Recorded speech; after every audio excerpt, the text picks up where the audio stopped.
Laisem Pathona Sinjalangjaduna Koigi Ngasi Tarik November gi Tarik Tramanga 2025 Laisem Pathona one day brainstorming discourse Haidana Pangthok Jagadoriba Sigum Lava brainstorming discourse asi the language klibo khwai pono po ihan han bamak ta de ikokno na khurum jari maroina asi program asi hawbi abagi tanja du yorokpana maram moraga khogi matam asi pung 10 makhai haidana khogi invitation da thajabani adubu hujik pung 13 ga minute 38 chatpana maram oraga khogi program asi haunabgi tanja adu khwai pumnamaki wafamdagi laujari loinana khogi ngasigi brainstorming discourse si meaning khangba khangdabasu ahlaman sing imai ben sing khangdab yaubiragasu khogi brainstorming haitargadi to solve a problem ama solve tawba or make a decision by thinking of many ideas as possible in a short time haba decision nama lawba taking idea mayam ama khomjalaga aduga discourse haibasina a long and serious discussion of a subject in speech or writing haibasini khoinga sigi one day brainstorming discourse program si howa yana na bidamakta ngasigi dais challenge khat pigadaba mingoina panjarabada Dr. Hawam Indra Kumar, retired associate professor political science modern college pu ngasigi dais ki phom langda lengsin bina na bidamakta nolukna ningsingjari aduga ani subada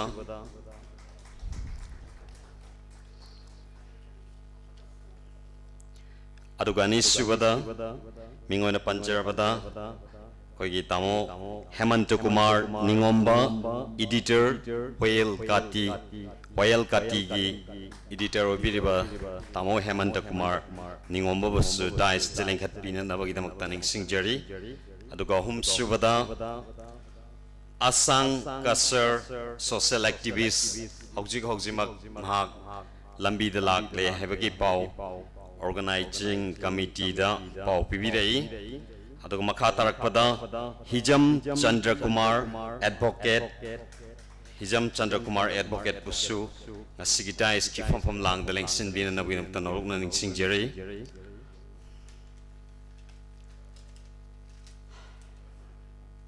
program asi hauna nabgidamakta personalities on the dais program asi hawdokna nabgidamakta khogi candle lighting tawina nabgidamakta ngasi dais ki members singbu candle lighting ceremony asi pangthok pina nabgidamakta ningsingjari dais members are requested to do candle lighting ceremony candle lighting tawina nabgidamakta ningsingjari punna domak khogi candle lighting asi dais members singna candle lighting tawina nabgidamakta laisem pathaugi site gi nolukna ningsingjari adom ningsan biro taw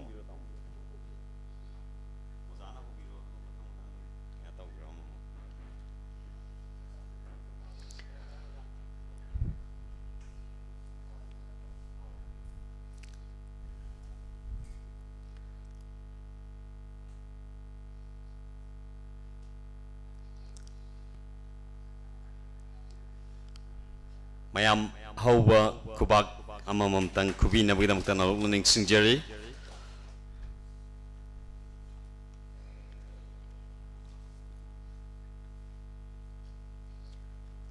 program gi makha chathajar poina presentation of Lengyan Kudol Tawina Nabanga Sigi DICE membersingda Lengyan Kudol Tongbina no Vidamakta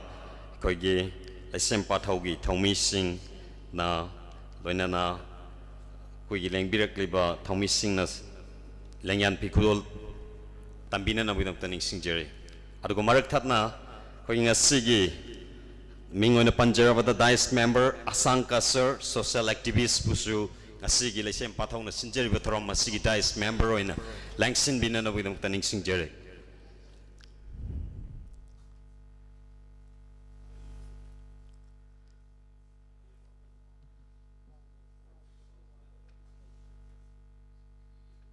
Kogi DICE membersingda Lengyan Kudol Taubina na Vidamakta Ningsing Jerry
Tagachari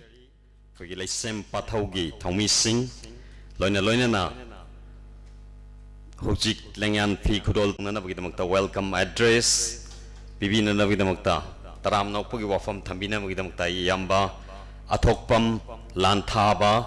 Lesem Pathobu Nasi Torom Masigi welcome address Bibina Vidamakta no Ningsing Jerry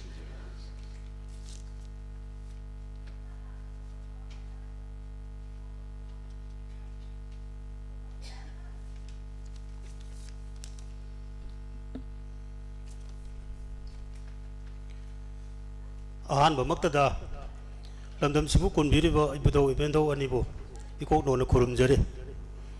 Asigi Yai Parabokoro Chechatara Manga Tatara Matoy Singani Kun Manga Tangi Numit Asida Lasem Patho Mayai Lusang Kumbagi Napangtok Seriba one day brainstorming discourse on peace, normalcy, harmony and progress Haina Pangtok Jeriba Sigi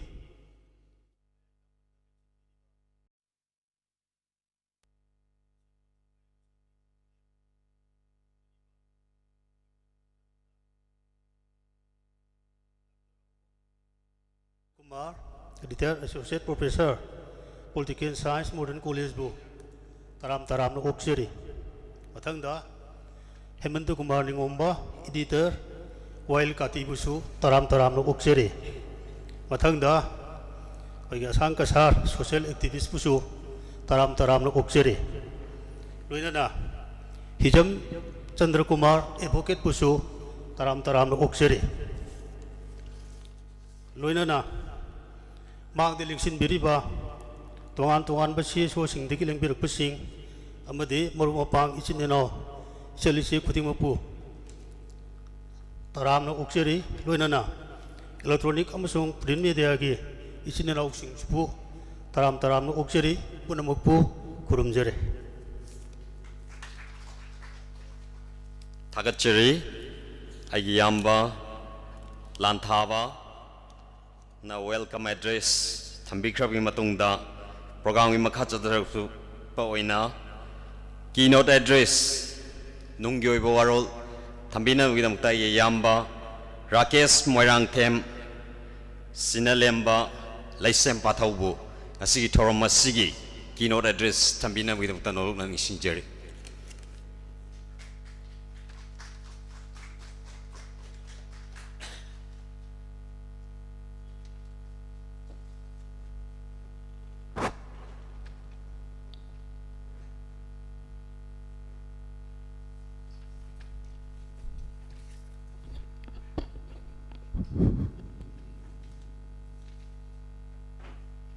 Asi yang ini kun ketarung ni panba, ai fara batang ke numit ki, luang hujam matam sida, ai sempat tahu, nasenja langsa ba, one day brainstorming discourse on peace, normalcy, harmony, and progress. Saya tahu mesti, lamdam sibu konbiri be itu, biar dah ni dek, ikon orang kurum jari hari ka, hau budi loyo hau, asal yang am yau dana, mapung pana tahu, bang tu pun ngamu isi ke hari dana, ikon orang punem jari. Atuga, asyik eskum bathor mesti dah, ikoi na hajaru benda, pampaki letiang, wibina bah hajaru dah harau ya birak pa, an memakta dah, Dr. Hobam Indra Kumar basu, ikon orang kurum jari, lagi yamba Hemant Kumar ni ngomba basu, ikon orang kurum jari, oza asang kasar basu ikon orang kurum jari, aduga. Hijam Chandra Kumar, advocate pusu, ikon orang kurum jari, aruga ngasi ki thorum masih deh sida, thorum bu thorna happy nabi tong teling birak sing, tongan belup sing, amati tongan masih memang lebih riba, amati elektronik, amati print media, pun memang pusu ikon orang kurum jari, ayah kiwebe masing kiwebe warul patok serak ya.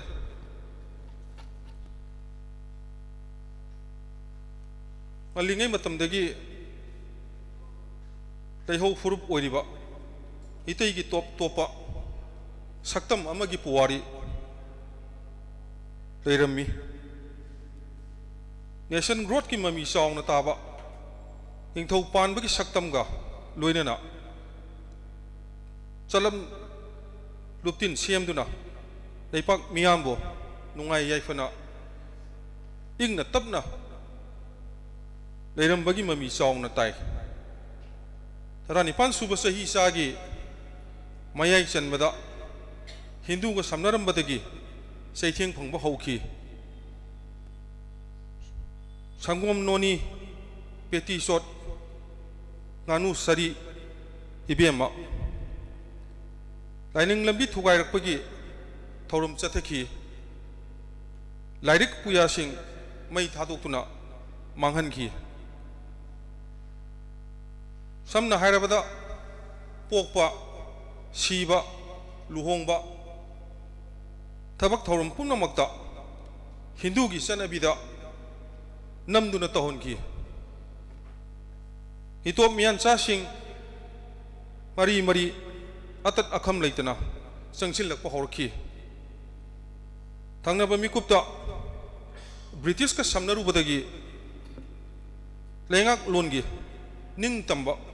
macet fakai duna lengang lon am cai khai ba horki saur ba kallaba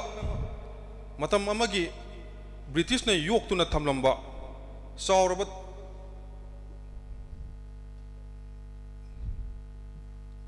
dominion of Michael haina khangnaramba khahi ngamba khaki ngamba takhel ngamba awang ngamba haina tholamba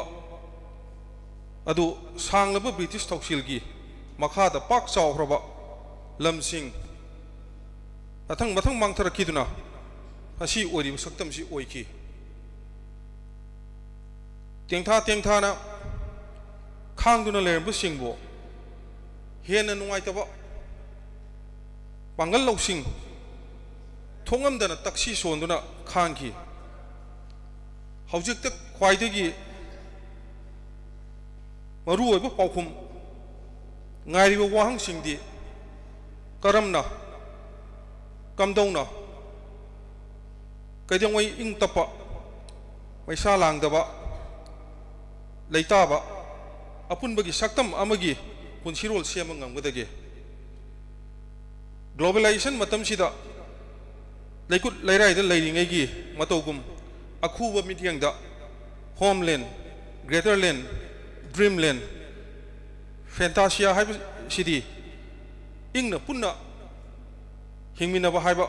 kanglon du yaudrba fur khakta hingba haibidugi matam loi khrabani मसीगी मल्लबा Areeba अखुबा वाखलोन C ngalingay thatuk tuna punna hingminabagi coexistence wakhallon da khong thangjin labada da saukhat minaba progress ngamgani militarization amasung balkanization gi thausil singna ing tapa sana sinaba adu leitaba punna hingminaba kanglon gi mingda loiba nairoidaba wathok hapsin ki yamna thagat ki balaiba miut singna miyam bukanba amasung ngakpa ngamdaduna pangdaba ayam bana choiro londuna matam manghal libsi chawrba maral si langsil labani nupi angang hanu hana khaktana har khraba kaya mana ot naiduna manghan khraba mayum makai kaya ama mai thadokhraba tamthiraba narco terrorist singdubuna section na ngak senduna buffer zone khaiduna thamgre mayum makai thadokhraba aral mathumang takraba singmuna sahi ani makai romsi awaba nuaitaba khangduna pirang kangdana tawfam khangdana maisa khangliba hingbagi phangpham thokpa right to life na het pire fundamental rights na kadum da thai kre directive principles of state policy gi welfare state na kadum da thai kre prime minister na mafam sida laglam laga awa na tariba asi ana nanghraba lanjen nariba lan nangiba narco terrorist singi makutta tamthiba mihat nanghraba kaya gi matang da wahai ama fawb kanglam da bahai bisi lengak mapu oibagi tawhoi da thawdok ni jing tamda khena na yenglamba midiang na miyam bu mirai bani thawoi da bani singna bani khwaidagi maru oiri badi lanjen nari ba singbo masa gi mayumda nakhai sengna hanjin handuna laita bu punsi marial da hanjin baduni asidi lainga ki priority basis da hana packet kadabani makhoi gi mayum makai sabiduna hana gi leramba fibam dagi hena phakat pa mong da senthok lambi senbiduna sakut pa lambi da sembi gadabani masen marang gumba ing tapa manba mari amadi ure kuigadra kuiroidra haibi mong da ngai ba tawduna Tindadana strategic stability amagi masak lieptuna aikhoi thodang yaminaduna kuina sangna satkadaba poram pomit ama yarhoduna thabak pangthok mina tangai fadre ayaki nungyo warol si patang swai si ten jare ayaki wai de swai ki lan ki kya yaur da so tabi de yeng bi puno na akpi ni abji ayaki thaja jamni harak matang swai de konon punem jare puno ki tak ni Thagachari agi yamba Rakesh Moirang Them Sinalemba Kogi Lesem Pathau Na Yamna Marik Chumba Keynote Address Chambikrak Mi Matungda Program Gi Makha Chachajarak Poina Hauzik Discourse Asi Haubagi Ayabadu Luxury Nasigi Discourse Haibadi A long and serious discussion of a subject in speech or writing Asigi discourse Asi Haunabgi Magda Ihan hanbada political gimit yeng dagi mingoina panjarabada Dr. Hawam Indra Kumar retired associate professor political science modern college pu asigi discourse asigi speech pibina na widabakta ningsingjari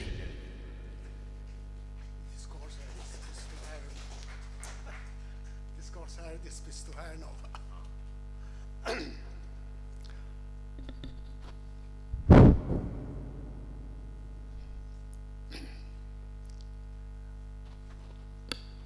Asigi chachat taramanga no yai paraba wanglen pungpham masida press club ta pangthoiba brainstorming discourse on peace, harmony,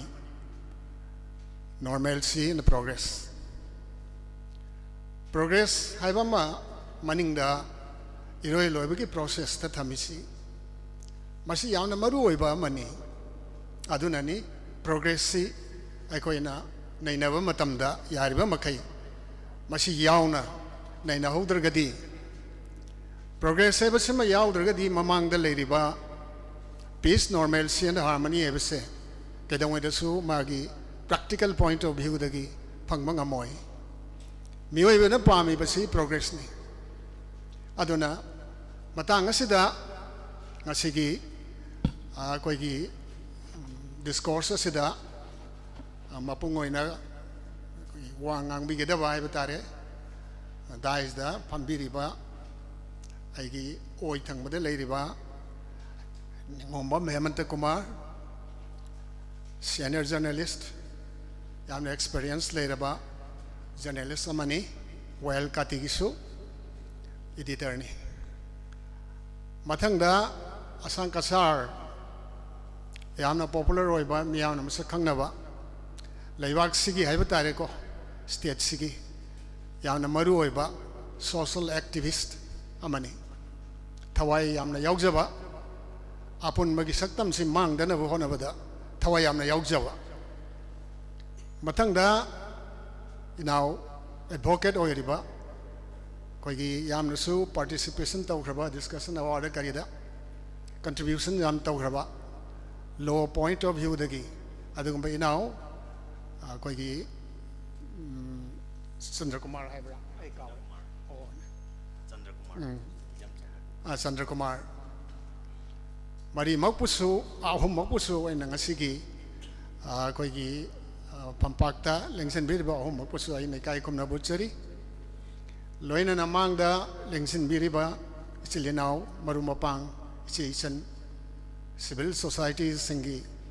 koigi organization singi su thau bubiriba sing aduga mahiroi sing loina na press ki ai silinau sing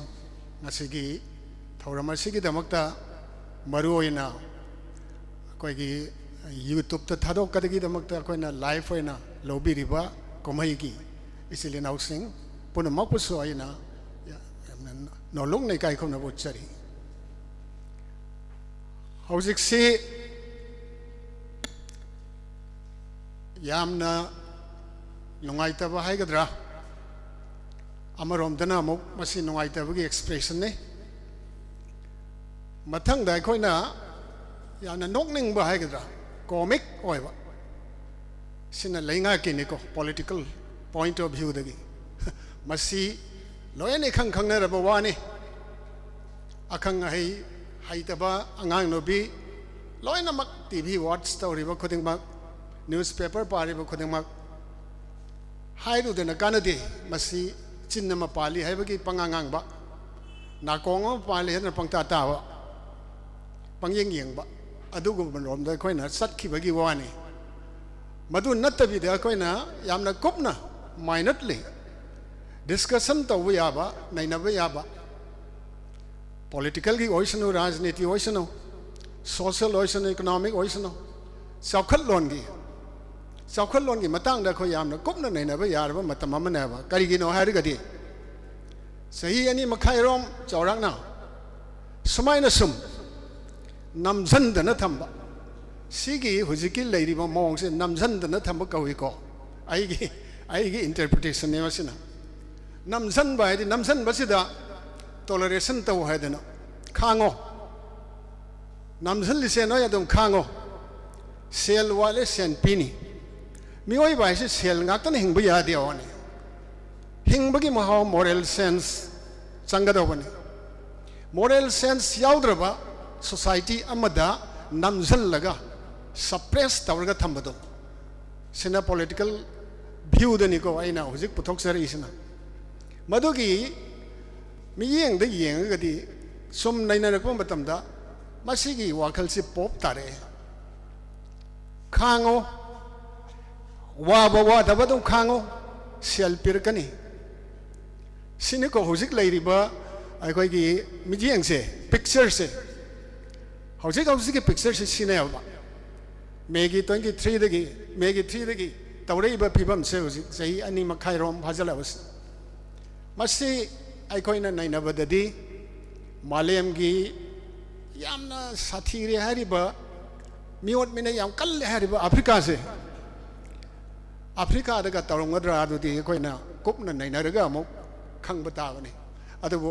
हाइफेट अखोइना pav लौबा खंगबा खनबा नैनबा political aspect तगी हाइदी लेंगाक लोलगी माइकैरोम दगी Young मतम ददी Africa सु हारिबा मतम से मामांगेगी मतम दबुदी अदु माइना याम तगेको मियोट मिने से साथी रबजानी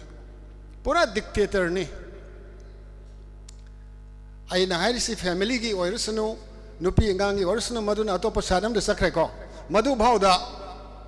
याम साथीना हेन ग्रबा मालेम सिदा लैतबा अदुगुंबा लैबांगने चांगदमना निगाय लैतबा साउखत्तबसु खमथेंबा अफ्रीका की असिगुंबगी मओंग अमदा संगसलकपसे अखोइना नैनदबई वानी कुप नौतंग नैनमिनसी सजेशन वाखल पुथोंगमिनसी हौजिक लेरिबा फिबम सिदा करमाइना पॉपुलरली इलेक्टेड गवर्नमेंट अमना सुमाइना कयाम कुइना खांगु ओइदना नमसनना थंबसे वैलिड ओइब्रा ओइदब्रा हबा सोशली वैलिड ला पॉलिटिकली वैलिड ला सिगुंबगी नैना रोल अमदा अखोइना चुमना ब्रेनस्टॉर्मिंग ओइबा मौंग अमदा नैनरगा पोट्स की कंक्लूजन अमा पुथोगा कोइना सॉल्यूशन पुरकपा ngamgadra ngamoidra ngamnanabagi kari lambi lei kari wakhalo lei haibagi akoina warep kumba ama lahoraga madu thengnabu yai hairiba challenge mayam sigse aikoida aikoigi state sigine koina maroina particular saigi marupna sai sides da manipur state panki dabado deliberately panki dabane maramdi aikoina pamise shanti ni aying bani ingna tapna laiminabaduni mamangai da puarigi matamda ingna tapna laiminaramagi wari yauri madu thamgisi ngasai keynote address ta su dum kharadi pangre yam tena adu maina ingna tapna laiminaramba haidi mamangai dagi ariba matamdagi hauna chaminaba thakminaba sarong mawronaba yaba aikoi kari haini interdining intermarriage sigumba mayam ama leiramiko aikoi puar is the fact ni masi thugai ki bagi masi thugai ki bagi kana sangak pade thugai ri no kari maram ki thugai ri no dharma on bagira society si mathak maka on bagira rajniti ki political aspect ki on bagira haibane sing badudi akang ai lairik ya su phongre ai sama ki su phongre naina badasu mangjil thana changiba adugumba misak amani songna samdaba yadabasi lawthokpa untouchability aduna asigoma mayam sing asi lawthokraga Indian constitution da yauriba directive principles of state policy se chapter 4 gi masida yauriba welfare state ise nungai ning da babu kana legi ne taibang mi huran senti tawarga nungai ba thibuduna amani adudi ai min tawde constitution niyom chumna kanglon chumna sem graba miyam na sem graba miyam gi lengak lol du gi makhada nungai jage ai dana thagali ba natro si soi na warang wane na khalida ai koi bo hatok biyo ai koi bo nei khai biyo ai koi bo net khai biyo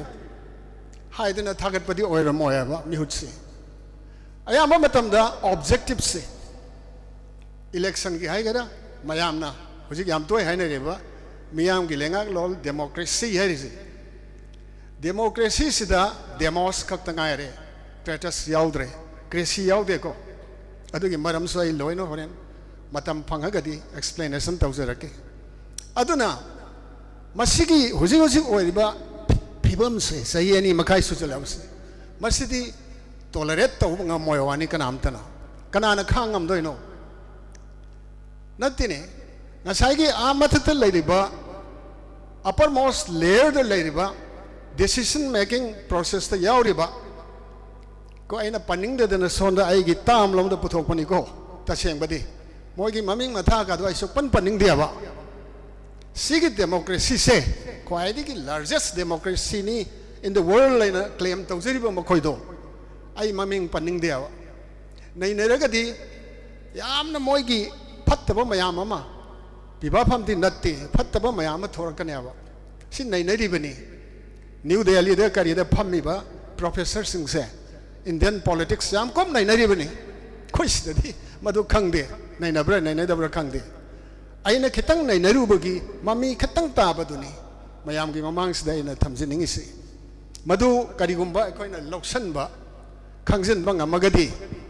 อันนั้นบ้า innovative โอ้ยบ้าผู้สิกเลยดีกว่าสินะแต่บ้า innovative โอ้ยบ้าอันนั้นบ้า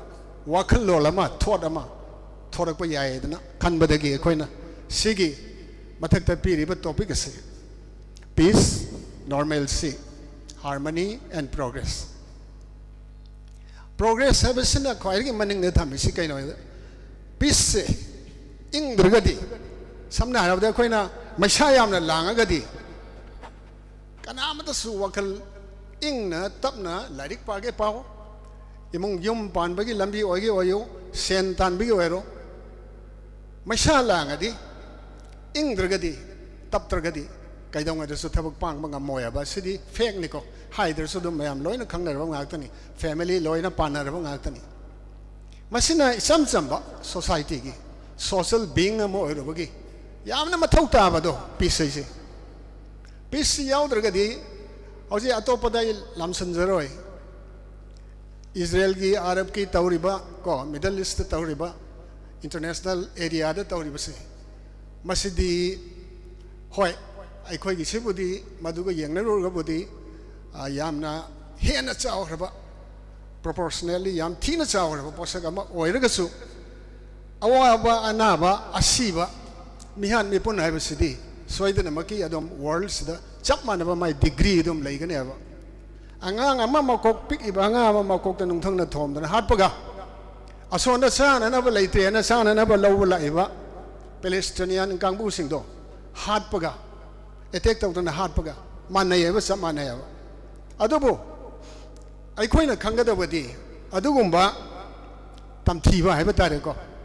tamthiba mongi mihan mipun minung siyaw da ba haibani adugumba gi thabak do atopa lamda atopa koi gi aggression haiba tare aggression laitana ba makoi se chatkina ba pura forces narga ai di nongmai khangde do bomb khangde top khangde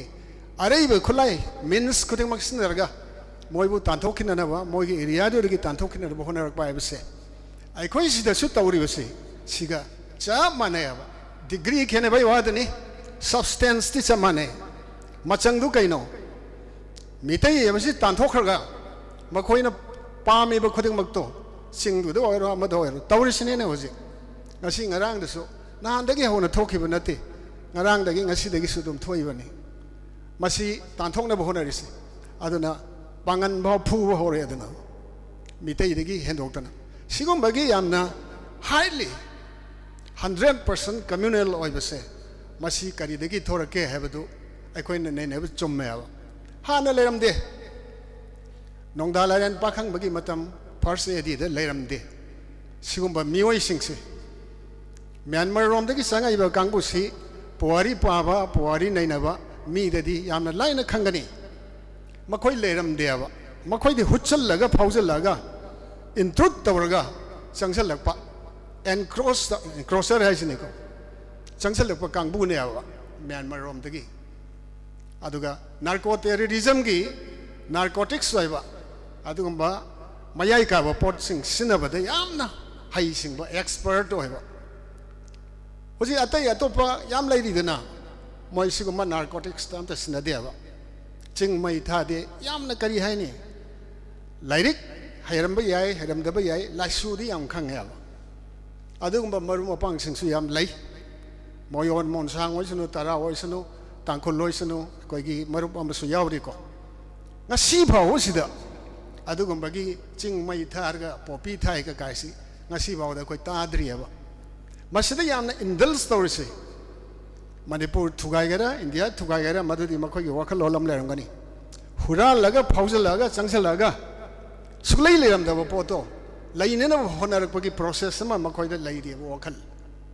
อาดูก็ไอ้คนนั้นสู้ก็แม่นั้นสู้การยิ่งตะมาดูกี่มาตั้งได้เราคนเราดูวันนี้นะ freely มวย free movement เนี่ยสังเกตสังเกตก็ area สิ่งที่มาคุยนะมาคุยกันละมวยนะอาศัยปันที่ว่าตัวนี้ homeland dreamland fantasy fantasy ไอ้พวกที่อังกฤษปลอลมันนี่ก็ไอ้ที่สารกระดูสารกกิเลสคนก็จะอู่รับนะอาดูก็บางทีมองได้ไอ้คนที่สิ่งที่ลำสิ่งที่ลอยนะมังหันลักก็ให้ไปที่ไม่ทัดโอกาปอปีธาเนี่ยนะบางที plan สิมาสิมาคุยกี่ว่าเขาล้นเนี่ยมาดูตะกี้ฟังก็ภาษาดูนะมาคุยสู่ worlds เด้ออาจจะว่า market นั้นมันเล็งก็อาจจะว่าอินาคนว่าผู้รูป group อันนี้แต่ไม่เคลมตัวแกบางที final มาคุยกี่ vision ดูเลยว่ามาดูนี่ไอ้คนน่ะยาดีเฮริสิมาดูเฮกตัวกี่ว่ามาทำได้โซลอมได้เมียนมาร์กี border area มณิปุรให้ตายเลยก็สุกเซ็ก section บิรักตระบะมามังไอ้ที่กี่หัวนะเนรูกี่มาคุยกี่เนรูกี่มาทำให้ตายเลยก็ไม่มามังตัวที่เลยตระมาดูที่กี่หัวนะ section บิรักตระบะลำเนี่ยว่าสิควายที่กี่อีท่าท่าปนน้องพงมาเกิดได้เลยหรือวะไอ้คนน่ะอุจิให้หรือวะไอ้คนน่ะเลยหรือวะ state เซ่มาทำตัวที่กี่ section บิรักตระบะเนี่ยวะอะไรอินเดียก็ไม่น่าสู้มาคุยดี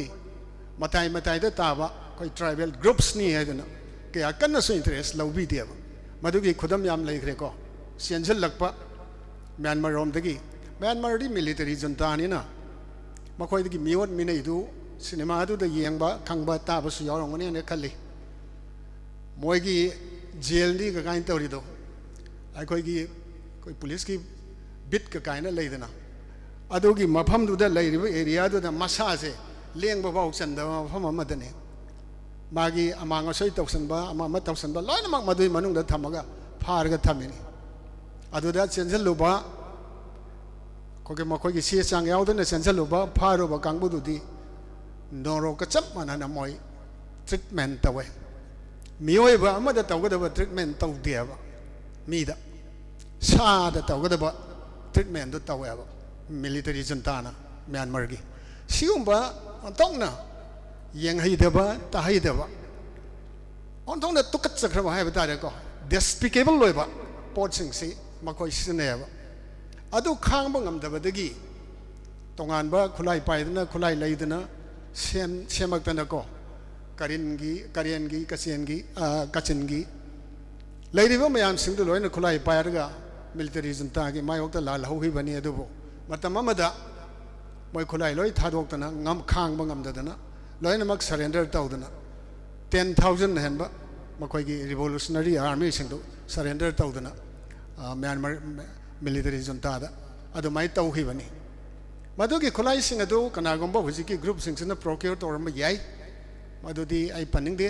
ยามกุบนะขังบ่ที่จันบ่อะดูก็มันมีไว้สิ่งนั้นเลยนะขังกันนี่ไอ้คนจะเป่าดีตายคนน่ะขังบ่ไอ้สิ่งที่สัลลูร์ก็มาพัมดูภาษณะยังไงก็มีดูอุณหภูมิก็ตันอะไรก็ขังบ่ไอ้ดูเก่าก็ดูมันนี่ฉันน่ะเป่าเนี่ย information นี่สมัยนั้นเลยยังไงมารักสิทธิ์นี่คนน่ะงั้นสิอะดูก็บางทีว่าขลุ่ยเสียนบ่ narco terrorist ให้ดิเสdrug ตะไล่ชูหรือบ่ drug นัตรก็ที่มาคุยกันตัวพอมินสมัตละบุกละมังจริงเนี่ยสิ่งบรรลุเนี่ย exploitation ตัวก็อุทาร์ก็ timber สักคนนะบุคคลนะเป็นนัตตะบ่จริงดูจริงไม่ดูลอยนะมักไม่ท่าดอกะลอยมังหันละก็มาดูกี่ให้นบีเส habitual กันว่าสิมาคุยแต่ยาวราบเนี่ยบ่อะดูนั่นเนี่ยบ่มาดูกี่มินุงสีขังเดบ่กังบุดูเนี่ยบ่คุยกี่อุจิถุยบ่ไม่ท่านะยมไม่ท่านะก็ลำมายามาคุยบุลโดเซอร์ตรงนั้นตักไข่นะยมท่านะมีใครสิขังท่านบ่ witness แกเอานะพัดคิดแต่บ่กองเลยอย่างนี้เสียคุยนะสมปังงังไปว่านี่ถุยบ่นังนี่บ่กังบุซาฟาร์สังตุเดดีก็อยู่เรื่องนี้องตะคันเสียบ่คุยนะมาคุยกี่แต่มักตะมินุงสีปกกี่ว่านี่ตาวริบะอาศิกีคุยกี่ฮิรัมไหนนริบะอาศิสุมาดูกี่แต่มักตะนี่ก็ดีกุมบักขะคุยนะงังนี่บ่เสตาร์ก็ดีgovernment से माने पूरा government ओइनिंग का ओइसन हो India government ओइनिंग ओइसन हो government ऐसे तो पुलब याव है मोई की डिमेरी जाम लई असोय याम लई मधु मयाम दो अखोइना खनरुबा नैनरुबा तौदरसु नुंगतीगी डेली न्यूज़पेपर दा यावराबनी डिस्कशन अवार्ड मयाम खनग्रबनी नैनग्रबनी असिगुम्बा सिंग असि खन्ना नैनना ngasi बाउजिदा मकोई मसागी मयुमदा हंजन बंगमद्रिबसि करिगिनो असनि अदुना हंजल हनबा मयुमदा नुंगाय याय फबा हाइबदि याम नुंगाय याय फबा हाइदि कैनो सेन यामना पाइबे ना खनबगी वा नत्ते मागी लैरिबा हौजि हंजन बंगमद्रिबा मयुमदा हंजन गमद्रिबसि मोय मसानसु हाइजरेदना करी हाय हुजि फेस्टिवल तौगी मतम नत्ते फेस्टिवल तौगी महुत्ता मकोई से मसा मसागी मयुमदा हंजलन बियु मसा मसागी मयुमदा चारसु चादरसु अदुम लैजगे हाइबसे मकोई IDP आइना मोइना हायरे को थोले को अदुना मकोई दुना हुजी interview they करिदा ngangnaba sangnabada unabada adum palleba masi fake ne fake sikanana thoksabi geba achumba se achumba du haire ba da thoksa bideba kari gino habani da do adudi akoina mamang adi yam hainai dana akoi gi state si atombi gi masago mani amarom dadi atombi masasi yam lu tawan bani ko ado masigi government akoina palagadi akoina atombi masa haibane ba step mother haiba tare ko nupi lon bagi nataba step mother gi nupi haiba tare madu lu na tawgal leba ado koi si step mother gi masa da na treat tawre haibane da adu dani mayam na penadris negligence koire akoi gi hujiki hoyelam pau phongdring gi mamang gi bharat bhushan na phongam 1972 70 adai degi hong ai adom regular articles ira ba me mani si matang do india gi mayok tani india mayok ta har go si khulai phai se masi pothok pai wa na te ko makal ge criticism de pi ge do ne koi criticism pi ba ki re ba kai ge no afas fa je thamjal lam ni na akoi gi intelligence ki wing hai ge ra ama hai ge ra makoi gi di am lai ko निंथौगी मना दे फंगलांग the थेली का हैना दिदो थेलम बयाई थेलम the बयाई सिगुम busing से लोइनमक मेले बा ngang the मसिन मेले ताग the मना कोंग मेले अदुना डेमोक्रेसी की इंडियन कॉन्स्टिट्यूशन द पीरिबा right to freedom of speech and expression जे एक्सप्रेशन जी फजन फ्रीली फोंदो प ngamiब्रा बा कोय ngamdre habani aduni daina ngasai tarei ba pot sidi karino eda ai khoi se step motherly treatment haigera hairoira madu natte Indian constitution na piriba manaba miyeng amada loina mak sakhot minaba haibado welfare state oidebra oidrisna kamai ta oira kani ekhoi haibarom da nainaninge haba adugi wani adu welfare state hairgadi madugi mari duma yamna naknaba mari ma leisi kainoida अखोई की मिहूत थागली से करी की no है वो मसीने आई ने याम तोइना हंगिसे अदुगा मियाम नसु मखोई बो योर कदोरे देना हाउसिक तगी होने लेयर बनी को लेप कनी है बस मधु खंगबनी उरबनी नैनरबनी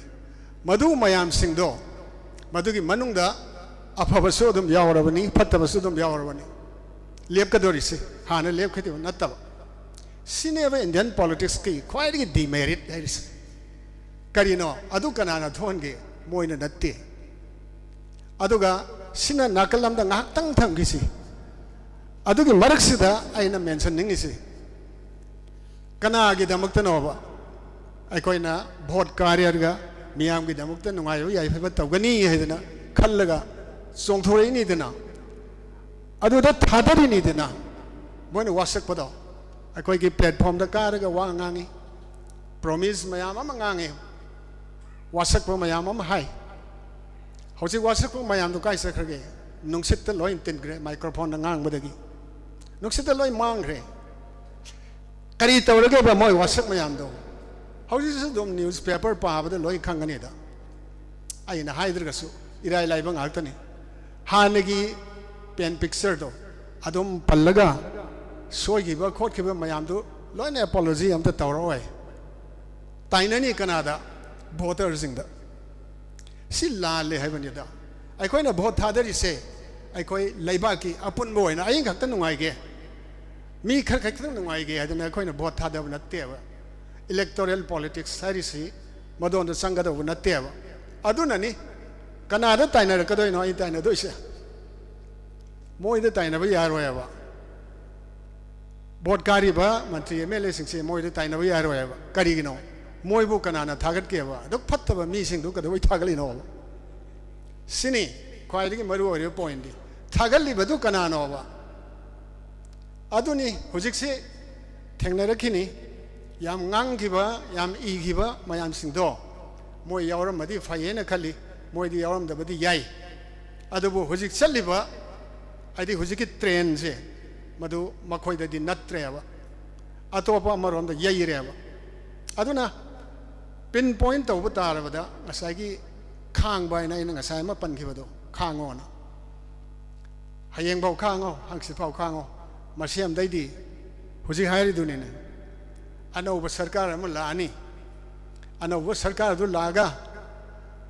บุโรแครตออฟฟิเซอร์สิ่งเดียวมันคำนึงบังคับอุสยาวริโกมาดูเดี๋ยววางงานอะไรปัลลอยยามปันนึงเดี๋ยวไปยามนั้นเนียมบักคลาสกี้ปอดเนี่ยเอาแล้วคนนั้นมาดูกี่เลเวลเดี๋ยวที่ผู้คนละก็วางงานนึงเก๋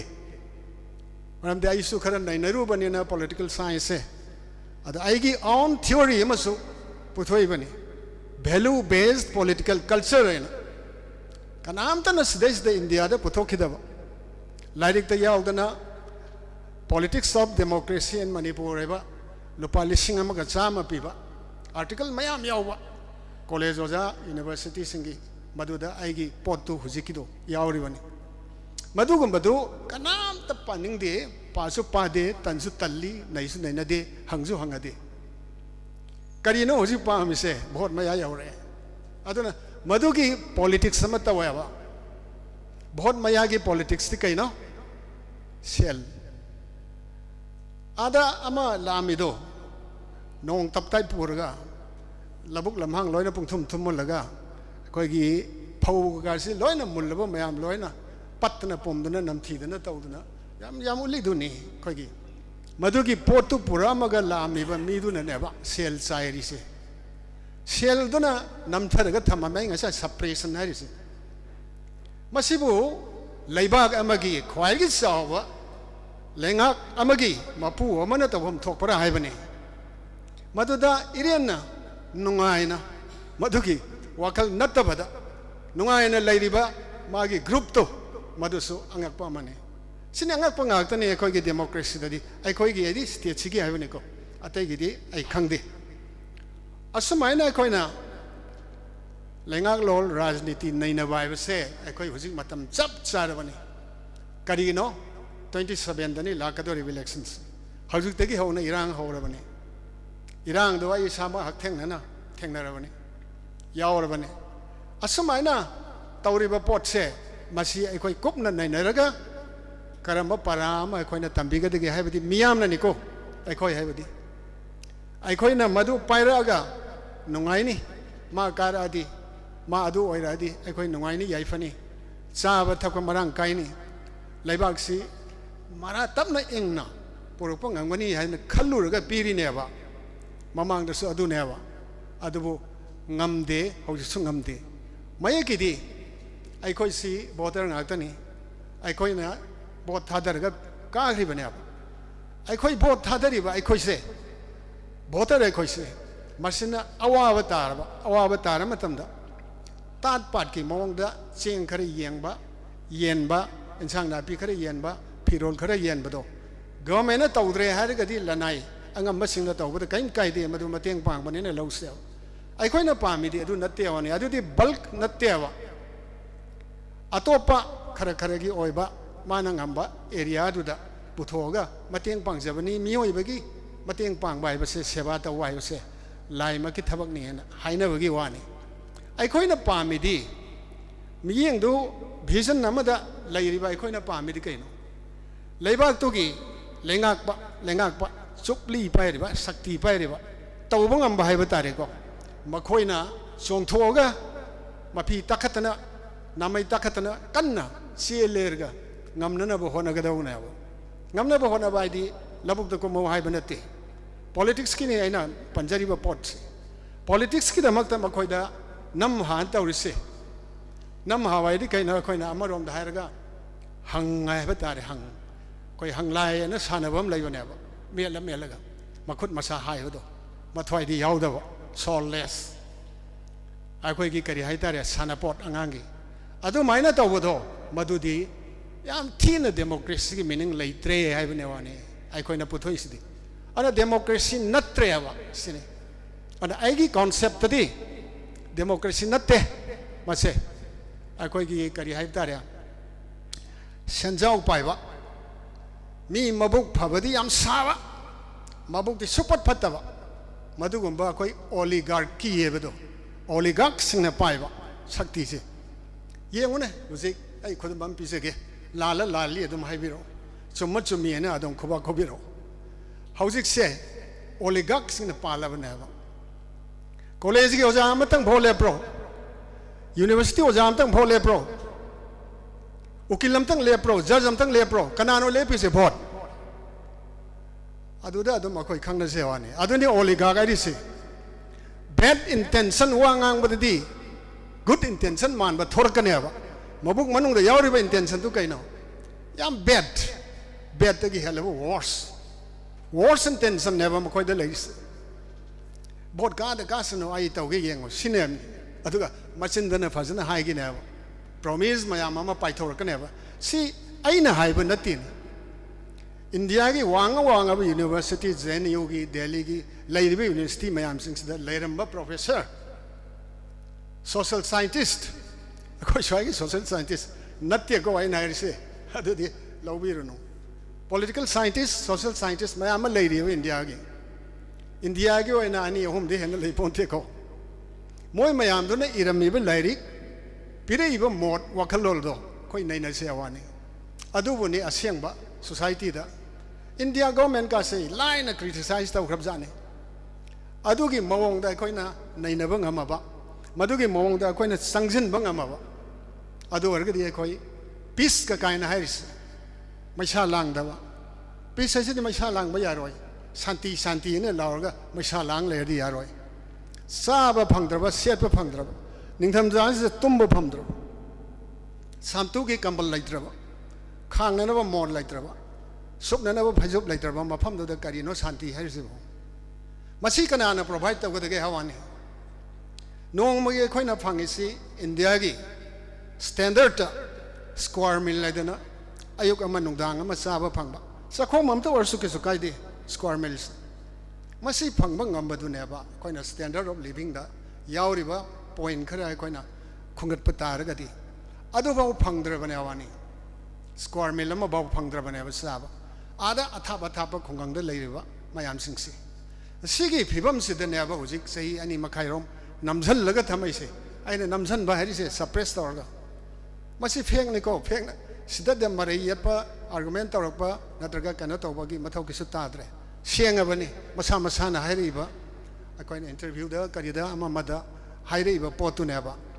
adu gum bagi potu ra ba picture du ra ba koi na welfare state hari se socially makoi se tongan ba line amade thambi khrabane culturally religiously economically laitre ba makoi da karimta ning tamba laitre ba ai nga sa mo hale freedom of speech and expression kari ki damak ta no ba koi se 90,000 forces personnel mayam tham music kari gi no wani ada koi gi national highway sing se sidai da sat pa yadri ba se da mo je tham ba yadra ba khut jam yaw ra ka do re ko asida tham ga di sat pa yade na nungti gi hairi se masi pharoidra ha bane da madu gi potu ni khoi na kup na yengsan doi se khoi sai da lai re valley area da pulla ga lai re national highway sat pa yade phau yade mitei sat pa yade adu sat pa yade na pangang da ngangi son da di adu article 355 356 nampu da khoi da salai re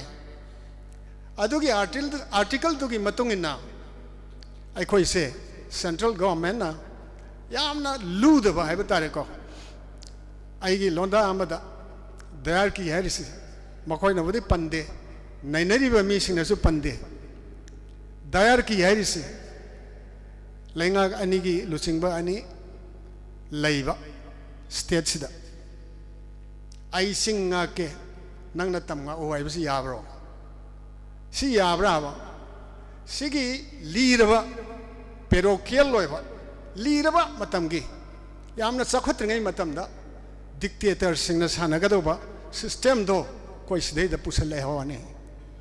karigi no ba se adu da yariba mihuto miyamna thagaliba mihutuni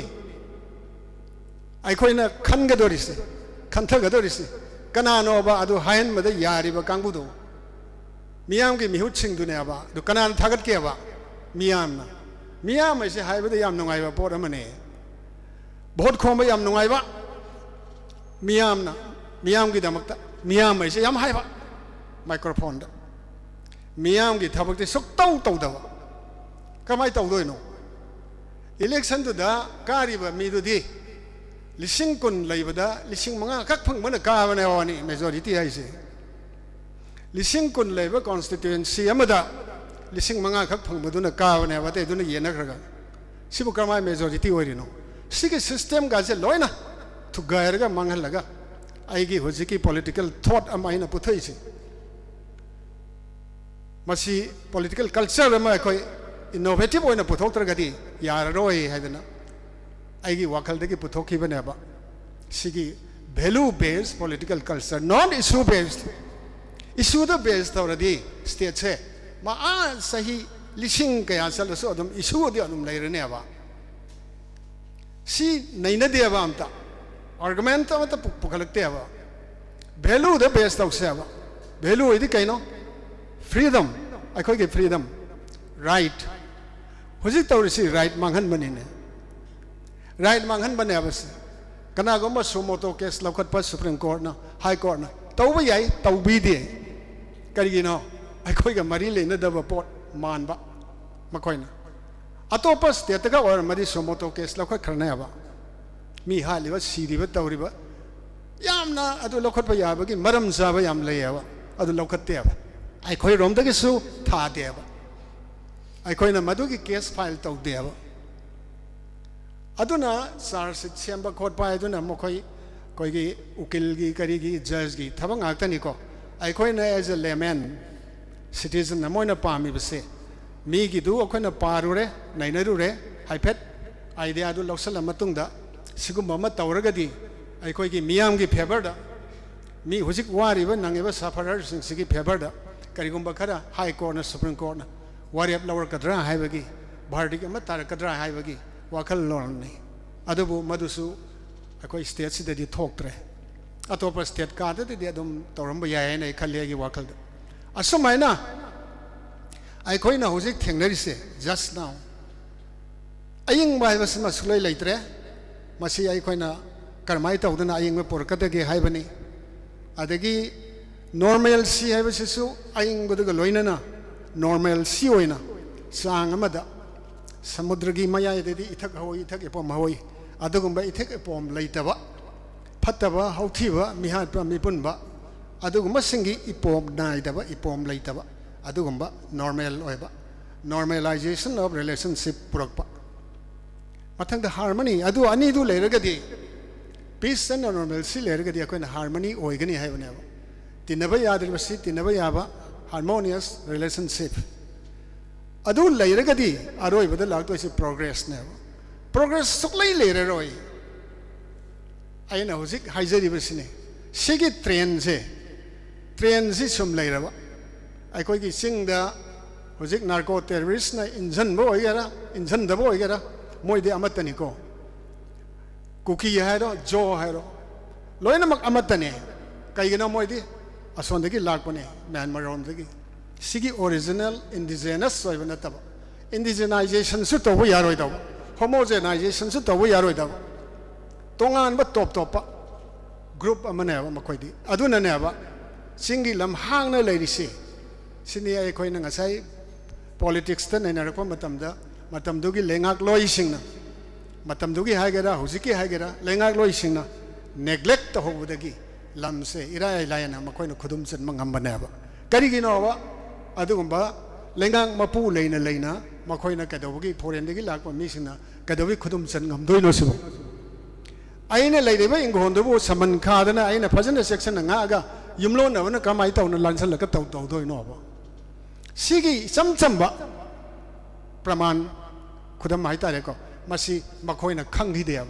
อะดูนั่นนี่ไอ้น่ะมาคอยดีมอนดุมมอนเต็กแต่ยาวน่ะเดี๋ยวนั่นเลยบ่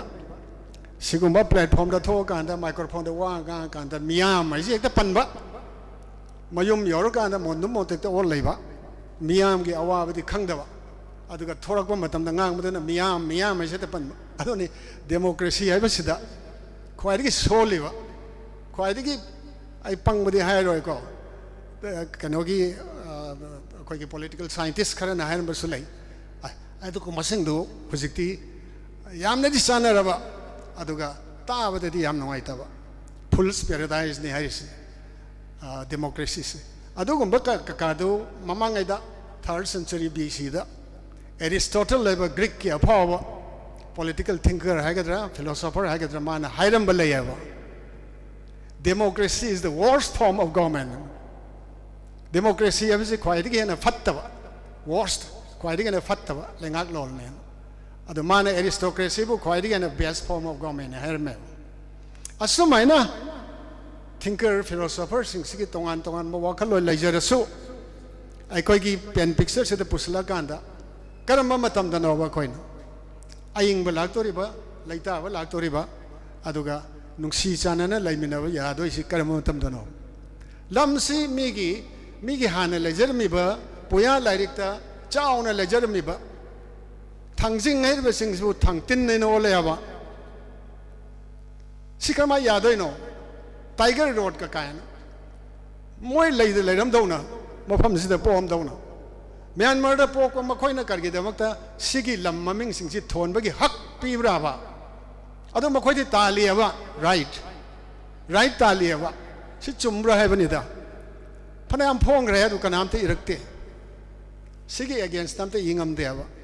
อาสมัยนั้นไอ้คนน่ะสิทธิ์ originally เลยนะมาบ้ามีวอร์ดีไอ้คนหุ่นพวกปุ่นเลยมินารีด้วยนะตังคุณเลยมินารีมาริงเลยมินารีกบุยเลยมินารีอดุนัตบะมอยอนมอนช่างนั้นสิ่งบัลเลยว่ามายังโจเทนุงเทมายังลอยเลยมินารีว่ามตั้งงานนั่นเด against คนกินเลยมินารีว่าพอรูปสิ่งที่มายกตัวว่ามตั้งงานนั่นเดอิงนั่นสันติไว้นั่นเลย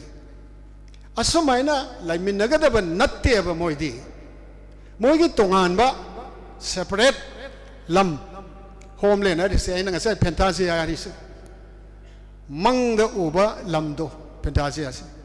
มาดูโอ้ยนะมาคุยนั่นตันเลยบะการกินเอาสิ่งที่ควายนี่พัดตบะ motivation เส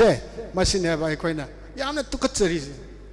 เลยมินนักเดบัดโตหิงมินนักเดบัดโตสามินนักเดบะไอ้สมัยนู้นปังยามเลยกุกีดะลอยเสียนเกรมังเกรสีเกรบนาเกรขังเกรสิวมาไม่ยามสิ่งที่มาทำตัวเดียวทุกพัฒนาเลยมินาร์มากะการมาทำได้กี่โมหะแต่นั่นมาคนสิกุมบกี้ aggressive ไว้บะปอดสิทอร์อินเอาบะอิงนั่นสิ่งนั้นเลยมาฟังสิดะมาดูกี่อิงนั่นสิ่งนั้นเลยมาดูการไม่หันจันกันได้กี่บะสินี่ยังคอยน่าหูจิในนักดอริบะ brainstorming ให้สิดูนะมาสิกี้ในนับสิกี้ลอยฉลากปฏิทิไอ้คนน่ะ recommendation นั่นมาดีลงมินน่ะสิคนปุ่นนั่นมาดูบ่าวตั้งตามินน่ะก็คนกี่ expert สิ่งวางงลอยเอาหุ่มสุดเลยบิดีก็สินะบุตรรักปอดมายามามะกะงั้นสิกุมบกี้ไอ้คนกี่ discourse สิดะ combine ตัวไอ้คนน่ะกันเสียมะกะมณิปุร government ขังเดอินเดีย government ขังเด recommendation แค่ปีรกะมาดูไอ้คน pursue ตัวสิระการไม่ตัวสิเกมาคุยพวกज्ञानตาหันเสร็จज्ञानที่ตาเราอีกก็ politician โอยกันแล้วโอยเลยนะ president rule की governor โอยกันแล้วโอยเลยนะज्ञानที่สุขตาตาเราตาเกี่ยที่น่านะ weak ก็ไม่ได้ตาไปยากครับเนี่ย issue ที่สุด weak ก็ไม่ได้ลอยสลัมไปยากครับเนี่ยไอ้คนที่ปังบ่ดูไอ้คนที่ปังบ่ intelligence की lab สวยบ่ security की lab สวยบ่ดูมาดูมีดีงานโอ้ยดิลีเดอร์พอมีบะมีสิ่งนั้นเนี่ยปุ๊ระไอ้คนกี่กันโน้ตจะทาแล้วก็ยังมาได้งานโอ้ย खोगी सिगी मी सिंगसिना सिंगेन सचरिसिना वा मा ngang मोय आदा फजन खंगेबा वा मा ngang दम लोय खंगेबा मसि सिंगु मिनी अपंग मिनी सि अदुना ने बा खोय नगसि वारि से मियामना वारि से मधुगी फोल महिने अदुना मधु अखोई पोरबनिना सोसाइटी सिदा पोरबनिना नैनबगी मरीदुदा नैनब याबो करी लेगे ना कोइना पुथोक्सरेरगा पोट असि खोई करिगुम्बा खरा रिकमेंडेशन लहोरगा सबमिट तौरगा परसू तौमिनसी हाइदना खल्लगा खोइना पांथोक्सबनेबा मसिदा आइगी अरोइबदा पंजनिंग सि करिनो हाइबदा अखोई सुमाइना सुम हयेंग तौनी हंगसित तौनी अदुदा पीरेनी मोय चंगहलनी अदु सिदाम तंगदे पलहौगे आइना पनिंग दना लेरंबा पोडमनी लेंगाक सिगी मकोक ओइरिबनी गवर्नर हाइस माना पनखिब इखिब पेपर द मलै अखोई सि करम मतमदा नेशनल हाईवे द चटपंग amgadage हाइबगी मतंगदा माना पनखिबसि अदुनी अदुना सोंगी सनापति लाइन कांगपोकपी लाइन से मसिदा मितैना फावरगा चटपा हाइबसे आई मीन असिदा मितैना हेत फावरगा चटपंग ngमबा मतमदुदा IDP सिंग असि मयुमदा हंजलनगनी हाय responsible yaudabagi mawngni sidi ngasagi kainona popular government lairagasu haifam thoktaba pone adudi national highway se koire nehru palingedi hona chalaktre hek khanabaga adum thinge chatpa yadre aba phure hawa singdagi paisa mulle mayam ama taula khredna koi ware dana madu wari bado adum wadana lairani haibna aba maramdi asi ek chatpa yamatamda IDP सिंगसी मयुमदा हंजलनगनी हाइरिबा point सिदी लौबा यादबा पोट अमने वाने अदुना खोइसे ख्वाइदगी तोलबा ख्वाइदगी नेमबा इंडियन सिटीजन की मनुंगदसु थर्ड क्लास सिटीजन दे हेल फोर्थ क्लास सिटीजन ओइरबा करिमता लौखतबा याद्रबा अखंग हई लेरिबा मयाम सिंगसे लॉयनमक याद्रे नील चले जीरो नि सिगुम्बगी फिबम अमा ला मतम सिदा कोइना सिगुम्बा टॉपिक पुथोगा नैनाबा इसे मसी यामना मतम थेंगमलसु तौदब यादब पोसक अमनेबा अदुनदी प्रोग्रेस पामे कोइना चाखतप पामे इंडस्ट्री पामे एग्रीकल्चर पामे इरिगेशन पामे मयाम पुनमक्से यामद्रबदा अखोई हुजिक अखोई अनएम्प्लॉयमेंट की प्रॉब्लम याम लेरिबा स्टेट अमनी सिगुम्बगी सेल थुंगी फिबम युमलै कैरै यामना आइदि नातै सादब हाइतारेको मसिकी फिबम ममद लेरिबसे करमाय तौदना कन प्रोग्रेसिव पुरकदगे हारगदी ममांगदा फम्मिबा अहुमसे मरुइबा पीस ने नॉर्मलसी ने हार्मनी ने अहुमसी याउद्रगदी अरोइबगे प्रोग्रेस से पुरक सुंगम मोय प्रोग्रेस सु कोई करी हाइनी ग्लोबलाइजेशन लाबनी ने कोई प्रोग्रेस तालेबनी प्रोस्पेरिटी तालेबनी तालगसु असैगी कंडीशन अहुमसे म लेत्रगदी प्रोग्रेस यावो ngमोयबा अदुना कोइना साखत मिनसी नखोइसु दुम हिंगो अखोइसु दुम हिंगे हिंगमिनरगा थबक से पुन्ना कोई इंडिया की मखाद लैगरे लैरोरे मदुना अतोपा वहांग अमा ओइग्रेको मदु लैब लैतबदुना अमनी अदो अदोंगे पॉइंट नत्रे आइगिसना पुन्ना हिंगमिनरगा खनरंबा चैनरंबा एनबिटी लेरंबा हेट्रेट लेरंबदो मदु लोइना अखोइ सिंक तौरसी लुपसन मिनरसी फमिनरसी वारी सारसी नेगोशिएशन तौरसी अदुगा अखोइ टॉक तौरसी सिगुम्बा अमा तौरेरगा अदुगी प्रोसेस तुगी मखादा अखोइ ngasa aina panjariba point ahumse masi purakna ba khoi punna honminna si honamina si haibane ba adu yadri bane ba hoji atopa other party duna yadri bane ba yadabu do khoi kama taw yahan gadagi haibagi wahang am hoji chongthore ya ba adum yadadana leiragadi akhoi adum hanaba tabra sinaba tabra hojik leiriba problem si makha chathana adum solve tawung amdana adum leigadra haibane ba madu leitana ba akhoina civil society mayam nasu honari aikoina su amana masi pullaga mo honaraga wari sanabani khangde negotiation tawuni khangde kariguma ma tawrakanda negotiation tawrega aikoina lambi thokpai wa nate ko lamdi negotiation tawba yaroi principle da kadam su koina compromise tawroi da bane aduna de moisu adugi to compromise tawba yadraga di akoi se adum noi gi lamsi lausani mai thani popi thani हाइदना सम तौ लेब तारगदी कोई कनो से हुजिक लेरिबा problem से solve तौ सुंगम ngam अदुगी ngamnanabagidi aina ngasai panjaribodo madu akoi initiative ama lausel punna laumina seba initiative ama koi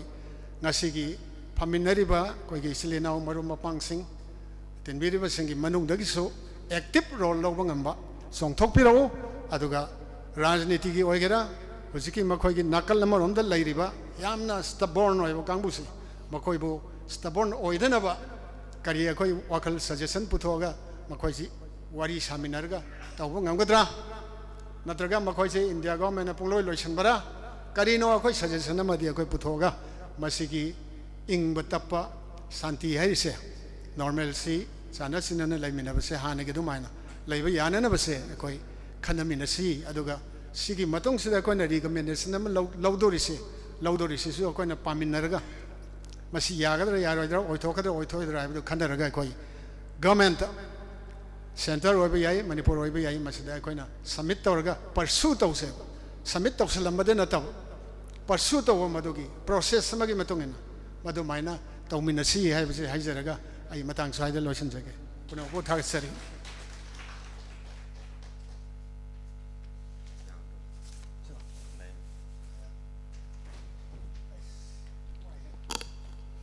Tagachari, Aginuk Shiravaja, Dr. Haubamindra Kumar, Retired Associate Professor Political Science, Modern College na Yamarik Chumba Discourse ki asigi wafam thambikre thagachari makha tarakpada mathangi discourse one day brainstorming discourse asigi wangaloena tamo Hemanta Kumar Ningomba Editor YL Katibu asigi one day brainstorming discourse on peace, normalcy, harmony and progress. Habisi matau kram na purakadagi habigi matangda thambina na winong taning singjeri.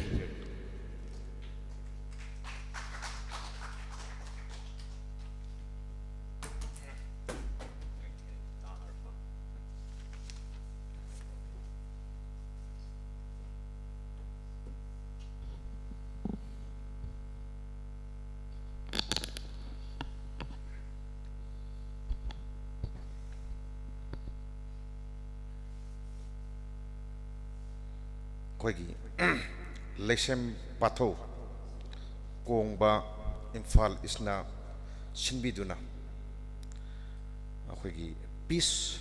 normalcy, harmony and progress. Maitay Londa Hai Taragadi Ing Tappa Nungsi Sana Hinaba Amasung Punna Sakot Minaba Habitai Ainasum Kanjabada Sigi Matangda No Mogioiba Kanana Bani English Kilonda Hazaba Wai Wata Mayam Machine Raga Pai Havanina Aidi Logzi Sigi Yamna Maruiba Torum Sida Aiga Ling Amata Pamina Jariba was asking Han Maktada Yamikai Kumnabo Cheri Aduga Aigi Mangda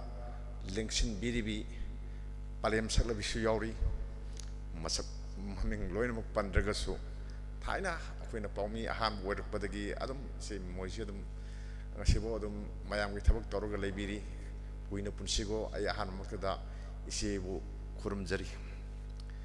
Agi Mangda Lexin Biriba Pantau Saglabising Maruma Pangsing Yambasing then Biriba quite Tarabu Ainama Pamshi the Def Saraga Kubang Changjok Taralun and the Kurumjari Matamsi Yam Sang Lowasun Ido Manti Aduga topic Shidi Yam Chamba topic man Bagiwani Adokimatic Luba Aduga Equina Kamen Piba the Su Yam Wab Aduga Haigadaba Wada the Hirodaba Wasudum Yogadaba Put Curly Aduma Mam Amalay Aduna Aina Yari Makai Quigi Subsalaga Matam Tentakna I Logzage Aduga Ayoiba Morkra Aya Pampam the Katang I Pondok Jerum Hoja Queen Kangi Manipursi Karamba Pum the Lady say Kangdabam the Yauti Kangdabi Yaudi has she Equishi why na Adam Haibatabani Karigi Waruduno, documenting why Haibashida, why Haim the Sikarino Sinita, why? I get a pack man close, I get a pack mange, ꯑꯩꯒꯤ ꯊꯥꯏꯅꯒꯤ ꯑꯍꯜ ꯂꯃꯟ ꯃꯌꯥꯝꯅ ꯁꯤꯟꯅꯕꯤꯔꯝꯕ ꯏꯔꯩꯄꯥꯛꯇꯨ ꯉꯁꯤꯒꯤ ꯑꯩꯈꯣꯏꯅ ꯑꯣꯏꯔꯤꯕ ꯏꯔꯩꯄꯥꯛꯁꯤ ꯅꯠꯇꯦ ꯏꯔꯩꯄꯥꯛ ꯃꯥꯡꯈ꯭ꯔꯦ ꯃꯅꯤꯄꯨꯔꯁꯤ ꯑꯩꯈꯣꯏꯒꯤ ꯀꯥꯏꯔꯦ ꯍꯥꯏꯕꯃꯛꯇꯤ ꯍꯦꯛ ꯅꯨꯡꯉꯥꯏꯇꯦ ꯑꯗꯨꯅ ꯄꯣꯞꯄꯦ ꯍꯥꯏꯇꯥꯕꯅꯤ ꯃꯅꯤꯄꯨꯔꯁꯤ ꯍꯧꯖꯤꯛ ꯄꯨꯡꯄꯣꯞ ꯄꯣꯞꯄ ꯐꯤꯕꯝꯗ ꯂꯩ ꯍꯧꯖꯤꯛꯁꯤꯀꯣ ꯁꯤꯅꯤ ꯑꯗꯣ ꯁꯤꯗꯒꯤ ꯑꯩꯈꯣꯏꯅ ꯀꯔꯝꯍꯥꯏꯅ ꯇꯧꯗꯅ ꯃꯍꯧꯁꯥꯒꯤ ꯐꯤꯕꯝꯗ ꯍꯟꯖꯜꯂꯛꯀꯗꯒꯦ ꯑꯗꯨꯒ ꯑꯩꯈꯣꯏꯁꯤ ꯏꯪꯅ ꯆꯤꯛꯅ ꯂꯩꯃꯤꯟꯅꯕ ꯌꯥꯒꯗꯒꯦ ꯀꯥꯡꯂꯨꯞ ꯃꯁꯦꯟꯁꯤ ꯅꯨꯡꯁꯤ ꯆꯥꯟꯅꯅ ꯂꯩꯃꯤꯟꯅꯕ ꯌꯥꯒꯗꯒꯦ ꯑꯗꯨꯒ ꯗꯦꯟ ꯑꯩꯈꯣꯏꯒꯤ ꯆꯥꯎꯈꯠꯃꯤꯟꯅꯒꯗꯒꯦ ꯍꯥꯏꯕꯁꯤ ꯂꯝꯕꯤ ꯑꯃ ꯊꯤꯅꯅꯕꯒꯤ ꯃꯇꯥꯡꯗꯅꯤ ꯑꯩꯈꯣꯏꯅ ꯉꯁꯤ ꯉꯥꯡꯅꯗꯣꯏꯁꯤ ꯁꯤ ꯉꯥꯡꯅꯀꯥꯟꯗ ꯑꯩ ꯈꯔ ꯑꯗꯨꯝ ꯄꯟꯕ ꯌꯥꯗꯕ ꯈꯔ ꯌꯥꯎꯏ ꯑꯩ ꯑꯗꯨꯝ ꯄꯟꯖꯒꯦ ꯍꯧꯖꯤꯛ ꯃꯅꯤꯄꯨꯔꯗ ꯂꯩꯔꯤꯕ ꯀꯥꯡꯂꯨꯞ ꯍꯥꯏꯇꯥꯔꯦ ꯌꯥꯝ ꯌꯥꯝꯃꯒꯁꯨ ꯆꯥꯎꯔꯥꯛꯅ ꯍꯧꯖꯤꯛꯀꯤ ꯃꯇꯝꯗ ꯑꯩꯈꯣꯏꯒꯤ ꯇꯪꯗꯨ ꯂꯩꯇꯥꯗꯕ ꯐꯤꯕꯝ ꯑꯃ ꯂꯥꯛꯏꯁꯤꯒꯤ ꯃꯔꯨꯑꯣꯏꯕ ꯃꯔꯝ ꯈꯔ ꯍꯥꯏꯇꯥꯔꯒꯗꯤ ꯍꯧꯖꯤꯛꯀꯤ ꯑꯣꯏꯅ ꯐꯣꯡ ꯐꯣꯡ ꯁꯥꯕ ꯍꯥꯏꯔꯒꯗꯤ ꯀꯨꯀꯤꯁꯤꯡꯒꯤ ꯃꯥꯒꯤ ꯗꯤꯃꯥꯟ ꯑꯃ ꯂꯩ ꯁꯤꯃꯀꯣ ꯉꯁꯥꯏꯒꯤ ꯆꯪꯁꯤꯜꯂꯛꯄ ꯍꯥꯟꯅ ꯁꯨꯅꯕ ꯊꯣꯛꯈꯤꯕ ꯀꯥꯡꯂꯨꯞꯀꯤ ꯏꯔꯥꯡ ꯑꯗꯨ ꯃꯌꯥꯝꯗꯨꯗꯤ ꯆꯍꯤ 2 ꯃꯈꯥꯏ ꯍꯦꯟꯅ ꯍꯧꯖꯤꯜꯂꯛꯑꯕꯅꯤ나 ꯃꯗꯨꯕꯨ ꯑꯩꯅ ꯍꯧꯖꯤꯛꯇ ꯄꯜꯂꯨꯔ ꯀꯩꯗꯧꯅꯗꯣꯏꯅꯣ ꯑꯉꯥꯡꯕꯨ ꯈꯪꯉꯦ ꯂꯣꯏ ꯈꯪꯉꯦ ꯑꯩ ꯄꯜꯂꯔꯣꯏ ꯀꯨꯀꯤꯁꯤꯡꯅ ꯀꯔꯤ ꯗꯤꯃꯥꯟ ꯇꯧꯔꯤ ꯃꯣꯏꯅ ꯀꯔꯤ ꯄꯥꯝꯃꯤꯒꯦ ꯍꯥꯏꯕ ꯄꯣꯠ ꯑꯃ ꯂꯥꯛꯏ ꯑꯗꯨꯒ ꯃꯅꯤꯄꯨꯔꯗ ꯏꯪ ꯇꯞꯄꯒꯤ ꯐꯤꯕꯝ ꯑꯃ ꯅꯩꯅꯔꯛꯄꯗ ꯀꯨꯀꯤ ꯈꯛꯇ ꯅꯩꯅꯕ ꯌꯥꯔꯛꯇꯦ ꯍꯧꯖꯤꯛꯇꯤ ꯅꯥꯒꯥꯒꯤꯁꯨ ꯅꯩꯅꯗ ꯌꯥꯗꯦ ꯑꯗꯨꯅ ꯉꯁꯤ ꯑꯩꯈꯣꯏꯁꯨ ꯅꯥꯒꯥꯒꯤ ꯃꯔꯝꯗꯁꯨ ꯈꯔꯗꯤ ꯑꯗꯨꯝ ꯄꯟꯗꯕ ꯌꯥꯗꯕ ꯈꯔ ꯌꯥꯎꯏ ꯑꯗꯨꯒ ꯃꯩꯇꯩꯁꯤꯡꯅ ꯀꯔꯤ ꯄꯥꯝꯃꯤ ꯑꯗꯨꯒꯤ ꯃꯇꯨꯡꯗ ꯑꯩꯈꯣꯏ ꯀꯩꯗꯧꯁꯤꯒꯦ ꯍꯥꯏꯕ ꯄꯣꯠꯇꯨꯅꯤ ꯑꯩꯅ ꯊꯝꯗꯣꯏꯁꯤ ꯀꯨꯀꯤꯁꯤꯡꯒꯤ ꯗꯤꯃꯥꯟ ꯃꯌꯥꯝꯅ ꯃꯌꯦꯛ ꯁꯦꯡꯅ ꯂꯣꯏ ꯈꯪꯉꯦ ꯁꯦꯄꯔꯦꯠ ꯑꯦꯗꯃꯤꯅꯤꯁꯇ꯭ꯔꯦꯁꯟ ꯄꯤꯌꯨ ꯍꯥꯏ ꯁꯦꯄꯔꯦꯠ ꯑꯦꯗꯃꯤꯅꯤꯁꯇ꯭ꯔꯦꯁꯟ ꯍꯥꯏꯕꯗꯤ ꯀꯩꯅꯣ ꯍꯥꯏꯔꯀꯥꯟꯗ ꯃꯅꯤꯄꯨꯔꯗ ꯌꯥꯎꯗꯕ ꯇꯣꯈꯥꯏꯕ ꯂꯩꯉꯥꯛ ꯑꯃ ꯁꯦꯝꯒꯦ ꯍꯥꯏꯕꯅꯤ ꯃꯅꯤꯄꯨꯔꯗ ꯌꯥꯎꯗꯕ ꯇꯣꯈꯥꯏꯕ ꯂꯩꯉꯥꯛ ꯑꯃ ꯍꯥꯏꯇꯥꯔꯒꯗꯤ ꯌꯨꯅꯤꯌꯟ ꯇꯦꯔꯤꯇꯣꯔꯤ ꯑꯣꯏꯒꯦꯔꯥ ꯑꯣꯔ ꯅꯠꯇ꯭ꯔꯒꯅ ꯑꯩꯈꯣꯏꯒꯤ ꯁ꯭ꯇꯦꯠ ꯑꯃ ꯑꯣꯏꯒꯦꯔꯥ ꯅꯠꯇ꯭ꯔꯒꯅ ꯃꯅꯤꯡꯇꯝꯕ ꯀꯨꯀꯤꯒꯤ ꯂꯩꯄꯥꯛ ꯑꯃ ꯑꯣꯏꯒꯦꯔꯥ ꯍꯥꯏꯕ ꯄꯣꯠ ꯑꯃꯅꯤ ꯃꯁꯤ ꯑꯩꯈꯣꯏꯅ ꯉꯜꯂꯤꯉꯩ ꯃꯇꯝꯗꯒꯤ ꯑꯩꯈꯣꯏꯅ ꯁꯤꯒꯤ ꯗꯤꯃꯥꯟꯁꯤ ꯂꯥꯛꯇ꯭ꯔꯤꯉꯩꯒꯤ ꯀꯥꯡꯂꯨꯞꯀꯤ ꯏꯔꯥꯡ ꯊꯣꯛꯇ꯭ꯔꯤꯉꯩꯒꯤ ꯃꯃꯥꯡꯗ ꯑꯩꯈꯣꯏꯅ ꯑꯩꯈꯣꯏ ꯍꯣꯝꯂꯦꯟ ꯀꯨꯀꯤꯒꯤ ꯍꯣꯝꯂꯦꯟ ꯇꯥꯜꯂꯤ ꯍꯥꯏꯕ ꯄꯣꯠꯇꯣ ꯑꯗꯨ ꯃꯁꯛ ꯑꯣꯏꯅ ꯑꯣꯟꯊꯣꯔꯛꯄꯅꯤ ꯃꯃꯤꯡ ꯑꯣꯏꯅ ꯑꯣꯟꯊꯣꯔꯛꯄꯅꯤ ꯀꯨꯀꯤꯒꯤ ꯍꯣꯝꯂꯦꯟꯅꯤ ꯇꯧꯔꯤꯁꯤꯀꯣ ꯁꯤ ꯑꯃ ꯂꯩꯔꯦ ꯑꯗꯨꯅ ꯁꯤ ꯐꯤꯕꯝꯁꯤ ꯂꯥꯛꯑꯀꯥꯟꯁꯤꯗ ꯃꯣꯏꯅ ꯍꯥꯏ ꯑꯩꯅ ꯍꯥꯏꯕ ꯅꯠꯇꯦ ꯑꯩꯈꯣꯏꯒꯤ ꯃꯈꯣꯏꯒꯤ ꯂꯝ ꯂꯩꯔꯦ ꯃꯅꯤꯄꯨꯔꯗ ꯃꯈꯣꯏꯒꯤ ꯂꯝ ꯂꯩꯖꯔꯦ ꯂꯥꯟꯃꯤ ꯂꯩꯖꯔꯦ ꯑꯣꯟꯂꯤ ꯉꯁꯥꯏꯒꯤ ꯑꯣꯐꯤꯁꯤꯌꯦꯜ ꯑꯣꯏꯕ ꯄꯣꯠ ꯑꯃꯗ ꯑꯩꯈꯣꯏꯁꯤ ꯁꯦꯄꯔꯦꯁꯟꯗ ꯉꯥꯏꯔꯦ ꯈꯥꯏꯗꯣꯛꯅꯒꯗꯕꯗ ꯃꯉꯥꯏꯔꯦ ꯃꯗꯨ ꯇꯧꯕꯤꯌꯨ ꯍꯥꯏꯕꯅꯤ ꯁꯤꯝ ꯂꯩꯔꯦ ꯑꯗꯣ ꯃꯣꯏꯅ ꯑꯃꯨꯛꯁꯨ ꯍꯥꯏ ꯉꯔꯥꯡ ꯅꯍꯥꯟꯁꯨ ꯑꯗꯒꯤ ꯑꯩꯈꯣꯏꯒꯤ ꯑꯣꯕꯖꯥꯔꯚꯔꯗꯤ ꯅꯠꯇꯕꯗ ꯑꯣꯕꯖꯥꯔꯚꯔꯗꯧꯅ ꯂꯥꯛꯑꯝꯕ ꯑꯃ ꯍꯥꯏꯇꯥꯏꯀꯣ BJPꯒꯤ ꯂꯥꯛꯑꯝꯕꯁꯤꯡꯗꯨ ꯇꯁꯦꯡꯕꯒꯤꯗꯤ ꯌꯨꯅꯤꯌꯟ ꯍꯣꯝ ꯃꯤꯅꯤꯁꯇꯔꯒꯤ ꯀꯥꯡꯕꯨ ꯂꯥꯛꯑꯒ ꯎꯅꯔꯒ ꯂꯝꯕꯤ ꯊꯤꯅꯒꯗꯕꯅꯤ ꯑꯗꯨ ꯅꯠꯇꯦ ꯃꯣꯏꯗꯨꯗꯤ ꯄꯥꯔꯇꯤꯒꯤ ꯑꯣꯏꯅ ꯂꯥꯛꯄꯅꯤ ꯑꯗꯣ ꯄꯥꯔꯇꯤ ꯃꯄꯥꯡꯒꯜ ꯀꯟꯕ ꯀꯜꯍꯟꯕ ꯂꯥꯛꯏꯔꯥ ꯀꯩꯗꯧꯅꯣ ꯈꯪꯗꯦ ꯑꯗꯨꯗ ꯍꯥꯏꯌꯦ ꯀꯨꯀꯤ ꯀꯥꯡꯕꯨꯅ ꯕꯐꯔ ꯖꯣꯟꯁꯦ ꯆꯦꯛꯁꯤꯟꯅ ꯁꯦꯟꯅꯕꯤꯌꯨ ꯆꯦꯛꯁꯤꯟꯅ ꯉꯥꯛꯄꯤꯌꯨ ꯍꯥꯏ ꯑꯗꯨꯒ ꯃꯣꯏ ꯕꯐꯔ ꯖꯣꯟ ꯐꯖꯅ ꯉꯥꯛꯄꯤꯌꯨ ꯍꯥꯏꯇꯥꯔꯒꯗꯤ ꯃꯣꯏꯁꯨ ꯑꯗꯨꯝ ꯑꯩꯈꯣই ꯁꯣꯝꯗ ꯀꯟꯗ ꯂꯥꯛꯑꯣꯏ ꯑꯗꯨꯒ ꯑꯩꯈꯣꯏꯔꯣꯝꯗꯒꯤꯁꯨ ꯆꯪꯍꯜꯂꯛꯀꯅꯨ ꯃꯣꯏ ꯇꯣꯈꯥꯏꯅ ꯑꯗꯨꯝ ꯂꯩꯒꯦ ꯅꯣꯏ ꯑꯗꯨꯝ BJP ꯀꯥꯡꯕꯨꯅ ꯌꯥꯎ ꯍꯥꯏꯕꯅꯦꯕ ꯄꯣꯠꯁꯦ ꯌꯥꯝ ꯅꯥꯈꯩ ꯁꯦꯡꯕ ꯄꯣꯠꯅꯤꯀꯣ ꯑꯗꯨꯒ ꯑꯃꯨꯛꯁꯨ ꯍꯥꯏ ꯃꯣꯏꯅ ꯑꯩꯈꯣꯏꯒ ꯃꯩꯇꯩꯒ ꯑꯩꯈꯣꯏꯒꯁꯦ ꯑꯃꯨꯛ ꯍꯟꯅ ꯄꯨꯟꯕ ꯌꯥꯔꯔꯣꯏꯗꯕ ꯇꯤꯟꯅꯕ ꯌꯥꯔꯔꯣꯏꯗꯕꯅꯤ ꯑꯗꯨꯅ ꯑꯩꯈꯣꯏꯒꯤ ꯃꯁꯤꯒꯤ ꯑꯃꯠꯇ ꯉꯥꯏꯔꯕ ꯄꯣꯂꯤꯇꯤꯀꯦꯜ ꯁꯣꯂꯨꯁꯟꯗꯤ ꯁꯦꯄꯔꯦꯠ ꯑꯦꯗꯃꯤꯅꯤꯁꯇ꯭ꯔꯦꯁꯟꯁꯤ ꯅꯠꯇꯅ ꯂꯩꯇꯦ ꯍꯥꯏꯕ ꯄꯣꯠꯁꯤꯃ ꯂꯥꯛꯏ ꯁꯤꯝ ꯂꯩꯔꯦ ꯑꯗꯒꯤꯗꯤ ꯈꯨꯠꯂꯥꯏ ꯄꯥꯏꯕ ꯀꯥꯡꯕꯨ ꯑꯃ ꯍꯥꯏꯇꯥꯔꯦ ꯌꯥꯝꯃꯤ ꯃꯁꯤꯡ 15ꯃꯨꯛ ꯁꯨꯔꯦꯗꯨ ꯒ꯭ꯔꯨꯞ 2 ꯊꯣꯛꯏ ꯒ꯭ꯔꯨꯞ ꯑꯃꯅ ꯀꯔꯤꯅꯣ ꯑꯩꯈꯣꯏꯒꯤ KNO ꯍꯥꯏꯁꯤꯅꯤ ꯑꯃꯅ ꯀꯩꯗꯧꯕ ꯑꯩꯈꯣꯏꯒꯤ UPF ꯍꯥꯏꯁꯤꯅꯤꯀꯣ ꯒ꯭ꯔꯨꯞ 2ꯅꯤ ꯒ꯭ꯔꯨꯞ 2ꯁꯤꯗ ꯂꯣꯏ ꯄꯨꯟꯕꯅꯤ ꯃꯣꯏ 15ꯁꯤ ꯌꯥꯎꯔꯒ ꯃꯣꯏꯅ ꯍꯟꯗꯛꯀꯤ ꯌꯨꯅꯤꯌꯟ ꯍꯣꯝ ꯃꯤꯅꯤꯁꯇ꯭ꯔꯤꯒꯤ ꯃꯤꯍꯨꯠ ꯀꯥꯡꯕꯨ ꯑꯃꯒ ꯋꯥꯔꯤ ꯁꯥꯟꯅꯕ ꯃꯇꯝꯗꯁꯨ ꯃꯣꯏꯅ ꯅꯥꯈꯩ ꯁꯦꯡꯕ ꯗꯤꯃꯥꯟ ꯃꯣꯏꯅ ꯄꯨꯈꯠꯂꯦ ꯃꯣꯏꯅ ꯍꯥꯏꯁꯤ ꯃꯅꯤꯄꯨꯔꯁꯤ ꯊꯨꯒꯥꯏꯔꯒ ꯑꯩꯈꯣꯏꯒꯤ ꯌꯨꯅꯤꯌꯟ ꯇꯦꯔꯤꯇꯣꯔꯤ ꯑꯃ ꯄꯤꯌꯨ ꯑꯗꯨꯁꯨ ꯑꯩꯈꯣꯏꯒꯤ ꯑꯦꯁꯦꯝꯕ꯭ꯂꯤ ꯂꯩꯕ ꯑꯃ ꯄꯤꯌꯨ MLAꯁꯤꯡ ꯂꯩꯕ ꯑꯃ ꯄꯤꯌꯨꯅ ꯁꯦꯝꯕꯤꯌꯨꯅ ꯍꯥꯏ ꯑꯗꯣ ꯃꯗꯨꯒꯤꯗꯨ ꯍꯥꯟꯅ ꯌꯥꯅꯈꯤꯕꯗ ꯀꯩꯅꯣꯗꯗꯤ ꯁꯨꯒꯤ ꯒ꯭ꯔꯥꯎꯟ ꯔꯨꯝꯗ ꯁꯨꯡꯌꯥꯎ ꯌꯥꯎꯗꯕ ꯄꯣꯠ ꯑꯃꯅꯦꯕꯀꯣ ꯃꯗꯨꯒꯤꯗꯨ ꯇꯧꯔꯣꯏ ꯍꯥꯏꯕ ꯄꯣꯠ ꯑꯃ ꯂꯩꯔꯕꯅꯤ ꯍꯟꯗꯛ ꯊꯥꯡꯖꯜꯂꯛꯏꯕ ꯄꯣꯠ ꯑꯃꯅꯤ ꯑꯩꯈꯣꯏꯅ ꯃꯁꯤ ꯎꯏ ꯁꯤ ꯂꯩ ꯃꯅꯤꯄꯨꯔꯗꯅꯤꯀꯣ ꯇꯧꯔꯤꯁꯦ ꯍꯥꯏꯕꯗꯤ ꯍꯧꯖꯤꯛ ꯌꯥꯝ ꯅꯥꯈꯩ ꯁꯦꯡꯉꯦ ꯀꯨꯀꯤꯁꯤꯡꯅ ꯄꯥꯝꯃꯤ ꯃꯅꯤꯄꯨꯔ ꯊꯨꯒꯥꯏꯕ ꯑꯗꯨꯒ ꯃꯈꯣꯏꯒꯤ ꯑꯣꯏꯕ ꯊꯨꯒꯥꯏꯕ ꯂꯩꯉꯥꯛ ꯑꯃ ꯂꯩꯕ ꯄꯥꯝꯃꯤ ꯑꯗꯨꯅ ꯀꯔꯝꯕ ꯑꯩꯈꯣꯏꯒꯤ ꯀꯥꯡꯂꯨꯞꯀꯤ ꯏꯔꯥꯡ ꯑꯃ ꯊꯣꯛꯈꯤꯕꯗꯨꯒꯤ ꯈꯨꯗꯣꯡꯆꯥꯕꯁꯤ ꯂꯧꯔꯒ ꯃꯗꯨꯗꯪ ꯊꯣꯛꯍꯟꯕꯁꯤ ꯃꯣꯏꯅ ꯄꯥꯝꯃꯒ ꯑꯗꯨꯝ ꯂꯩꯕ ꯄꯣꯠ ꯑꯃꯅꯦꯕꯀꯣ ꯅꯣꯡꯃ ꯊꯣꯔꯛꯀꯅꯤ ꯑꯗꯨꯅ ꯊꯣꯔꯛꯀꯥꯟꯗꯨꯗ ꯃꯁꯤ ꯇꯧꯍꯧꯒꯗꯕꯅꯤ ꯍꯥꯏꯕ ꯄꯣꯠꯁꯤ ꯁꯦꯔꯤꯁ ꯅꯥꯏꯅ ꯃꯊꯪ ꯇꯧꯊꯔꯛꯄꯅꯤ ꯑꯗꯨꯅ ꯂꯥꯟꯁꯤ ꯑꯗꯨꯝ ꯂꯦꯞꯇꯕꯒꯤ ꯐꯤꯕꯝ ꯑꯃ ꯃꯣꯏꯅ ꯁꯨꯝ ꯂꯩꯔꯤ ꯍꯥꯏꯕ ꯄꯣꯠꯁꯤ ꯑꯩꯈꯣꯏ ꯌꯦꯡꯃꯤꯟꯅꯔꯁꯦꯕꯀꯣ ꯑꯗꯒꯤꯗꯤ ꯑꯩ ꯇꯦꯟꯁꯤꯟꯖꯒꯦ ꯌꯥꯝ ꯁꯥꯡꯅ ꯂꯥꯎꯏ Nagagi di mana mula Nagana kari hai Nagagi di Thaina akoina angang oiringaidagi adum hairaga lai adum NSN na ujudum hai yam chamba demand man bagi wani kogi Naga tariba lam singse Nagagi administrative unit amagi makhada akoi punjage haibani pajara poni ko moi demands haibadi Nagaland gi Naga Manipur gi Naga Arunachal Pradesh gi Naga aduga den kainoda kundariba Myanmar da kundariba Naga mayam do moi administrative unit amagi makhada haibadi lenga amu tang oina leijage haibani ko prime minister oigera president oigera chief minister oigera leijage haibani moi haije ko adugi do India na yaina tra yadi haiba khumate demand di yam makai yam nakai sing bapot amani habadi Manipur se yawriba Naga sing se Naga gi ato palam da leriba Naga mayam to pullaga lengak amu oina leijage haibani da Manipur se samjam moju thukai jage haiba pot amani ngalingi mamang dagi adum nganna dum haira kra pot amani ko si posima akoi yam nakai sing na koi ufang adu na koi wangang di handak si kamai to gibu akoi gi Halaman ipa ipal hai tare aku tapi tami bangamba tangkul gi halaman mem ama yauba ko tangkul Nagalong na mana lo warip ni na makak thadore ko as madu paru da ai kaino moin to su kamai to jana sibo khale moi warip se su masi su ai ngasi adum panjaram ge mem su khangbiram gani akoi gi tangkul Nagalong hai si tangkul fruki oina di apex body amani moina lobo warep to takul punamang na dum satka da pot amani yam maru pot amani si adum le khambire khoi swaida di ngalerga ipom haini ngalerga amuko haini ngale UCM haidana moida du leite moidi asi amata sina kari oi karim ka dana khoi khulai parakpa karim ka dana organization thorpa karim ka dana kamai to ba bol le pa amatang oiba sum hatana kasu kasin sana bani somde onthogana paisa gi mamai oiba somde onthogana kano oiba adugum amane na adum lobo adum yaba pot amane ba ko sile aduna moina hai bisi akhoi gi kano gi singi mafam sing haita ko sai stil leriba mayam sing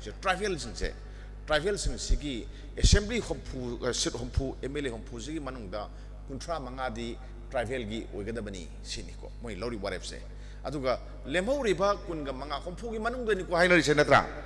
maitai gi na haita tapak ta harga di maitai da pangal su yauri ko atai su yauri ko sigi kun manga sina akhoi kanu gi beli gi oigada bani hai moi ko hai se kontra manga ga kunga manga ga ni kaite mina dum haija sunu sanaba yaba yada ba haiduna amani ko sile adagi amuk sumoina palli masagi tribal haina moina pusale tribal se kana no kukisu tribal ni aden adagi di Naga su adum tribal si moina pula punjingre ko konjal lakanda kari haire khogi mui masing se pun lak tra manga 15 lak khai moina lak tra manga leire aduga den beli gi sina lak tara ga tari ni pangal su yori ko ado taseng badi akhogi maitai gi masing si yam handara bani ko yam nema bani aduga moi tribal gi haire ba masing si adum sorak pa adum summe ba ko maitai gi masing si pangal yor kanda lakhogi lak tractor hai wani pangan di jigli sing mari ma kanu lak mari gi me adale sala abane ba ko aduna maitai di khogi lak tra ma yor tra ba pot amane sini leris sumaina hai aduga area si kai masagi sing ngai na hai ba sida Manipur gi di sada ye thona bi ai ko sada kanu gi manung sida samagi manungda singna 80% kanu gi ni akhoi gi 90% ni sada mogdani aduga tampak ta leisna sada kanu ni tara sigi manungda amu loktak part ba mayam sum khai khor kanda di nipan go bodani ko nipan si maitai gi lam nati mayam khangbiu ko pangal gi lam nati pomna makini tribal mayam ge su yaw ni den atai mapan da leiba mayam se asisu sira lam leira ge yaw bani na loi yai si leiri ne ba ko si leiba sida moina khaidok piri se moina ngasagi assembly gi sit yanthok piri se akhoi amtang yingmina se ba ko maram sabra ni yengse ba ko taseng badi assembly gi sit masing sidi kanana yendoino harkanda delimitation na matawni na census tawrani mikuk thibalor kanda delimitation na matawni delimitation duda asagi maduka tawdoino haragadi masagi missing the base tawdoine missing da lamda nati lamgi pak chawbada nati ko kanglup yamba da nati ko an moina 90% leibagi moina assembly MLA masing yamna legidong natieba ko aduna kadore adudi masagi mi masing do wer kadoini mi masing dodi maitai na yamjadragadi maitai gi sing yamjadra bai se masana taba pot amani aina thingmanga ba pot natieba dudi ko then naga sing na adu oini ada oini na hojik claim toraga masagi kai hatare suna kanda mai sai ngai sida moina sing yang matong sum tawbase ai masi tawun janing da bai wani ko haise ai moida kano to wi wanati blame to wanati simle adagi marak sida mukso atopa mong phaijallem indigenous haiba mam indigenous am kusalem akoi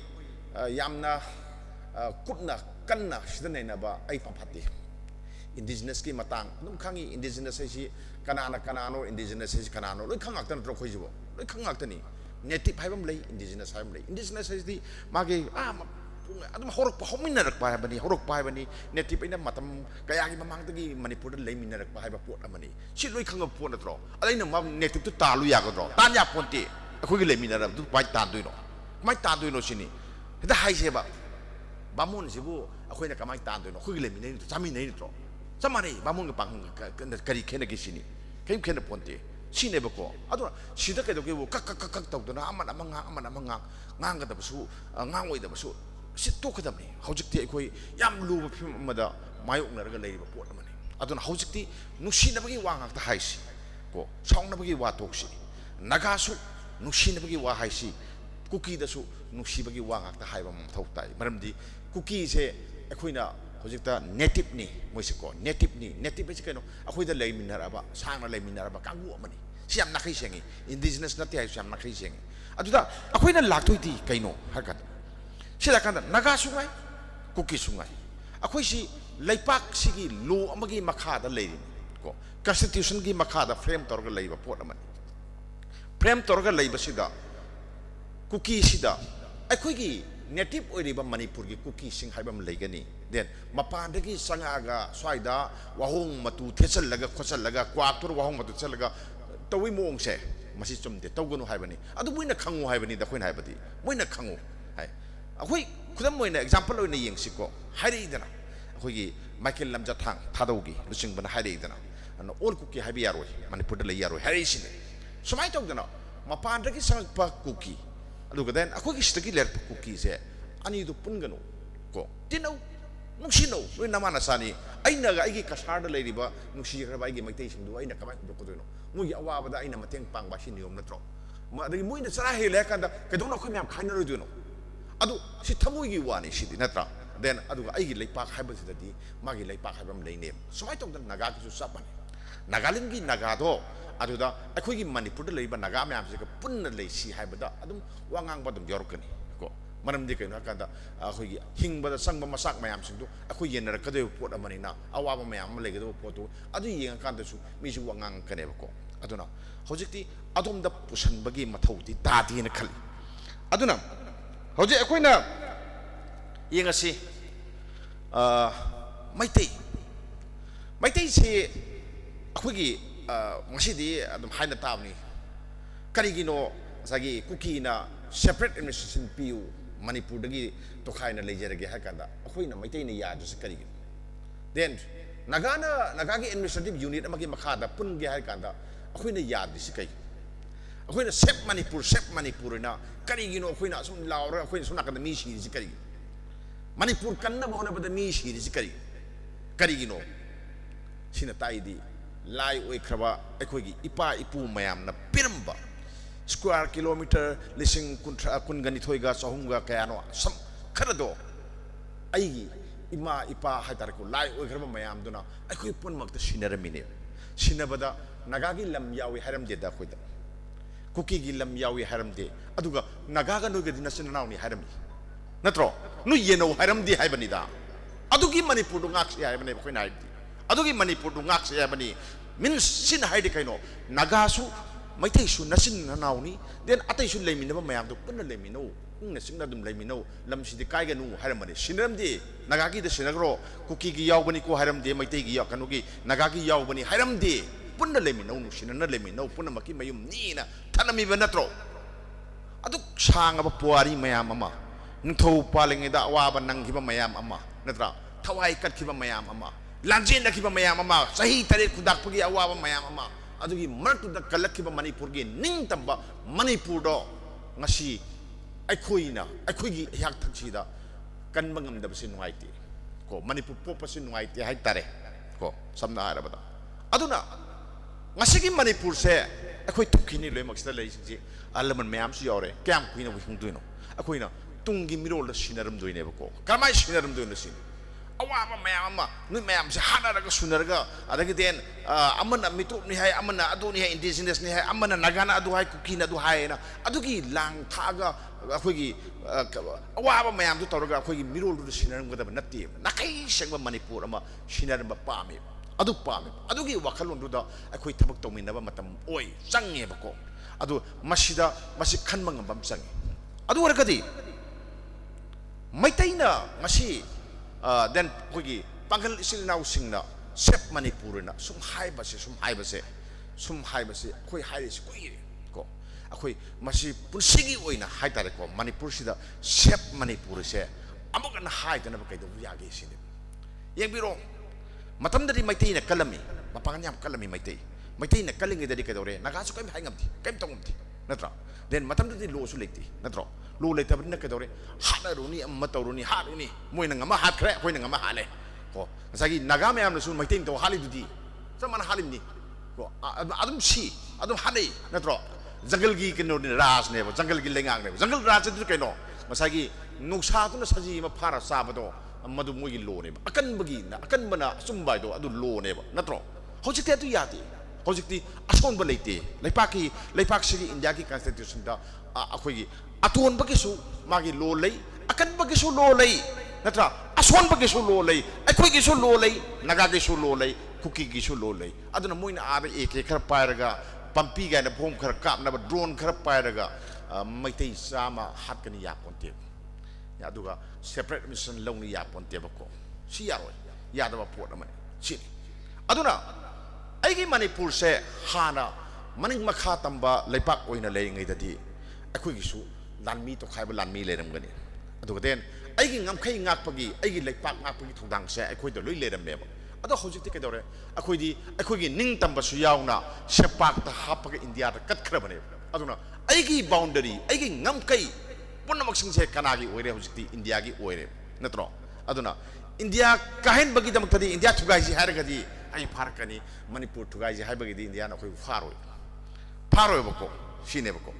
ꯁꯤꯅꯤ ꯑꯗꯨꯅ ꯁꯤ ꯁꯥꯟꯅꯔꯤꯕ ꯂꯤꯂꯥꯁꯤ ꯌꯦꯡꯁꯦꯕ ꯑꯗꯨꯅ ꯑꯩꯈꯣꯏꯅ ꯁꯤ ꯂꯥꯛꯀꯥꯟꯁꯤꯗ ꯀꯩꯗꯧꯔꯦ ꯑꯩꯈꯣꯏꯁꯤ ꯃꯅꯤꯄꯨꯔꯁꯤ ꯀꯃꯥꯏꯅ ꯇꯧꯗꯅ ꯄꯨꯟꯅ ꯂꯩꯃꯤꯟꯅꯕ ꯌꯥꯒꯗꯒꯦ ꯊꯥꯏꯅ ꯂꯩꯃꯤꯟꯅꯗ꯭ꯔꯣ ꯑꯗꯣ ꯍꯧꯖꯤꯛꯁꯨ ꯑꯗꯨꯝ ꯂꯩꯃꯤꯟꯅꯕ ꯀꯩꯗꯧꯒꯦ ꯁꯤꯅꯦꯕ ꯑꯗꯣ ꯉꯁꯥꯏꯒꯤ ꯑꯩꯒꯤ ꯈꯤꯇꯪ ꯋꯥꯈꯜꯂꯣꯟ ꯈꯤꯇꯪ ꯈꯦꯠꯅꯕ ꯈꯔ ꯂꯩꯌꯦꯗꯤ ꯉꯁꯥꯏꯒꯤ ꯑꯣꯖꯥꯅ ꯊꯝꯕꯤꯈꯤꯕꯗꯨꯒ ꯅꯥꯀꯟ ꯑꯃꯗ ꯑꯣꯖꯥ ꯍꯥꯏꯕꯗꯨ ꯌꯥꯝ ꯆꯨꯝꯃꯤ ꯉꯁꯥꯏꯒꯤ ꯗꯤꯕꯂꯞꯃꯦꯟ ꯆꯥꯎꯈꯠꯄ ꯍꯥꯏꯁꯦ ꯏꯪ ꯇꯞꯄ ꯄꯣꯔꯛꯇ꯭ꯔꯒꯗꯤ ꯆꯥꯎꯈꯠꯄ ꯌꯥꯔꯣꯏ ꯍꯥꯏꯕ ꯄꯣꯠ ꯑꯃꯅꯤ ꯗꯤꯕꯂꯞꯃꯦꯟꯒꯤ ꯊꯕꯛꯁꯤ ꯀꯔꯤꯝ ꯌꯥꯔꯣꯏ ꯍꯥꯏꯕꯅꯤꯀꯣ ꯑꯗ ꯑꯩꯒꯤ ꯂꯥꯛꯏꯅ ꯑꯗꯨꯒꯤ ꯇꯥꯡꯀꯛꯇꯨ ꯅꯠꯇꯕ ꯀꯣ ꯗꯤꯕꯂꯞꯃꯦꯟꯁꯤ ꯐꯖꯅ ꯂꯩꯇꯥꯔꯕ ꯑꯩꯈꯣꯏ ꯃꯅꯤꯄꯨꯔꯁꯦ ꯏꯪ ꯇꯞꯄ ꯑꯗꯨꯝ ꯄꯣꯔꯛꯀꯅꯤ ꯉꯁꯤ ꯑꯩꯈꯣꯏꯅ ꯃꯩꯇꯩꯅ ꯋꯥꯔꯤꯕꯁꯤ ꯀꯩꯅꯣ ꯗꯤꯃꯣꯒ꯭ꯔꯥꯐꯤꯗ ꯌꯥꯝ ꯆꯥꯎꯕ ꯆꯦꯂꯦꯟꯖ ꯑꯃ ꯇꯧꯔꯦ ꯆꯦꯂꯦꯟꯖꯁꯤ ꯇꯧꯔꯀꯥꯟꯗ ꯀꯩꯗꯧꯔꯦ ꯑꯩꯈꯣꯏ ꯃꯩꯇꯩꯁꯤ ꯂꯩꯈꯤꯗ꯭ꯔꯥ ꯂꯩꯔꯣꯏꯗ꯭ꯔꯥ ꯑꯩꯈꯣꯏ ꯃꯩꯇꯩꯁꯤ ꯃꯨꯠꯂꯣꯏꯗ꯭ꯔꯥ ꯍꯥꯏꯁꯦ ꯁꯤꯒꯤ ꯐꯤꯕꯝꯗꯅꯦꯕ ꯗꯦꯟ ꯁꯣꯝ ꯅꯥꯀꯟꯗ ꯍꯥꯏꯔꯛꯑꯦꯗꯅ ꯑꯩꯈꯣꯏꯒꯤ ꯆꯤꯡꯒꯤ ꯀꯥꯡꯕꯨ ꯑꯃꯅ ꯍꯥꯏꯔꯛꯏꯁꯤꯅꯤꯀꯣ MLAꯒꯤ ꯁꯤꯠꯁꯨ ꯃꯣꯏꯅ 35 ꯑꯣꯏꯅꯤ ꯑꯩꯈꯣꯏꯅ 15 ꯑꯣꯏꯅꯤ ꯍꯥꯏꯔꯛꯏꯁꯤꯅꯦꯕ ꯑꯩꯈꯣꯏꯅ ꯁꯨꯝ ꯂꯨꯞꯊꯔꯛꯄ ꯃꯣꯏꯅ ꯁꯨꯝ ꯋꯥꯡꯈꯠꯂꯛꯄ ꯑꯗꯨꯒꯗꯤ ꯀꯩꯗꯧꯔꯦ ꯑꯩꯈꯣꯏꯗ ꯃꯤꯄꯥꯏꯕ ꯑꯃ ꯐꯥꯎꯔꯛꯑꯦꯕ ꯃꯩꯇꯩꯁꯤ ꯃꯨꯠꯈꯤꯗ꯭ꯔꯣꯕ ꯌꯥꯎꯔꯦꯀꯣ ꯃꯩꯇꯩꯁꯤ ꯀꯌꯥꯝ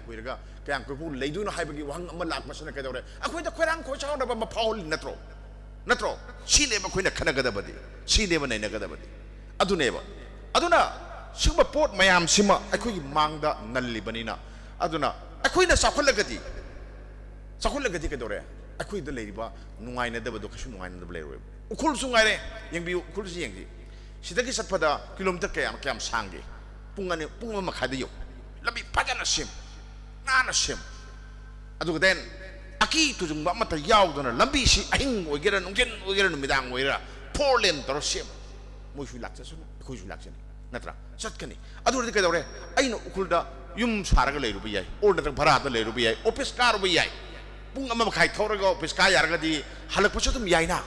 ꯑꯍꯤꯡꯗ ꯍꯜꯂꯛꯁꯨ ꯌꯥꯏ ꯑꯗꯨꯗꯤ ꯂꯩꯇꯦ ꯑꯗꯨꯗꯤ ꯁꯦꯝꯗꯦ ꯗꯤꯕꯂꯞꯃꯦꯟꯇꯤ ꯌꯥꯎꯗꯦ aduga sing do oja satte doctor satte kanan sattuino kota su pide natro angang like tabi kita mafam da oja sing gi leiba nungai na kem simbi da kanan sakadun sinebo adudi nungai mafam da swai da sen chaba kam ba kamu mayam da paisa khojau pirga swai da leidung natro aduna oja su kanogi mahiro su leitaba mafam da oja ni phugu leiri se aduna ne sina shin ne to siko lady ba mayam do so ko tang khai ma di mantri kang ngok ne shine ba ko yeng to se adu di ka dore sing ja hok kadra sa kho loi shine adu di ka dore akhoi ne se da development hai kan da akhoi pun ma ki mieng se amu hongom tangai phade ba ko sagi sa khot pa gi lambi da lak tar ga di wa khalon chu hong ba tai then ada ki di ngasagi sel thada ba su min hai ru sum bam lei ne ba mom da sagi sing gi tu khai ba baje ma se mu ga ri je sum bam lei ne lamdi saure natra impal da karor ta thada badi impal da lang biyai sing da khoi ukhul da karor ta thada ba thada badi thongom sangam ponti aduna di migi kan to hai do adu de khoi songrom to e adu su yaroi hai ba ama su yaroi hai ya ponti ba ko mi su migi right ta lai ni right kai khum na ga da ne ba ko aduna mai tai su pukchel pik pa yati hojik ti pukchel chaw matam oi manipur se noi khakta gi ne na khalam ba do hojik thadok ka da mai tai se akhoi se hojik ti ka dore akhoi pukchel chaw ba adu ga den puno pu kon mang bam change aduna manipur da chief minister ama lak matam da political power park matam da chief minister do mai tai gi chief minister ne hai bi ade ba khoina manipur gi chief minister ne hai ndoi ne adu ga di ka dore asagi naga gi awa su khang batai kuki gi awa su khang batai pangal gi awa su khang batai adu khang mang ma taw ga da ne ba ko adu natna mai tai centric kangu dun da chief minister oi tar ga di leipak rang haugani leipak langgani leipak marat tapna pan mang moi development amtan leiwe shine ba khoni yeng dus aduna ai lo sinjarage yam sang na su ngang oi na harabani na aduna ai khoina uje akhoi ne yeng si sanaba yaroi daba garmar yaw daba demand mayam ama cookie singna tawi ko ojik tawi separate administration ne ba demand si tawi ya ba demand nati maram di akhoi nang sai ha ma hai guduni ai maitai long da haraga di yumdang bana kaina ba hai guduni ko moisi ko agi da tang lak di mui lei no khoi tan de adum layu mui boram thadari dun tro ado mui na igi lei pak si da mui lam ni harak patu di khoi nu ai to bam phawi ya de adum lei sunu english na lei mina si mau cha dong lei mina si ka di helakanu hai bam sange ko ado ai right ti kari le ai right le kai na kan dang sai haji no ham pan gi duni akhoi gi kai dori akhoi gi right pun mak tu di india da pithok khre ning kha tamba yon ban mi tu yaw khrabani loi mak yaw khrabani ko ji adona hoji ti kai dori akhoi gi right janna na ba khona ba gi demand ma taw gadra or na tagana akhoi bu masak khang hai ba ma amadi khudomi thillaga hai da ba yade india da hai da ba yade sithoi ba lan uki ga khoi ga chungna ri ba swai mai te ga chungna ri ba lan ji bu kayam lu ba lan ai di angak pa ina ai di logre ko kai no har ka da asagi kulai pai ba suspension of operation tori ba kangu du muina yo thame ko kem da thambani natra masing yam kangu mui thame nongmai ru lokhalaga thame adu goden somna kan da kulai pai da mayam ama thuraga maitai da ka pa yagadra ba force mayam ama lei center ki force mayam ama lei mui mamang da natro tractor da torga nongmai yalaga phau khawri do low khawri do aduna moi timina yeng lei ba kai gino sine ba aduna ni akoina nakhoi ki mieng am tang hongo se masi ware am tang lobo sumbra ai se kanana no akoi gi ai kan haje ge ba ko sigumba ware am launi hai tar ga di kanana masibu wahi wata si kana ibi gi am tang isam biyo sig ai ibam changen khali kanana mo reporter ma thamaga ware lobo da akoi I nana ba kai yauge kai to ge hore ninna du ne tro mayam se hore na pikaw di putor ga silor se du nuai ti ba khoju adum ba dei song yong di aduna I sumba discourse ko masa ika yaudam ni wang ngang de talle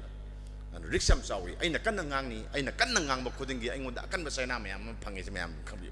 si mayam khabi ko aduna akhoi india da miang hong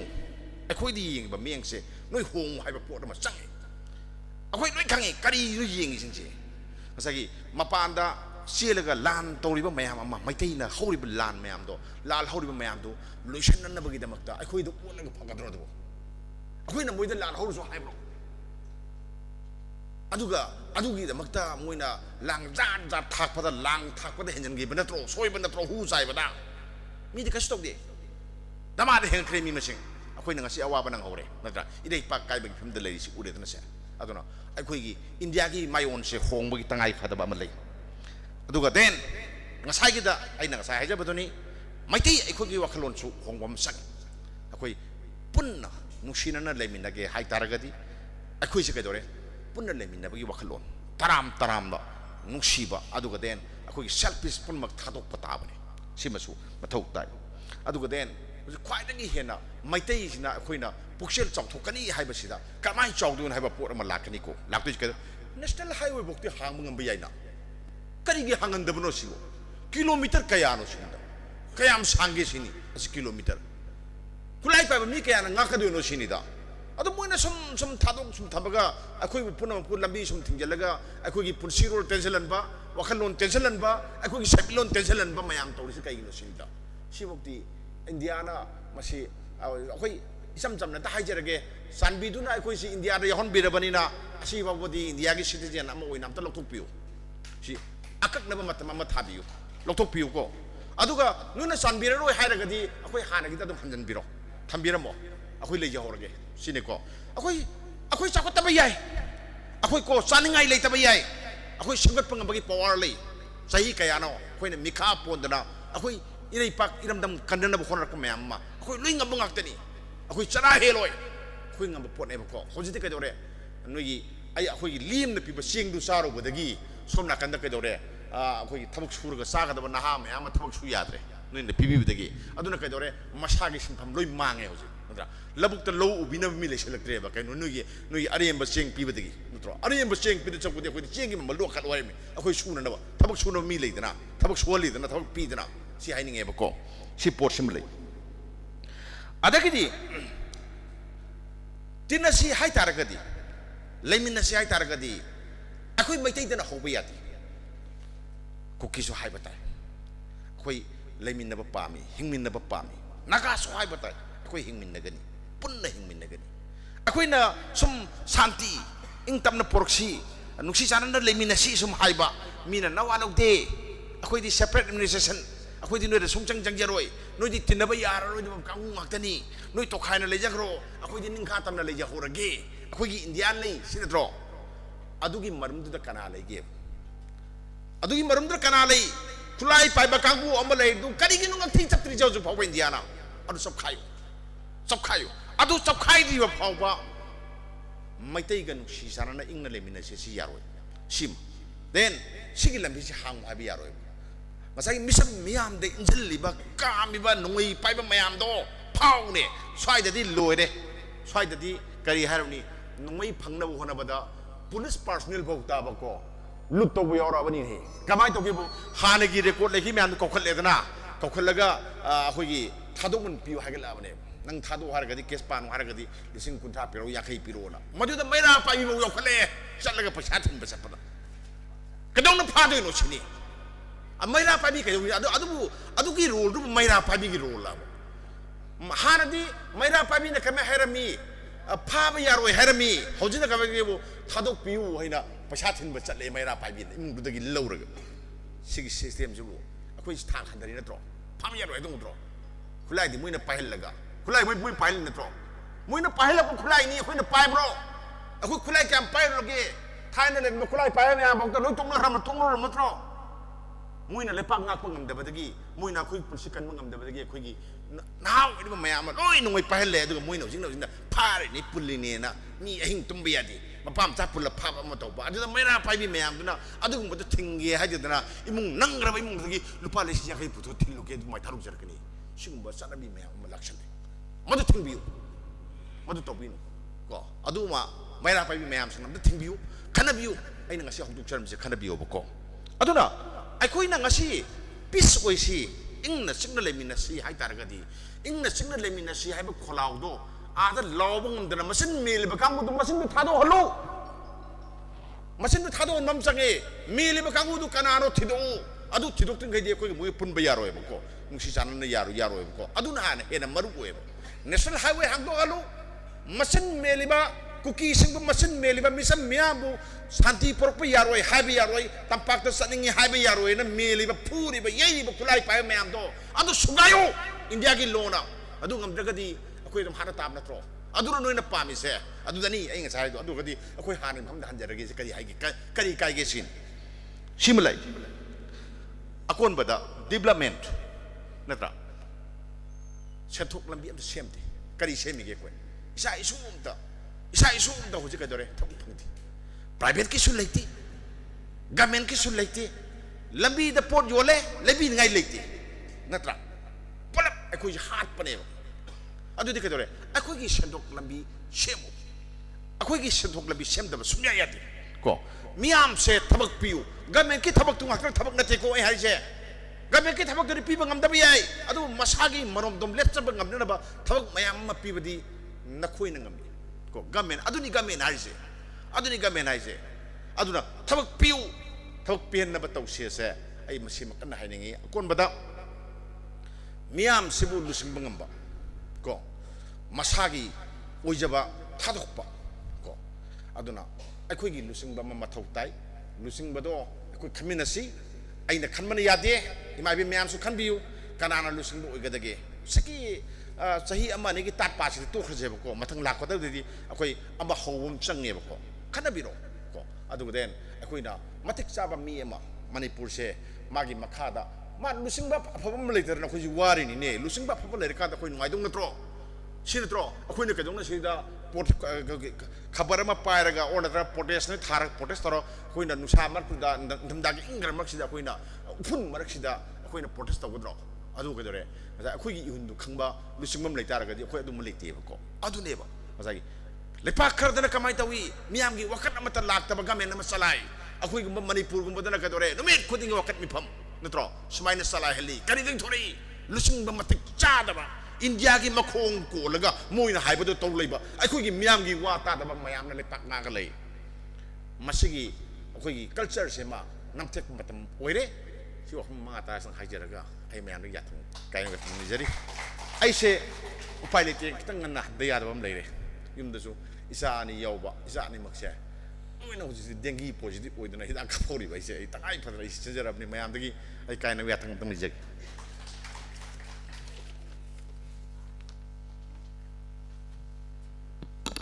Tagachari Tamo Hemanta Kumar Ningomba Editor YL Katina Journalist Samagi Oiba Chapchaba Wafum Marichum Wafum Thambikre Au Makata Rakpada Mingoin Matangi Wanglo Yoina Mingoin Panjarabada Oza Asang Kasar Social Activist Pu Social Activist Samagi Miyeng da Matau kuram na peace, normalcy, harmony and progress nga sige brainstorming discourse siga mari laina na wangang lo na thambina bugam taning singjeri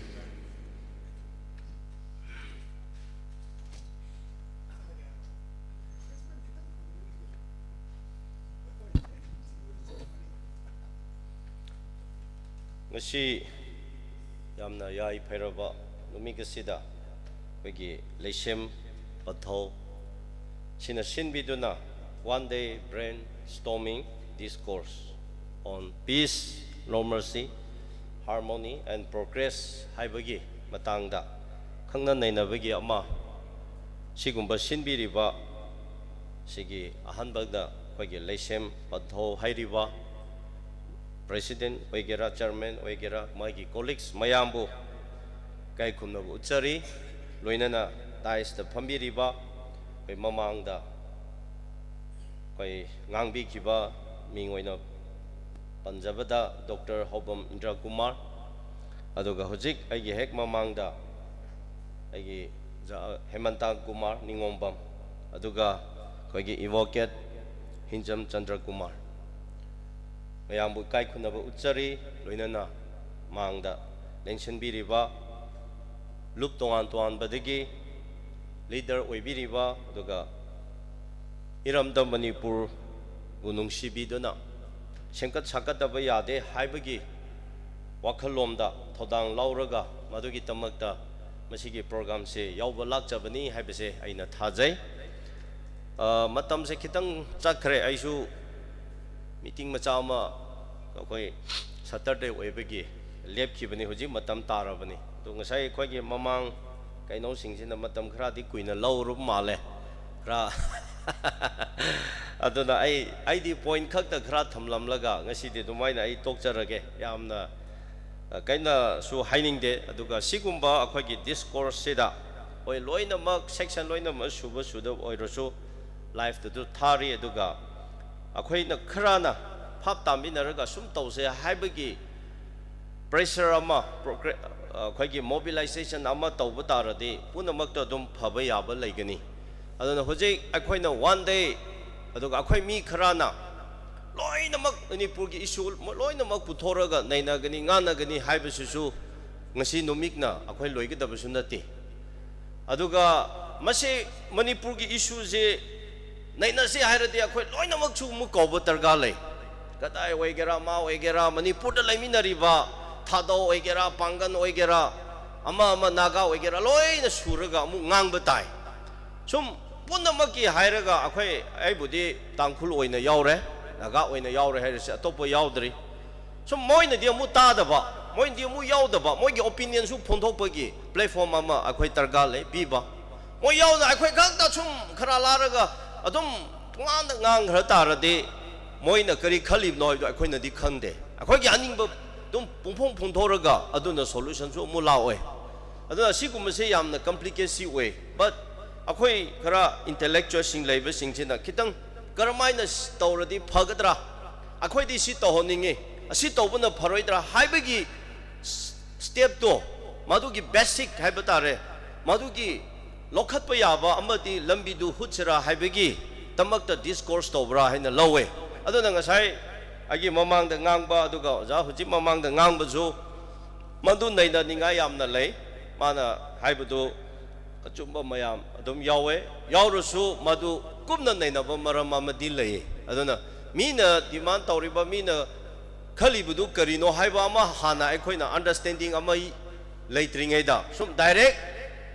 attack tawbusu su phatte maitegi oigera nagagi oigera ko mina karino ma leibagi tawbupudi kalup ama khaktana heta ama taw tangkhul oirasu ariba hanthak tangkhul khaktana tawbu yabo pot nate haijariba ana aina lakchaningba wafamdi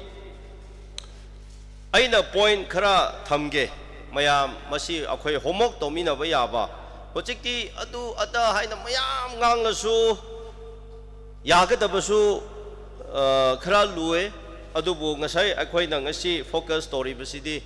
peace normalcy harmony and progress haibani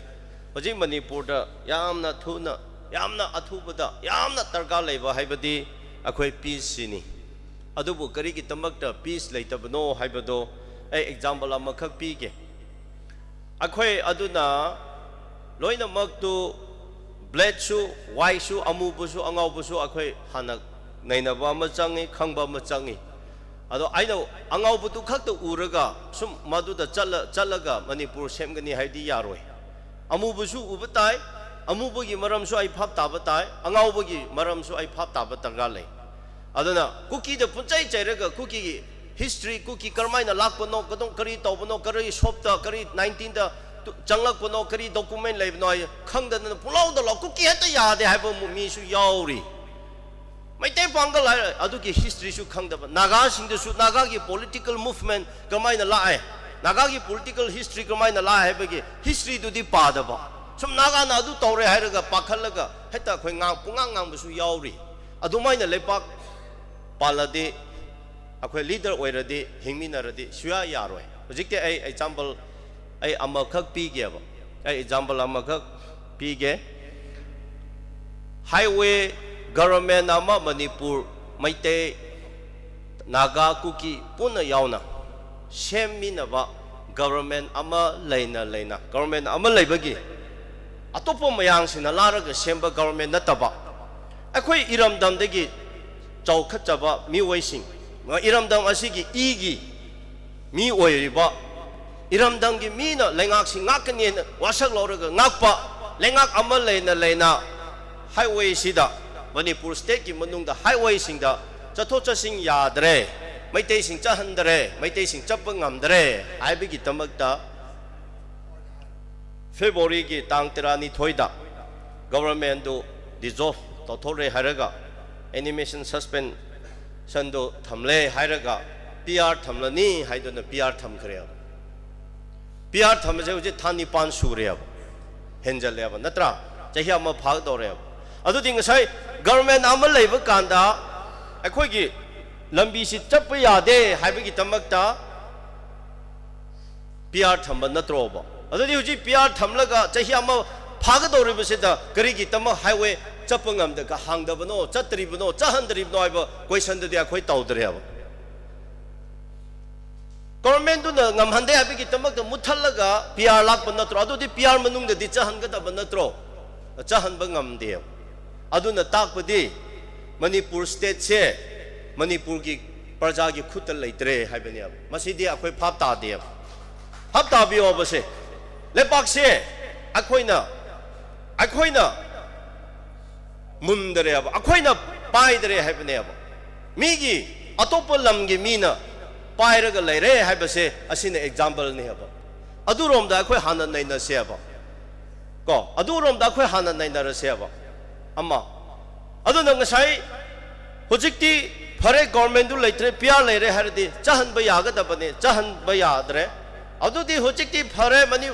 คุย government ป่าไม่ประชาชน government เชื่อมป่าไม่ government เชื่อมปุ่นเอาตลอดเดลีจะเลย government เชื่อมเลยนี่หายเลยฮัลโหลมุก government เชื่อมเลยนี่หายเอาคราเลยก็มีคราละgovernment เชื่อมเลยนี่ government บุตรสุเชษเชื่อมที่เชื่อมได้บ่อันนั้นที่คุยสิบุมีโอยน่ะอูริบระอูดริบระไอ้ที่ขันละก็อีกายชูอีกายลำบีดูสุดจันนิงเดรไอ้เดลีจัลสุไอ้มณีปูร์เนี่ยให้น่าไฮเดรไอ้ดิอรุณาจัลประเทศเด็กเนี่ยตุ้มไฮโตเครียบอีกายละเครียบนั่นเต็มคุยเลยริบะลีดเดอร์ไฮบะเล็กไฮบะคุยกี่อักขังไฮซิงเลยตระบรอมามังดาอิรังลานมายามถอยอีปายปูกิมาตัมดาลอยสลีงานไหนสมัยนั้นทบสุเลยดิอีปายปูกิมาตัมดาไล่เลยชูเฮรัมเด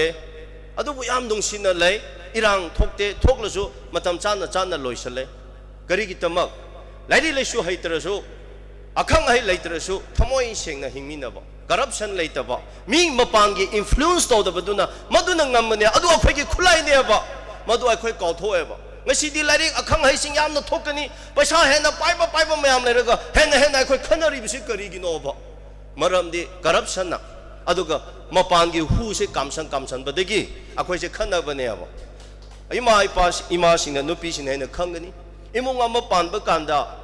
เลยมินารีบะก็เรียกเลยกันนัตระกะพัดบะอามามันน่ะลาระกะอดูว่าตายน่ะไฮเจลดีกัมเซลดีอีมุงดูดุมขันบะเนี่ยดาวทุกตรอทุกปะเนี่ยสิ่งที่จำมันเนี่ยบะดูดาตักปะดีอีมุงกีมนุงดาอีมุงกีมีน่ะ decision เล่าเดะไฮบะเนี่ยดาอดูงั้นเสียคุยงั้นหาเลยระกะนาคาอดูอาดาโตมาดูในนั้นแต่พอมาทำนั่นเองไอ้งอนดาไฮโรดีไอ้คนน่ะกรีดหานะจุ่มทุกข์นี่ไอ้คนน่ะช่วยกี่ปีสิกระไดด้ามันน่ะเป็นแต่ปีสินะกระไดด้าไฮบะเอริอาเซ่หานะลอยน่ะ identify ตัวทั่วเลยก็ดูดิก็ไม่น่าคุยตัวเสียให้บ่ก็ไม่น่าสิจุ่มทุกข์เสียบ่ก็ไม่น่ามาสิเสียมเสียให้บ่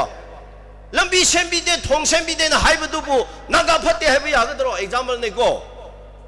ดูดิลำบีหานะเสียมบ่ตายทงมีทงเลยแต่ดิการีดิจับไปยาเดดูทงเสียมบีไอ้บ่ดา example นี่นักพัฒน์ไม่ได้พัฒน์ให้ที่ยารวยให้เป็นนี่ดาไอ้คนที่อดูในนั่นดีครับอดูนั่นไม่ใช่มณีปูร์เซ่คอยดีกี่ไอ้คนยามนั่นเลยอดูว่าไอ้นั่นก็ใช้ให้บ่ดูมาปานกี่ influence นะ decision เล่าเรื่องเลยระบะมาปานกี่ influence ตัวน่ะ yes no พอมบ่เล็บอดูเล็บตัวนั่นเลยเรื่องใครดีไม่ได้แต่ตายนักนู้นักก็สุดตายนักนู้ปังก็สุดตายนักนู้คุกกี้ก็สุดตายนักนู้ไม่ใช่พับตาบิโอไม่ใช่คุยหานะพับตาเดียบ example ละมาไอ้กี่คุณจัดดงเสียอิสินะทุ่มกระอันนั้นว่าหงเง primary health center มาทำบีเร่ว่าจะ construction building เลยบิดรี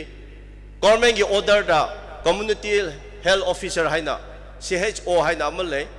female worker male worker จอกิดาให้นะว่าจะพบว่าทำได้ only female worker กับ male worker อามามาดาลาร์อันนี้ไอ้น่ะ director ด่า health department ด่า community health officer do nurse khra phaba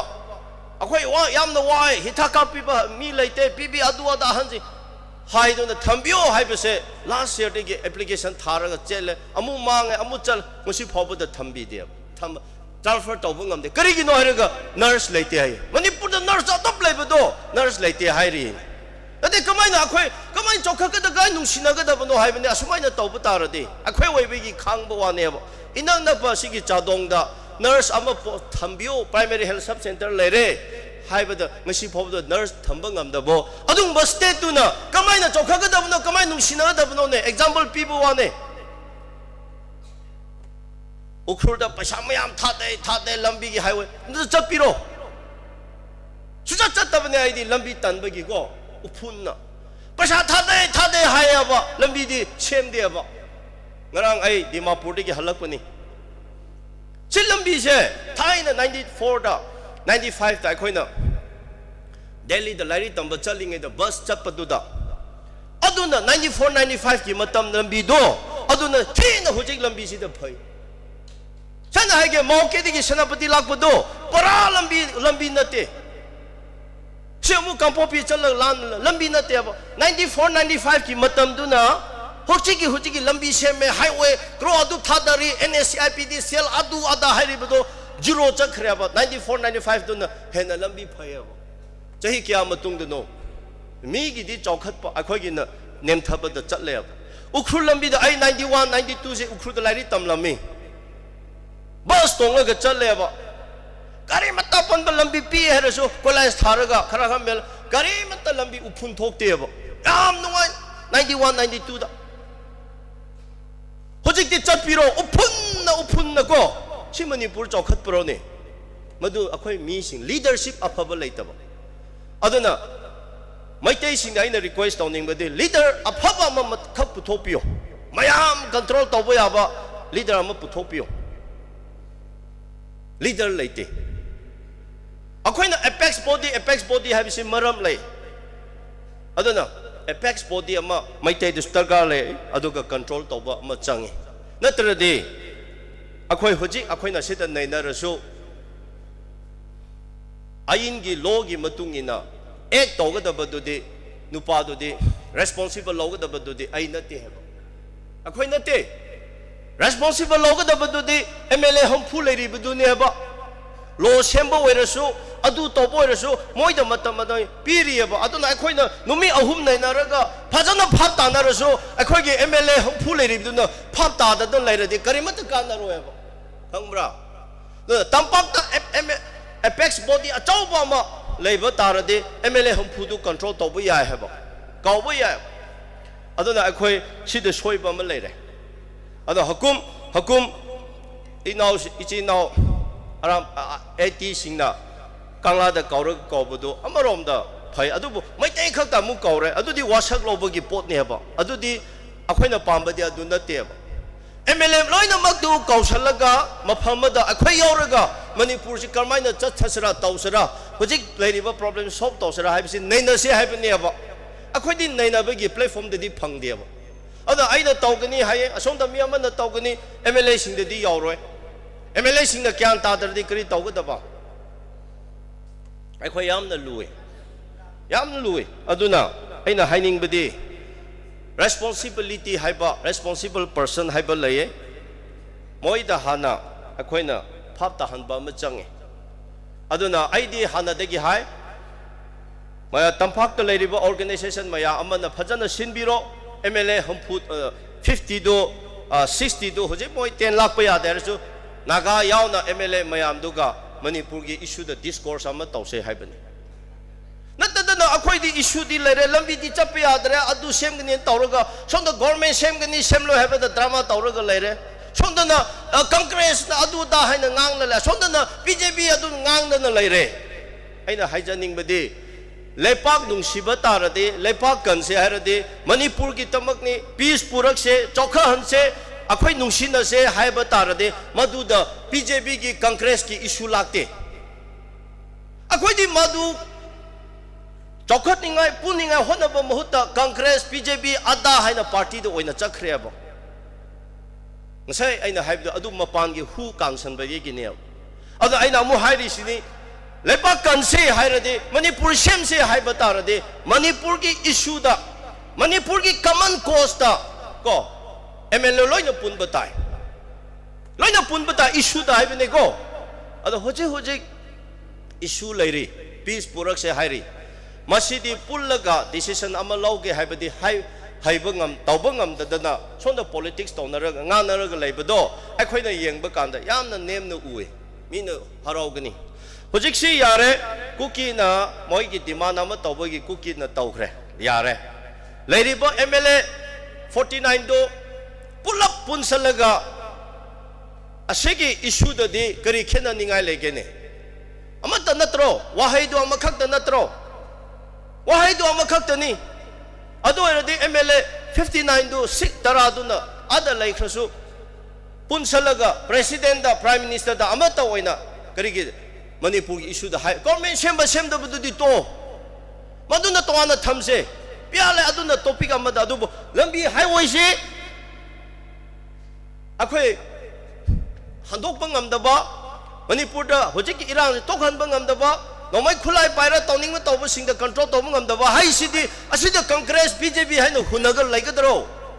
karak po MLA do di manipur gi MLA natro praja mayam na thakat ba natro ado di MLA mayam do punsalaga lambi hangdaba yade haina prime minister da wahai amata oina voice one voice oina haigadaba natro one voice aino haibang amdri si karino haibne abda ado da ne politics sibado madu di akhoi nei na de ba ado aina mai tai sing khrai da hai ai no koi su ma ching thi da haibne no MLA de di chai ba ding amdraga sum le pang nu siu sa pungan na ngang ai aina haita haibne ba si MLA sina kyan ta da ba gine poina humda kuki gi MLA taruk tarek BJP di gi kari natro kuki oina kuki gi MLA oina ka ba na te ne sisu ai khoi phap ta ba ngamdri BJP gi ticket lauraga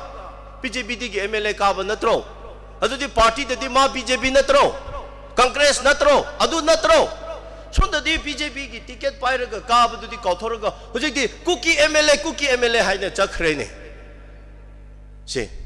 adu di party ama da leraga party du na ma pusan ba ngamdaba purapa ngamdaba karino sisu question chauna leiko ade BJP gi MLA oina karadi manipur gi natro BJP party gi natro do hojik na BJP gi party da oina kagani ticket di pire hojik na kuki gi MLA oina wadu chattara wadu da thaba taun leire asisu akhoi chumthok da bago mase aina khra haira di sanglani adubu phap taram se ko asi naina ga da ba ma chang asisu phap ta dri ba asisu BJP gi party gi leader sing su asi phap ta de ba MLA sing su phap ta de ba madu kuki na te mai jati du kuki oi ba wane but ma BJP gi MLA ne adu di party a chobodu na मागी party the काहली बदु the करी की control तो बंगम दबा हा ए Young सिने अखोई दे सिद नैना दन लेरे अहुम सुबदा अखोइना check सिंग दबसे इची now मैते सिंग से खराना पुक फमले हाय खराना इमोशनल वे हाय खराना तुंगी यावना खंग ngam de हायबा मयामना खरा नै नै अखोइना दुम चतपदा ओयबसु मानबकुम adum assembasu oibukum na tawe ai hairake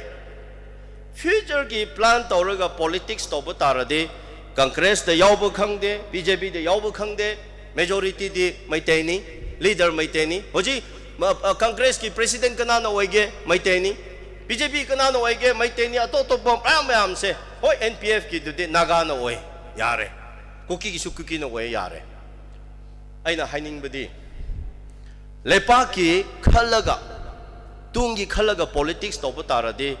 ai BJP da laisunu congress da laisunu decision lawbu kanda phajana lawbu haigataba decision lawbu haitabadagi adjustment haitabadagi mi khalaga objective lairaga thaba tawtabadagi ngasi punamakse akhoi thoklaga adum tawningba tawbasineba example do ai haijage hojik maite kanano yam phaba mi ama paisa su chadaba yam phaba lairi su haiba manipur gi su khangba o tribal de gi ai haira se ba Congress pay Congress da khoi chang la se ni phare ni Congress ki ticket nei ba kan da khoi de pi ro ya khang bra kha oi da ba po da ba da GCP nala khra kot pa homo kum na khra lai ba sen tang la kha pai ba sing da ticket to ABC English i ba hai ba hai ta bra khang da dum ticket pi thok ni ya ba sing ma ne adu kana na decision law ri ba no ba adu do soi ba na tro BJP so do ma ngai Ojek apa Manipur apa mi kerasa BJP dah thajal lah siapa. Hai tiket ampun na piru ya. Adu di kada lepas kemai ni sem kata apa. Example lagi pi kya apa. 2019 dah isu NITP dah. City region dah ni hai bagi. Aku di Manipur sem saya hai bagi tamak tu yau rubu ni apa. Dah saya ni yau ni bagi yau benda te adu ki nate apa. Adu di hai na. Isu MP leblu ya. Leblu bukan dah. Impha hotel da impact na discussion na masil le ai maming di hire roi kak ching di han sing mayam lai ai na haiba naga ga maite hana punba mathau matarga le madu pundara de akhoi yaroi adu khwai de maru oi badi noi kak ching da leiba natraga maite tampak da leiba outer da yauraga vote hada badi yaba lepadi yada ba khra yauri ko aduna su important ni adubu hana naga ga maite ama phap tamina ba ma change aduna aidi maite ga naga hana punna phap ta ba se aidi thabak tawgani haibase ai wa hai se kyan ta ba ngam de reject tawe sonda na vote thadaninga gi tamakta nupa ma na laraga aina karadi maite sing se outer de lepa ya ningai tawgani ar khuwa phuya ba oi su oi de ba oi roi do pot to ko adu di kri hai sera wa hai do Wahai du fatabalom da hairade ayawra ne ba ko adu son bu do oi roi do pota adu maung da voloi na pie ba kari we hojik Manipur thukai gani ada tawgani Facebook ta kan na iba ha nomai nga sai pai ba su hai ba madu da tinaraga volle pa mi matam madu da Benjamin mate da BJP ticket piraga maite mayam na adu gi luchin puren mayam na magi tam campaign tawraga wa ka khi da buwa ne ba Taudro, si aku ini cina biar Malay. Taudro, adu mengai, adu na lebak sem se, ngasai ujah hemat na khra di hire, adu Malay radi phadab na ay pakum khra pining mana isu, lo macam kre, Malay radi ay na hining badi, pharene, ay Manipur sem bade yauge, ay naga macam mau ini, ay khut tanggal laga. Ai imale ba kak thoke na ai chong thoke ne ai chong thoke ne sai na hai ba do ai ngon da ticket pi ro ya ba hap ta bra adu ne ba do adu khoi di gi maite aphaba ahai ba mi ami ama puro ba hoje hai ri ba national party da yaw ba kana mata moi da ticket pi ro ya ba chi ne ba adu na ai na hai janing me di Manipur se Manipur na pandre maming da ne mapan da pan han ba sa ba ne manung da de ahadi gi loina control to thokre ba base BJP gi wan nate si Congress wan nate adu di hoji public akhoi na kari to butai hoji sida yengo re ma khoi maite ma sengda mu ga regional party ma phajana lai share ga MPP adu tawrne ada tawrne hanthak amu ga puchai da mu chai le maite gi marak da regional party phajana lai ga MLA ma na ka bangam da base maite gi mai thi bane go naga di haina NPF manga le ba Kuki di hantang makta form topa party do kuki MLA ni kari ba mai te di kedai nate mai te di kedai Manipur People Party ha lo da to thora ga mai te people ha ra su thamla thamo ama MLA ni khak ta le ro ne hana leiba ngam de ne kari no ba si na tak bu de du Congress ha ra di BJP ha ra di ko hadong na uci cahada bumong da lumla ga laina re ba taudro loire alo le pakkan bagi identity Manipur gi identity party ma thamse hai kan da de kana su yawning de lakte ba regional party akan ba ma maitei singna semlaga MLA leba ngamdri phoba wangang ganu oi thok loi pungang na mapan na ngang muane doi da mina a center na akhoi da usi thoi da bado masing tha da bado adu da yeng bani aduna yogi haradi BJP oikera Congress yogra phadana leader apha khang ha ba mina yore haraga mi sing du khalaga semka chakalo manipur ki tamakta wangang bangamdaba sembangamdaba center da su khana bangamdaba center da su lobangamdaba mi adu hana puthok se ba masu leader ne MLA have si leader ne mi na control to ni ngai na te sini akhoi adu na ngasai na ahawbu da haibado lambi chahandaba hana government leite haire yare ne phare ne government lebe gi ngamdam ni government do thamlam laga PR lakhre hoje PR manung da lambi chappa yabro ne adu di question tawde adu di hana chum thoke haidraga center de gi kadai ai maming di paning de heta lar de airport do olaga khuba ga phudana ha ano una taina dana ayu queue de lep na hotel da una gi ai queue lep laga le riye ba khwai gi chokhat ba mi do lepak do khoi manipur ni para pira adu di center gi waira prime minister la pakan da hairo na lambi hana chathalo adu to holo irang hana kaino to holo siku ki ga mai te gi lan sibu kya luge ne nan khan ba da country nation amana sidigi sathi ba mi lising ni lak hal su tha hum da mi gi lepak di control to risidi no mercy pura risidi akhoi gi di adu sunate na sipai lising lak ama hena lere haraga highway chahan bangam de hari sibu karamba iram dam lepak pithibida gadai da lege adu edi tausinaba natro sasinaba natro madu tausinaba ni sasinaba ne mai te sing na phap tadri heba aisu hujik ti mai te khra chai rege go ngase hemantan na naga khra chai rabane na warobi gnu go aisu khra chai rege ba tawdro kari kumba amada khangda adu tawni ai swai da thoktana imai ben khangda bam mi lising ni phu yang khai di tin bangam me adu ngasi center na sanari ba pot chidi akhoina uba ngamde ne aduna ai di politics ki wasu na te aina ngang se mo hoina di taning loi sai politics oina BJP de yauge haibra tauge haibra congress tauge hara adu tawrasu mi masak phajak na khanglaga magi background phajana khanglaga magi mihun khanglaga magi future khanglaga lepak asigi tamakta decision lobung ngamba adu luchin purendo ngasi akhoi iramda da yamna targa lere atotopa macha masu macha du de to ngasai akhoi gi hemanta na haire oi tribal haina palle adu haire hoine akhoi di matamada akhoi school larik afaba da tamba ngamde hoji icha singdi khara afaba tamba ngam akhoi di aidi amu tribal oining dre aidi general da yaurosra haina khanba haure tribal da akhoi facility do hoji akhoi Rajasthan ki Mina haiba tribe to madu yausalak pa kanda hoje akhoi gi mi IS tharas thopang ngamdare thoktarabne go kari gi dore moina khang haibna loina lo khre akhoi di general da mu yaurosra na khang ba haure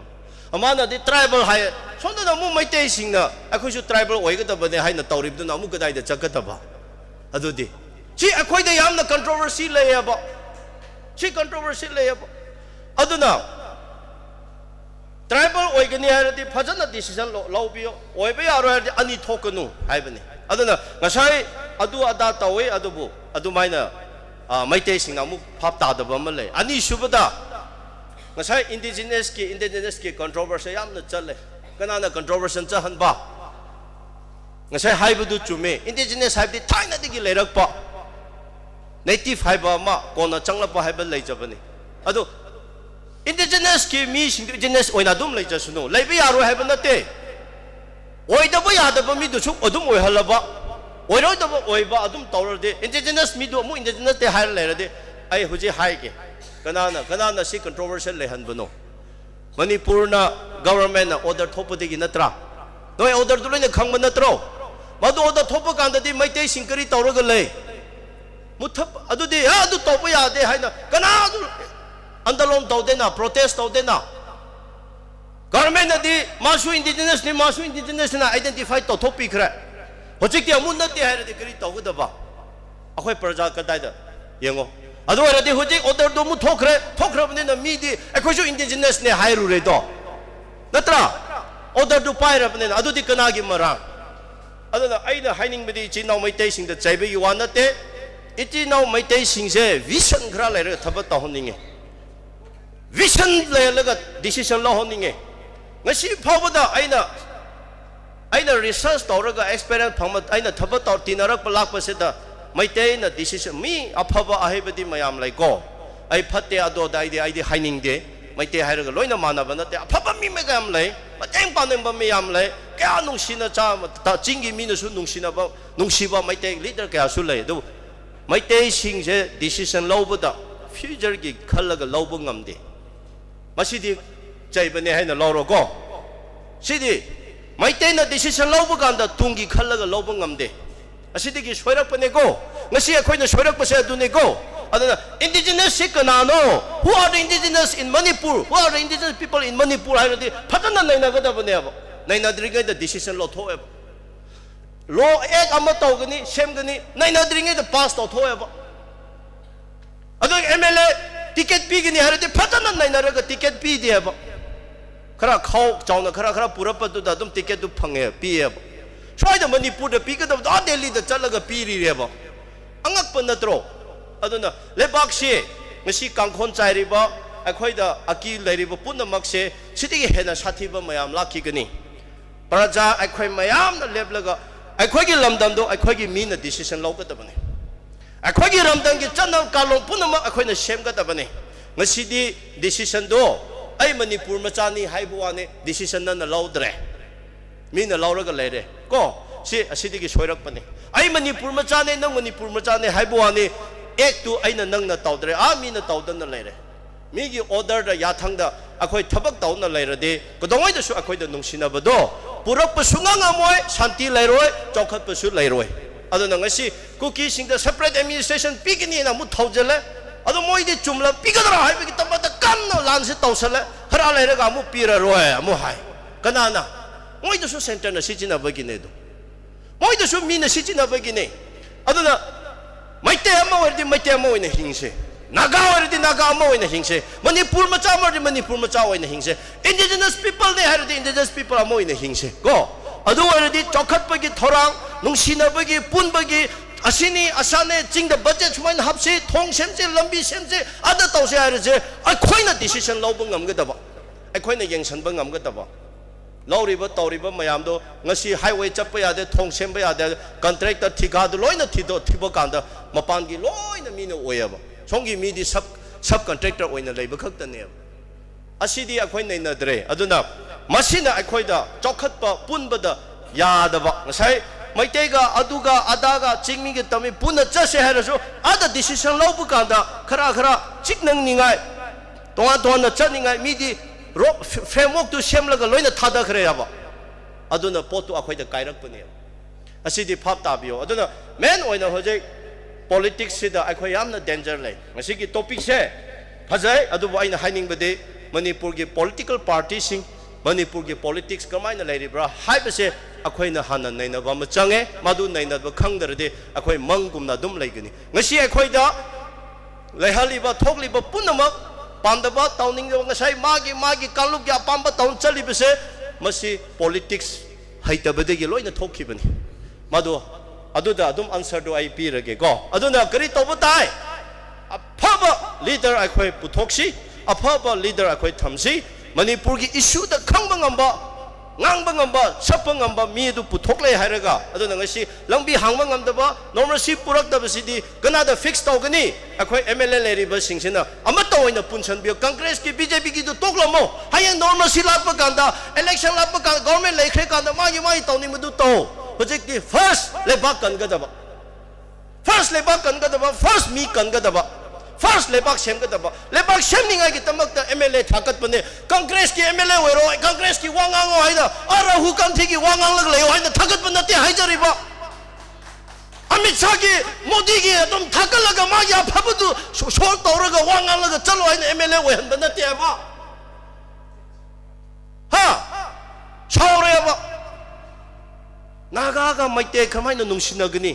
tangkhulga maite kamai nungsinagani thadao singa inde nungsinaraga aduda awatpa science ki teacher awatpa doctor masing awatpa lambi semdaba mayamdo semle haraga Manipur amata oina nungsi chana na chaninga oyol Manipur gi lutin pure oiro haina MLA oihanba natro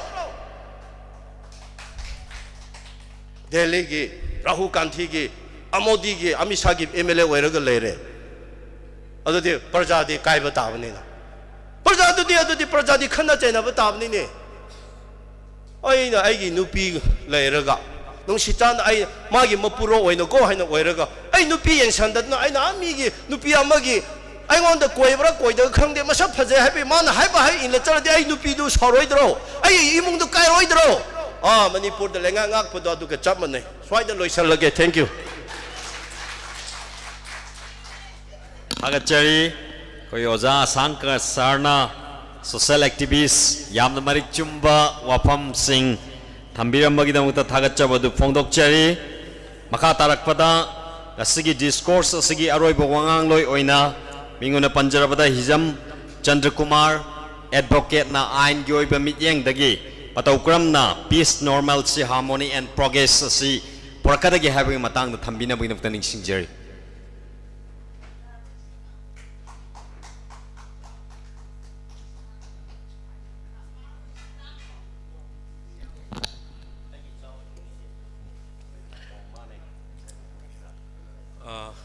ahan bada lam sibu konbiriba ibudo ibendau bu kurumjari aduga tinbiriba higi dai selection biriba kugi oza sing ai kai khumna da madik charaba singbu ai kai khumna buchari aduga tinbiriba asi sigi discourse si yaubini haidana lengbirakliba khwai kivik pusu ai kai khumna buchari aduga print media ngasigi program sibu conduct to biri basing busu ai kai khumna buchari ngasigi koigi discourse si title itself se pajawa matamda one day brainstorming discourse on peace normalcy harmony and progress haeba nomgi oiba wakhan khanminaraga wakhan koi nainaba koi tangdu leitaba adigi ingba tappa adigi amaga nungsi chanana chaukat paji kamaina purakadauge haibadugi thimda leiba purokpa discourse ni aduga ngasigi discourse sida ibu yahon bibagi damakta koigi lesem pathau gi koigi koigi member singbu aina ikai khumna buchari aduga thagat pazu phongdokchari ihan hanbada manipur haibasida koina ngasaidigi koina ngangna re isi naga maitai naga kuki maitai pangal sigi sina major oina khundaba manipur neba adu tardi manipur da mitai su yawi maitai su hai kwa adagi naga su yawi kuki su yawi aduga maitai pangal su yawi manipur sida sine banga sai koina idea of manipur lai manipur si koina karamba mayonda chatkadagi haibasi ekoi punna chatkadagi haibaduneba hit identity politics nagagi furup singna nagagi politics tawraba maitai na maitai gi politics tawraba kuki na kuki gi politics tawraba maitai pangal na pangan gi politics tawraba adu eragadi ngasai gi idea of manipur siga una taina na chatleba huzik masigi identity politics se kadai de horaki haiba dunia ko ni ying mina duis kai de hori furup singna magi furup ki oiba akhuba mityeng dagi politics se torakpa aduga magi oiba assert tawnarakpa magi right duty de kanam khangde right khatani khoina uris adidi khoina maitai oina poklu bai khoi gi su khoi se manipur de khoina majority oina leibani na khoi se khara hena chauna lei khoina masi imung daira gadi ahan gum bane ahan nai se khoi imung da zum khoi thengna jayeba ahn nei se khoi gi yum da thana da ba ma nei to thawak si thana da ba nang kai no nang to bum thok pare hai ba aduga bar di mane hen pu mai tai na tawis adudagi mai tai su ngasai gi kuki na kuki gi politics tawre naga su naga politics tawre aduga mai tai su ji mai tai centric politics ya horak kre aduna mai tai si mai tai di aina sa haija baduni madi majority ni na madi accommodative oi ga dau ne ba ama changa su lao lao pham jila tum jila hai ba o sak la me ha o lao sa sila hai ba adu mam ni chang nge bai koi aduna adagi mu ngasai gi identity politics se mu identity politics na maram oiraga ekhoi idea of manipur gi against ta magi ona taina bada maga chana de mong da ekhoi chatle hai bane ba ekhoi enga sai haija badu manipur pumbagi idea si khana rakhu matam da kuki khatangi politics tawraba maitai dangi politics tawraba naga dangi politics tawraga di yaro ba maitai pangan dangi politics tawra di yaro ba apunma manipur gi politics am change madu hujik hai bada di lai ba adu hujik sikari gi namta kuki na kuki gi politics tawra ino maitai na maitai politics tawra ino naga ga naga politics tawra ino hai se la kan da di ai gi mit yeng da gi yeng jaba da di ai khoi gi society si da ai khoi gi samaj ki khoi khunai si da lai si khoi chak thung phidung da ba sidai horak pare lo jai bai de maram di ai khoi da ngasi boki india da bharat da ai khoi na tilak padagi ai khoi gi oiba sustain to we aba khang ba ya ba economy leite ba khoi ai khoi da factory achauba macha mayai oiba amta leite ai khoi si adum delhi da depend dong na ba sum hona rak pase masi delhi da depend dong amni ga dore delhi na thadarak pakhara ai khoi sayen ga yena ba ne dai no sai gi ma aina mahabharat ki mitai lon gi ta ja ba koi gi chempak mut ama sukuni gi matin no sam da lang dhare adu dum phuna ta ne anu si gi income gi mananak ta ba paisa si kona na ba thadarak tramina mai jaga jaga ta thajana na hona rak ba infrastructure sai kasar na haibiram do sing the nurse leite PAC leite hospital leite na hairi se koina su mase knowledge to gum change ba sidai da sigi tholai po se krai de no infrastructure disparity le re income khena ba le re adigi ekhoi da ngasai koi gi oja hemantan ni umna haibiram ba ching na hujik tangkul gi apex body sina ching da kunthraw nga piraga tam da kunmanga piga dawni hairi isi masi maram chaba da loi tu oga pena da di ori ne adu masi gi su effective representation si loina change ba amasi gi joi dum lak chake ba aduga aduna ngasai paisa khara mapana gi thadarak pa sen thum paisa khara se koi sayen ngai na rak pa gi magi politics tong rak ne manipur gi idea je khalak ta ai gi soidra ga loire en lak pasi gi ngasi gi manipur gi pungtoi toi ba politician ne ba ngasi gi result oin uri ai gi bing gi ni ko ai jabe se ai na hai ba loin mak chumam ni ai le jade ju aduga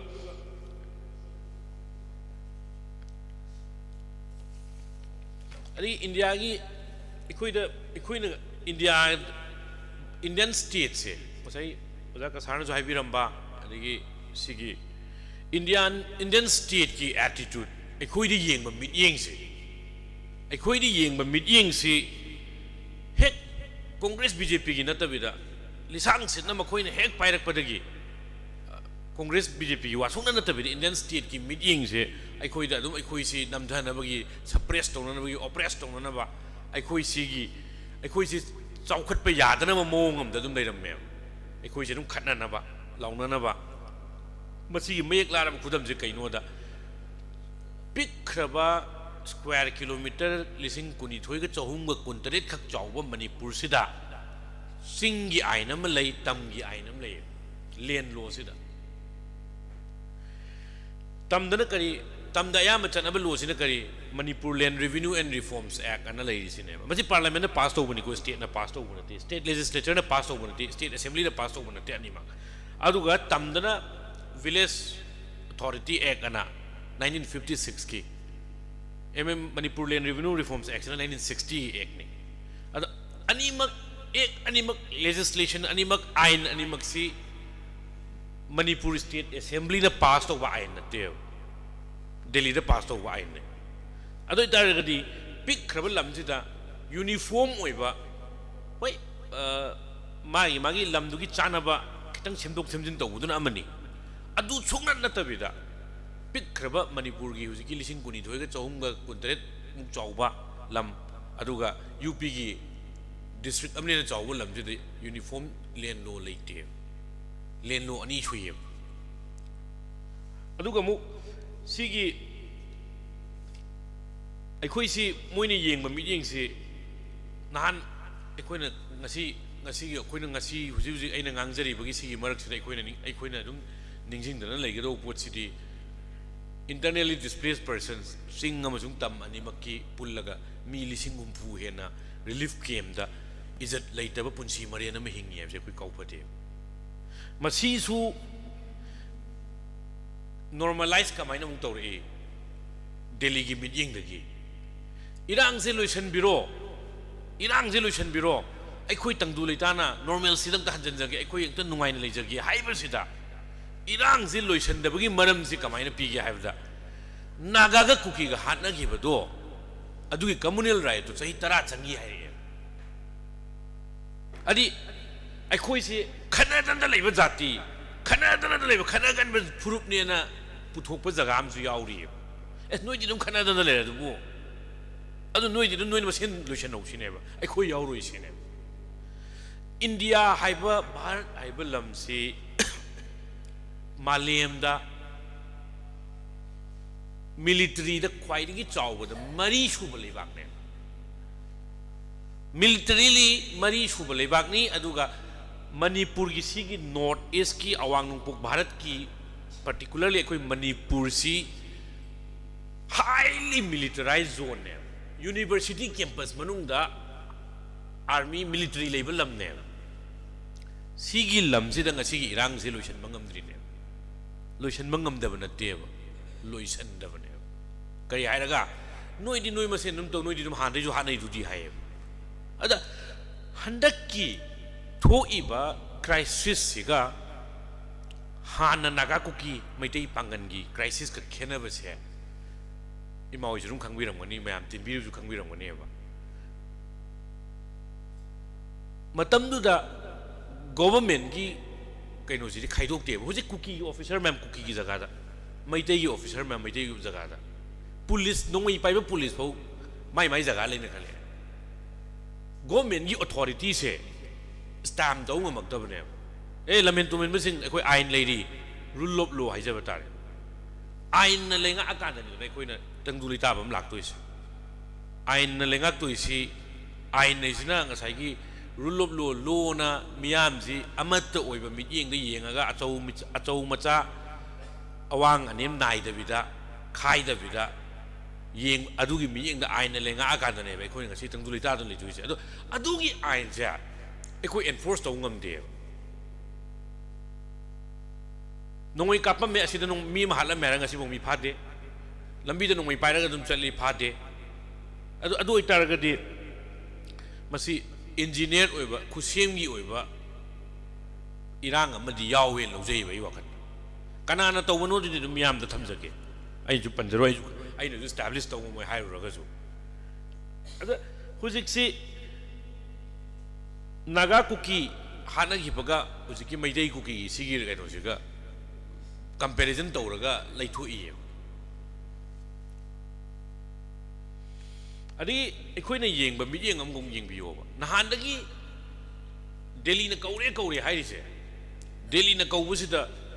aina haijabadi narendra modi india gi prime minister ne largest democracy pretty malayam sida khwaidagi chawba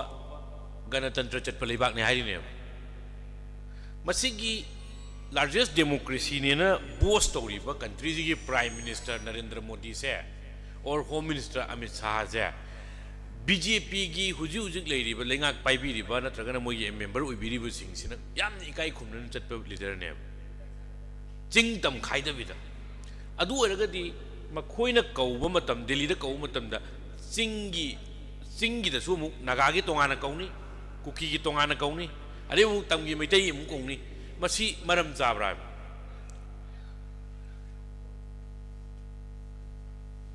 अदुना अखोइना येंगजबदा अना अखोइना येंगजबदा मियेंग दा येंगजबदा अखोइ दिल्ली ना दुम हुजिकसु सानारियो दिल्ली ना हुजिकसु दुम सानारियो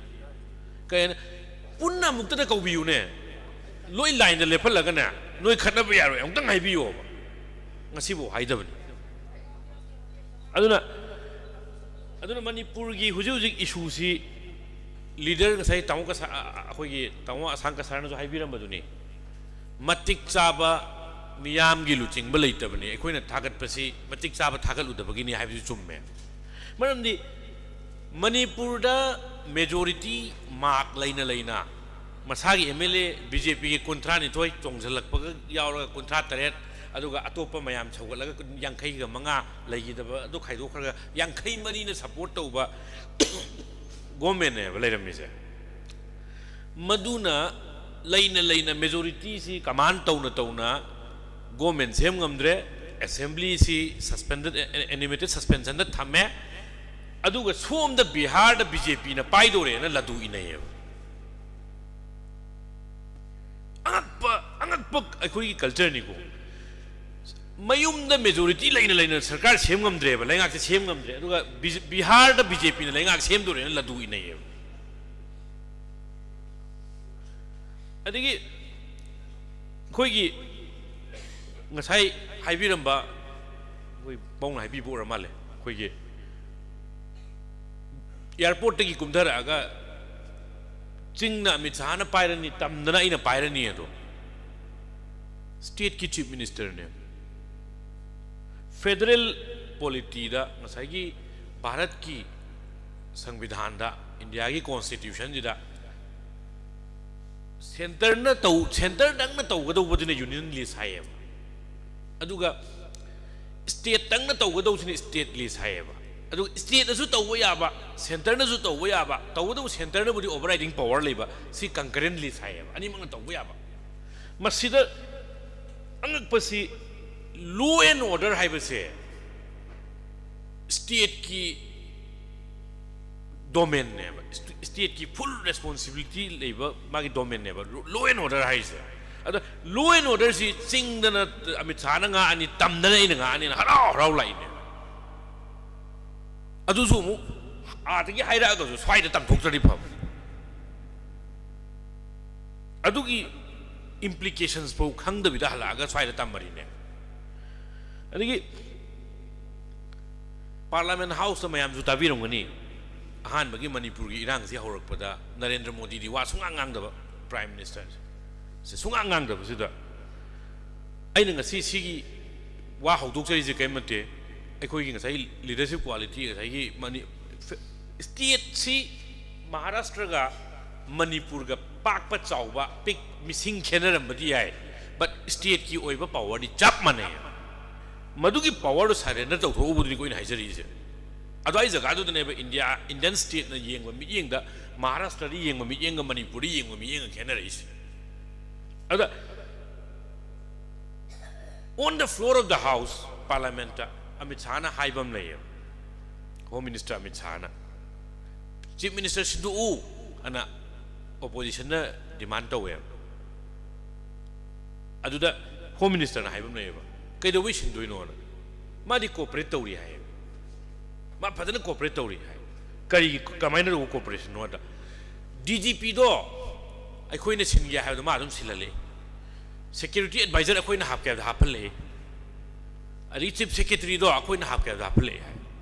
ado hai ba machinery sing chief secretary su digi security advisors who DGPs who law and order si control to no season ba official bureaucrat ngak tane ado moi du center sila ine state ki uski federal policy si pura erode to ra pura thugai ra ine aduna spine yaw ba yaroi haibang ngam leader darkar lai ha butune ananga sagi election ngek ta lai si wari spine yaw ra kan da ana uji Manipur की इरांग से कोई state से थोड़ी हुजू हुजू इरांग से ma'am जो उबिरंगनी NIA ना फाबा NIA ना अदु लखोट खरेगा दिल्ली दे पूरेगा अरे जेल यौखरेगा मैम मुझे फाबा पुन मैम तौरमनी अदु हाइरिबा कसै ताकपिरमबदा हाइबदुनी हाना खोजा हेमंतन हाइरमबदुनी पुंगमुट मुटलुरबा नोंमै पाइबगी इरांग जे मु कमाय हौरइनो हाइबदुनी थांगै सेंगना हाइरगदी ममा लेबाक्सी कनिंगबगी इथिलनदी मपुंग फाना यावबा अदुगा ममा लेबाक्ति नुंसीबा अदुगा गवर्नमेंट सिना फेल ओरकपदगी नोंमै पाइरकप नत्रो स्टेट की पुलिस लिसिंग कुंथ्रा आमा सेंट्रल सिक्योरिटी हेक इरांग थोप निनी हुमनीदुदा लिसिंग हुमफु मुक पाइरे हाइबने पुन्ना सिक्योरिटी पर्सनल लाख अमा मुक लेबसिना हाना लेरंबो कोपुदी हेलमदोइने मधुन कंट्रोल तौरक्तबदगी अखोइसी मपानदगी लाकपा नोंमै पाइबसिंगना लैबाकसे मुनगिब तारे ना ममा लैबाक कनिंग मयामदो थोलअगा गागला इसे करी मरमगिनोबा स्टेट ना फेल होइबदगी नत्रो अदुना सिगी स्टेट की फेल ओरिजिदी कुपथलगा कांग्रेस BJP ना तौ लैय अदो अखोइगिदी स्टेट ना फेल होइबजे अखोइ खंगम थोए अदगी अई ngasai takpiramada khoi ne swai de haina bam leibane ai masi ching da di mod yam manai tam da di manadi he hai bam lei ai sum ta jab spitei di mod manadi hai ai di I beg to differ veli da di ngang bagi pangan khoi da ngang basi athing ba khara wat leba adu hujiti walaktrabni ko huji akhoi ngang mar kira isineba beli dadi mana mangang ni si vibrant democracy ne democracy gi mayam gi ai gi mot ma gi mot to tanari ne lan ba chum na man aduna veli dadi ai khoi si democratic oiba norms to lairieba sing the chap mane hai di kain na teba managa na nong mai nga loimak namaga si po si e ni hayo di loimak e ni hai ni ba na tra si b ni hayo b ni hai ni ba huji ai khoi gi tampak ta su madu gi phibam du ne ba lak na ba gi phibam lak sala ise ai khoi ji wa ngang ba ki re kari gi hore nyum na karun tok sala ma de adu itari moina ngang ni ba moina program ta wa du tro ngang du ise ada sing da di mod mane mitai ma sen mod mana di hai maitai di democratic norm jam lei bagine akhoi da pressure khara handa bagine ba adu khujik te di pressure do mount to khale akhoi di hengale adu maitai mod mana da bana te ko maitai da democracy lei bagine valley da democracy lei bagine adu ai tham jage ba adu ga khujik identity politics ta aina amata ka tham jage khujik naga integration ka sarbudi yawirame naga integration na koi NSNIM na lit to bang sai gi magi frontal organization ma'am toraga naga integration na kan mangla na mangi ba masigi naga integration se Nagaland gi naga na yara bribe concept ne ngasi ngarang koi gi NSNIM gi general secretary tungalung mui ba lak pada senapati da ma'am e Tamilong gi naga sing na yate aina social media da kaida reto jabada Nagaland gi naga sing go back to Manipur never come back to Nagaland hai bani ko se adu targadi aina hai badi madu gi naga integration gi dream se oi ga do dream la maitai sing jina oppose to udren ju laura se ba ngaktang ai koi asyare phare naga ta ba sing noi lok jaro phare na hai bada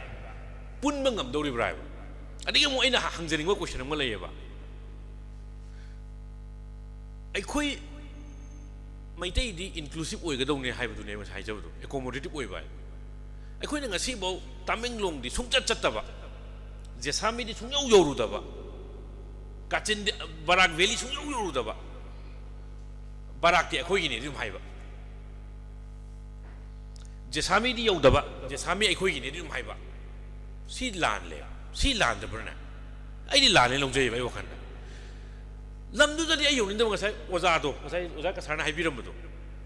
ꯑꯣꯖꯥꯗꯨ quarter ꯂꯩꯕ ꯂꯩꯇꯕꯗꯨꯅ ꯑꯃꯅꯤꯀꯣ quarter ꯂꯩꯔꯁꯨ ꯆꯠꯅꯤꯡꯗꯦꯕ ꯆꯤꯡꯗꯕꯨ ꯀꯅꯥꯅ ꯆꯠꯂꯒꯦ ꯁ꯭ꯋꯥꯏꯗ ꯇꯣꯂꯣꯞ ꯇꯪꯈꯥꯏ ꯌꯦꯟꯅꯔꯒ ꯑꯥꯗ ꯑꯣꯖꯥ ꯑꯃ ꯅꯦꯛꯑꯒ ꯃꯥ ꯆꯠꯇꯕꯒꯤ ꯐꯤꯕꯝꯗ ꯂꯩꯌꯦꯕ ꯑꯗꯨꯒ ꯍꯌꯦꯡ ꯅꯥꯒꯥꯒꯤ ꯏꯟꯇꯤꯒ꯭ꯔꯦꯁꯟꯒꯤ ꯔꯦꯂꯤ ꯑꯃ ꯊꯣꯛꯂꯛꯑꯀꯥꯟꯗꯅ ꯑꯗꯨꯒꯤ ꯀꯥꯎꯟꯇꯔ ꯑꯣꯏꯅ ꯍꯧꯖꯤꯛꯀꯤ ꯁꯦꯝ ꯅꯥꯒꯥ ꯍꯧꯖꯤꯛꯀꯤ ꯃꯅꯤꯄꯨꯔꯒꯤ ꯃꯩꯇꯩ ꯑꯣꯖꯥꯗꯣ ꯃꯥ ꯔꯦꯂꯤ ꯆꯠꯄ ꯌꯥꯎꯔꯝꯗꯣꯏꯅꯦꯕ ꯑꯩꯈꯣꯏ ꯃꯅꯤꯄꯨꯔ ꯀꯥꯏꯕ ꯌꯥꯔꯣꯏꯅ ꯃꯁꯥꯗꯤ ꯅꯥꯒꯥ ꯀꯩꯅꯣꯗꯁꯨ ꯎꯈ꯭ꯔꯨꯜ ꯆꯠꯅꯤꯡꯗꯕ ꯑꯗꯨꯒ ꯑꯃꯨꯛ ꯍꯪꯕ ꯌꯥꯕ ꯀꯣꯏꯁꯟ ꯑꯃꯅ ꯅꯥꯒꯥ ꯏꯟꯇꯤꯒ꯭ꯔꯦꯁꯟꯒꯤ ꯗ꯭ꯔꯤꯝ ꯇꯧꯔꯤꯕ NSNIMꯅ ꯅꯥꯒꯥꯁꯤꯡꯗ ꯀꯔꯝꯕ ꯗ꯭ꯔꯤꯝꯅꯣ ꯄꯤꯔꯤꯁꯦ ꯑꯩꯈꯣꯏ ꯍꯦꯛ ꯅꯥꯒꯥ ꯏꯟꯇꯤꯒ꯭ꯔꯦꯁꯟ ꯇꯧꯔꯀꯥꯟꯗ ꯑꯩꯈꯣꯏ ꯔꯣꯗ ꯏꯟꯐ꯭ꯔꯥꯁꯇ꯭ꯔꯛꯆꯔ ꯐꯖꯔꯛꯀꯅꯤ ꯍꯣꯁꯄꯤꯇꯥꯜ ꯁꯥꯔꯛꯀꯅꯤ ꯄꯨꯂꯤꯁ ꯁ꯭ꯇꯦꯁꯟ ꯁꯤ ꯂꯩꯅꯤ ꯄꯣꯁ ꯑꯣꯐꯤꯁ ꯊꯝꯃꯛꯀꯅꯤ ꯑꯗꯨ ꯇꯧꯔꯛꯀꯅꯤ ꯃꯣꯏ ꯔꯣꯗ ꯃꯦꯞ ꯑꯃ ꯌꯦꯛꯑꯕ ꯉꯁꯤꯕꯨ ꯁꯨꯡꯌꯦꯛ ꯌꯦꯛꯇꯦ ꯆꯍꯤ 50ꯗꯤ ꯁꯨꯔꯦ ꯍꯥꯏ ꯃꯣꯏ ꯁ꯭ꯇ꯭ꯔꯒꯜꯁꯦ ꯑꯗꯨꯅ ꯑꯣꯏꯔꯣꯏꯗꯧꯕ ꯗ꯭ꯔꯤꯝꯁꯦ ꯑꯩꯈꯣꯏ ꯃꯪꯉꯣꯏꯁꯦ ꯍꯥꯏꯕꯗꯨꯅꯦ ꯑꯗ ꯃꯩꯇꯩꯅꯁꯨ ꯏꯟꯀ꯭ꯂꯨꯁꯤꯞ ꯑꯣꯏꯅ ꯀꯣꯟꯁꯤꯟꯕ ꯑꯃ ꯆꯪꯉꯤ ꯑꯗꯨꯒ ꯃꯈꯣꯏꯅꯁꯨ ꯑꯗꯨꯒꯤ ꯗ꯭ꯔꯤꯝꯗꯨ ꯊꯥꯗꯣꯛꯐꯝ ꯊꯣꯛꯑꯦꯕ ꯑꯣꯏꯔꯣꯏꯗꯧꯕ ꯗ꯭ꯔꯤꯝꯅꯤ ꯑꯗꯨ ꯑꯃꯨꯛ ꯃꯈꯥ ꯇꯥꯕ ꯑꯃꯠꯇꯒ ꯉꯁꯥꯏꯒꯤ ꯃꯅꯤꯄꯨꯔꯗ ꯄꯤꯁ ꯂꯥꯛꯄ ꯍꯥꯏꯕꯁꯤ ꯍꯧꯖꯤꯛ ꯑꯩꯈꯣꯏꯅ ꯉꯁꯤ ꯃꯩꯇꯩꯅ ꯃꯣꯔꯦ ꯆꯠꯄ ꯌꯥꯗ꯭ꯔꯤꯕ ꯃꯩꯇꯩꯅ ꯃꯣꯠꯕꯨꯡ ꯂꯥꯟꯕ ꯌꯥꯗ꯭ꯔꯤꯕ ꯃꯩꯇꯩꯅ ꯆꯨꯔꯆꯥꯟꯄꯨꯔ ꯆꯪ ꯌꯥꯗ꯭ꯔꯤꯕ ꯄꯂꯦꯜꯗꯒꯤ ꯍꯦꯟꯗꯣꯛ ꯌꯥꯗ꯭ꯔꯤꯁꯦ ꯃꯤ 200ꯃꯨꯛ ꯁꯤꯕꯒꯤꯅꯦꯕ ꯏꯔꯥꯡꯁꯤꯅ ꯃꯔꯝ ꯑꯣꯏꯔꯒ ꯀꯝꯃ꯭ꯌꯨꯅꯤꯇꯤ ꯑꯅꯤꯁꯤꯗ ꯃꯤ 200 ꯁꯤꯕꯒꯤꯅꯦꯕ ꯅꯥꯎ ꯃꯩꯇꯩ ꯃꯁꯤꯡꯁꯦ ꯂꯥꯛ 14-15 ꯂꯩꯔꯝꯃꯦ ꯂꯧꯔꯁꯦ ꯀꯨꯀꯤ ꯃꯁꯤꯡꯁꯤꯅ ꯂꯥꯛ 10 ꯂꯩꯔꯝꯃꯦ ꯈꯜꯂꯁꯦꯕ ꯃꯩꯇꯩꯅ ꯀꯨꯀꯤ ꯂꯣꯏꯅ ꯍꯥꯠꯄ ꯉꯝꯗꯧꯔꯤꯕ꯭ꯔꯥꯕ ꯉꯝꯃꯣꯏꯀꯣ ꯃꯤ 200ꯈꯛ ꯁꯤꯕꯗꯅꯦ ꯑꯩꯈꯣই ꯆꯪꯅꯗ꯭ꯔꯤꯁꯦ ꯑꯗꯨꯒ ꯀꯨꯀꯤꯅ ꯃꯩꯇꯩ ꯂꯣꯏ ꯍꯥꯠ ꯉꯝꯒꯗ꯭ꯔꯥꯕ ꯍꯧꯖꯤꯛ ꯉꯝꯃꯣꯏꯀꯣ ꯑꯗꯨ ꯑꯣꯏꯇꯥꯔꯒꯗꯤ ꯉꯝꯃꯣꯏꯗꯕ ꯄ꯭ꯔꯣꯖꯦꯛꯇꯤ ꯀꯩꯗꯧ ꯄꯥꯏꯗꯣꯏꯅꯣꯕ ꯑꯩꯈꯣꯏ ꯑꯣꯏꯔꯣꯏꯗꯕ ꯄ꯭ꯔꯣꯖꯦꯛꯁꯦ ꯑꯩꯈꯣই ꯄꯥꯏ ꯂꯩꯔꯦ ꯑꯗꯨ ꯍꯧꯖꯤꯛ ꯃꯈꯥ ꯇꯥꯊꯔꯛꯄꯗ ꯑꯩꯈꯣꯏꯒꯤ ꯁꯨꯝ ꯌꯦꯡꯕꯤꯌꯣ ꯄꯤꯁ ꯑꯁꯤ ꯀꯃꯥꯏꯅ ꯄꯨꯔꯛꯀꯅꯤ ꯑꯩꯈꯣꯏꯅ ꯃꯩꯇꯩ ꯆꯠ ꯌꯥꯗꯦ ꯃꯩꯇꯩ ꯆꯠ ꯌꯥꯗꯕ ꯈꯛꯇꯅꯦ ꯑꯩꯈꯣꯏꯅ ꯍꯥꯏꯔꯤꯁꯦ ꯏꯝꯐꯥꯜ ꯚꯦꯂꯤ ꯊꯥꯗꯣꯛꯑꯒ ꯆꯦꯟꯈꯤꯕꯁꯤꯡꯗꯣ ꯑꯩꯈꯣꯏꯅ ꯍꯜꯂꯛꯎ ꯅꯣꯏꯗ ꯀꯔꯤꯝ ꯇꯧꯔꯔꯣꯏ ꯅꯣꯏꯗ ꯁꯣꯛꯑꯣꯏ ꯈꯠꯅꯔꯤꯉꯩꯗ ꯂꯥꯎꯅꯔꯤꯉꯩꯗ ꯑꯗꯨꯛ ꯇꯧꯅꯈꯤꯕꯩ ꯋꯥꯅꯤ ꯁꯦꯟꯇꯤꯃꯦꯟꯇꯦꯜ ꯀꯩꯅꯣꯝꯃ ꯂꯥꯛꯄꯗꯒꯤ ꯅꯣꯏ ꯍꯧꯖꯤꯛ ꯍꯜꯂꯛꯑꯣ ꯅꯣꯏꯗ ꯅꯇꯨ ꯅꯥꯝꯃ ꯁꯣꯛꯑꯣꯏ ꯍꯥꯏꯕ ꯑꯦꯁꯤꯌꯨꯔꯦꯟꯁꯇꯣ ꯄꯤꯗ꯭ꯔꯤꯈꯩ ꯃꯩꯇꯩꯅ ꯃꯣꯔꯦ ꯀꯃꯥꯏꯅ ꯆꯠꯇꯧꯔꯤꯒꯦꯕ ꯃꯩꯇꯩꯅ ꯀꯥꯡꯄꯣꯛꯄꯤ ꯀꯃꯥꯏꯅ ꯆꯠꯇꯧꯔꯤꯒꯦꯕ ꯅꯣꯏꯗꯤ ꯍꯜꯂꯛꯄ ꯌꯥꯔꯣꯏ ꯑꯩꯈꯣꯏꯗꯤ ꯂꯩꯅꯤ ꯑꯗꯨꯗꯤ ꯑꯣꯏꯔꯣꯏꯗꯧꯕ ꯋꯥꯔꯤꯅꯦꯕ ꯑꯗꯨꯗꯤ ꯑꯗꯨꯅ ꯅꯥꯀꯟ ꯑꯅꯤꯒꯤ ꯁꯥꯏꯗꯇꯒꯤ ꯃꯣꯏꯔꯣꯝ ꯁꯥꯏꯗꯇꯒꯤꯁꯨꯅꯤ ꯑꯩꯈꯣꯏꯅ ꯍꯥꯏꯖꯕꯁꯦ ꯃꯣꯏ ꯑꯗꯨꯝ ꯍꯥꯏꯔꯒꯦ ꯇꯥꯕꯗꯨꯕꯨꯗꯤ ꯅꯨꯡꯉꯥꯏꯔꯣꯏ ꯅꯣꯏ ꯃꯣꯏ ꯍꯥꯏꯕ ꯋꯥꯍꯩꯁꯦ ꯍꯥꯏꯗꯤ ꯗꯤꯁꯇꯤꯡꯛꯂꯤ ꯍꯥꯏꯕ ꯅꯨꯡꯉꯥꯏꯅꯕ ꯁꯨꯝ ꯍꯥꯏꯕꯩ ꯋꯥꯅꯤ ꯑꯗꯣ ꯍꯧꯖꯤꯛ ꯆꯨꯔꯆꯥꯟꯄꯨꯔꯔꯣꯝꯗꯒꯤꯁꯨ ꯑꯩꯈꯣꯏ ꯈꯨꯃꯨꯖꯝ ꯂꯩꯀꯥꯏ ꯑꯩꯈꯣꯏꯅ ꯊꯨꯒꯥꯏꯈꯤꯕꯗꯣ ꯅꯣꯏ ꯑꯃꯨꯛ ꯅꯧꯅ ꯁꯥꯔꯣ ꯂꯩꯔꯨ ꯂꯥꯛꯑꯣ ꯍꯥꯏꯕ ꯑꯗꯩ ꯑꯩꯈꯣꯏꯅꯁꯨ ꯁꯤꯗꯩꯁꯤꯗ ꯆꯤꯡꯃꯩꯔꯣꯡꯗ ꯇꯧꯈꯤꯕ ꯑꯗꯒꯤ ꯅꯤꯡꯊꯦꯝꯀꯣꯜꯒꯤꯗ ꯊꯨꯒꯥꯏꯈꯤꯕ ꯃꯌꯥꯝꯗꯣ ꯑꯩꯈꯣꯏ ꯅꯣꯏ ꯑꯃꯨꯛ ꯁꯥꯔꯨ ꯂꯥꯛꯑꯣ ꯂꯩꯔꯨ ꯂꯥꯛꯑꯣ ꯍꯣꯏ ꯂꯥꯟ ꯃꯅꯨꯡꯗ ꯑꯩꯈꯣꯏ ꯁꯥꯎꯅꯔꯤꯉꯩꯗ ꯀꯥꯏꯅꯈꯤꯕ ꯈꯣꯠꯅꯈꯤꯕꯗꯨꯅ ꯑꯃ ꯑꯣꯏꯔꯦ ꯍꯥꯏꯔꯒ ꯀꯧꯁꯟꯅꯗ꯭ꯔꯒꯗꯤ ꯂꯦꯡꯕ ꯌꯥꯒꯗ꯭ꯔꯅꯦ ꯑꯗꯨ ꯑꯣꯏꯇꯥꯔꯒꯗꯤ ꯅꯥꯀꯟ ꯑꯅꯤꯃꯛꯀꯤ ꯁꯥꯏꯗꯇꯒꯤ ꯄꯨꯁ ꯑꯦꯟ ꯄꯨꯜ ꯆꯪꯉꯦꯕ ꯑꯗꯨꯝ ꯀꯥꯟꯗꯅꯦꯕ ꯉꯁꯥꯏꯒꯤ ꯁꯤꯒꯤ ꯇꯣꯄꯤꯛ ꯄꯤꯁ ꯂꯥꯛꯇꯣꯏꯕ ꯅꯣꯔꯃꯦꯜꯁꯤ ꯂꯥꯛꯇꯣꯏꯕ ꯑꯗꯨꯒ ꯑꯃꯒ ꯂꯩꯃꯤꯟꯅꯕ ꯌꯥꯔꯒ ꯂꯩꯃꯤꯟꯅꯔꯀꯥꯟꯗ ꯄ꯭ꯔꯣꯒ꯭ꯔꯦꯁ ꯂꯥꯛꯇꯣꯏꯅꯤ ꯍꯧꯖꯤꯛ ꯁꯦꯟꯃꯤꯠꯂꯣꯟ ꯄꯨꯡꯇꯣꯏ ꯇꯣꯏꯔꯦ ꯁꯤ ꯔꯤꯒ꯭ꯔꯦꯁꯤꯞꯅꯦꯕ ꯄ꯭ꯔꯣꯒ꯭ꯔꯦꯁꯀꯤ ꯑꯦꯒꯦꯟꯁꯇ ꯂꯩꯕ ꯋꯥꯔꯗꯇꯨꯅꯤ ꯍꯟꯊꯔꯛꯏꯅꯤ ꯍꯧꯖꯤꯛ ꯁꯤꯗ ꯗꯨꯀꯥꯟ ꯇꯧꯔꯝꯕ ꯃꯌꯥꯡ ꯃꯌꯥꯝ ꯍꯟꯈ꯭ರೆ ꯑꯗꯒꯤ ꯁꯤꯗ ꯚꯔꯥ ꯂꯧꯔ ꯂꯩꯔꯝꯕ ꯃꯌꯥꯝ ꯍꯟꯈ꯭ರೆ ꯁꯣꯔꯨꯝ ꯃꯌꯥꯝ ꯍꯟꯈ꯭ರೆ ꯍꯧꯖꯤꯛ ꯁꯤꯒꯤ ꯏꯐꯦꯛ ꯂꯥꯛꯄ ꯍꯧꯔꯛꯑꯅꯤ ꯍꯌꯦꯡ ꯆꯠꯂꯔꯗꯤ ꯄꯩꯁꯥ ꯀꯣꯟꯅꯔꯛꯇ꯭ꯔꯗꯤ ꯀ꯭ꯔꯥꯏꯝ ꯔꯦꯠꯁꯨ ꯍꯦꯟꯒꯠꯂꯛꯀꯅꯤ ꯆꯥꯅꯤꯡꯉꯥꯏ ꯂꯩꯔꯛꯇ꯭ꯔꯗꯤ ꯑꯩ ꯏꯆꯥꯗ ꯍꯣꯔꯦꯟ ꯆꯔꯥ ꯍꯦꯜꯍꯧꯔꯦ ꯍꯥꯏꯗꯤ ꯃꯤ ꯃꯆꯥꯗꯤ ꯃꯨꯜꯂ ꯆꯥ ꯇꯥꯕꯅꯦꯕ ꯑꯗꯨꯅ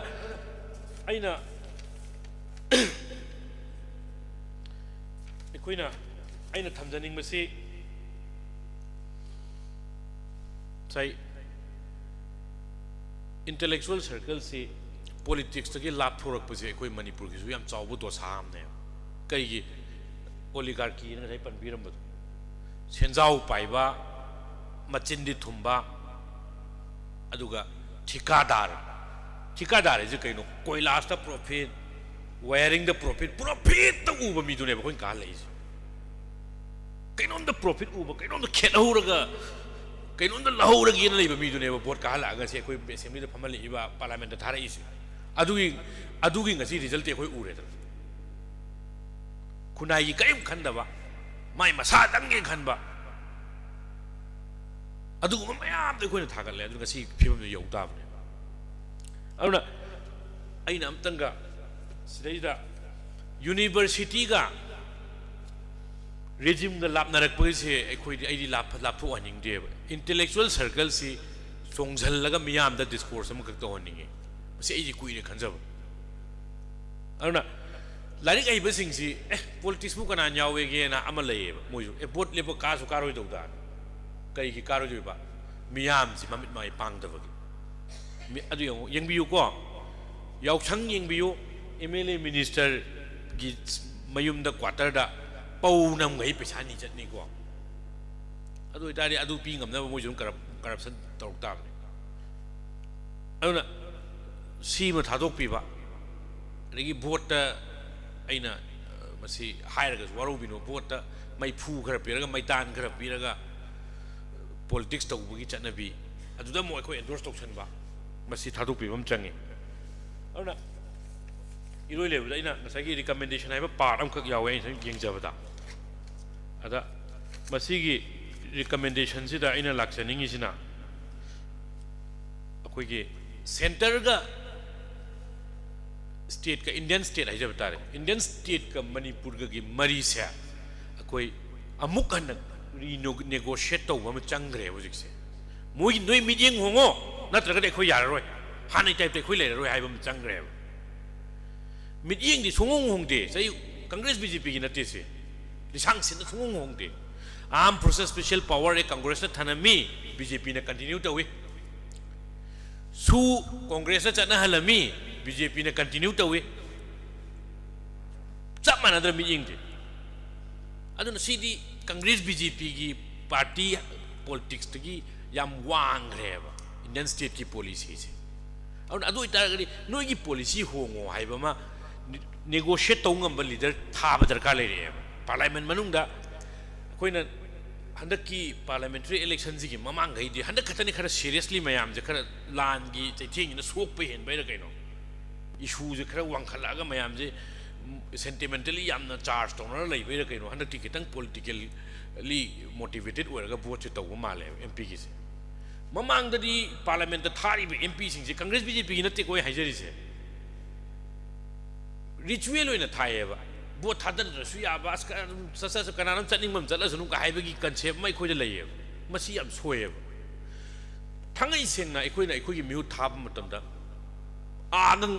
आदा लैरिबा फामिबो सिंगजिगा ngangnaba ngamba एखोइगी इशूजी आर्टिकुलेट तौबो ngamba नानजी के पिलैना हाइबम लैना मणिपुर की लीडर लाने अदुगा पैसा नि रेक चखिए खरा पिरा हराव चखिए इशूरी सुंगाय हनम दिए इशू हाइबो ngamba लाउबो ngamba मरै तौबो ngamba क्वेश्चन तौबो ngamba लीडर थाबा मथौ ताय अदुगा कांगलुप फुरुप नाइदबा पॉलिटिक्स तौबीबा नंबर 1 आइडेंटिटी पॉलिटिक्स से टोकदौनी लेपकदौनी मणिपुर ले फुरुप खुदिंग मंगना अदुगा मणिपुर खुसाई ताऊ का सानसु हाइबिरमे फुरुप खुदिंग मक पुबा ngamba फुरुप की अखुब मियेंग दगी थोगलकप ngamba नागासु ओइसनु कुकीसु ओइसनु मिटैसु ओइसनु मिटै पांगलसु ओइसनु अदुगुम लीडर मथौ तारा एबा कोइ डिविजिव पॉलिटिक्स तौरगा मेजॉरिटी सिटी निम्फु नि मिटैगे अदुना मैतै सेंट्रिक ओइबा पॉलिटिक्स माललगा मैतै की चैंपियन ने हना नमादा ऐदि निम्फु म कोइ कारगा दुम सरकार सेमनि लेबा मी दुदि कोइना रिजेक्ट तौगदौने मणिपुर काइद इसे निम्फु की वोट फंगनबा होनाबा पुंतोय तोयले हुजिक मणिपुर हुजिक काइरिसे मैतै की खल्लगा पॉलिटिक्स तौबदि नतबा मैतैगी खनबा मालहल्लगा मैतैगी सिट निम्फू मक्ता ऑक्युपाई तौनी खनबा कांगबू थागलुबगी पुंगतोय तोरिने अदुना we need a leader who is beyond politics beyond communities community digi wang mar tholakpa ngamba furup ki akhuba mi yeng di tholakpa ngamba leader ma thau tarakre aduga handok anjin tongnaraga nagasu maitai su kuki su maitai pangal su ekoi gi position si manipur da chak thung je kanana kayam phangni kamaina phangni kamdong na phangni center ga kamai negotiate tawni hairaga ekoi wari chana ba mathau tare sak thung phidung ji matang na khanari bok je ekoi adum highway da nang blockade taw gine ba petrol queue adum lep khine ba sang bu su ya gi roe aduna dialogue between the warring communities mathau tai aduga aikoina predominantly kuki jinau singna taba mafam da aikoi chatke hai taragadi Imphal Valley thadu ga chatkiba moisu aikoina welcome tawba ta aduga Manipur ga India ga marakta laiba relation si renegotiate tawba this is foremost noina sanaba lila je henman gre koi khang bang amdre ekoi noi ekoi ga amuk nauna wari sanabam jangre noina ekoi tawdoi policy je karino haiba wahang hangbang mi tharaga natragana discourse ama tawraga renegotiate tawbam jangre aduga community loina makta aphabasu lei phattabasu lei pangan maraktasu aphaba lerongani phattabasu lerongani mitai maraktasu aphabasu lerongani phattabasu lerongani adigi tribal maraktasu aphabasu lerongani phattabasu lerongani aduna community as a whole demonize to lep kadone branding to lep kadone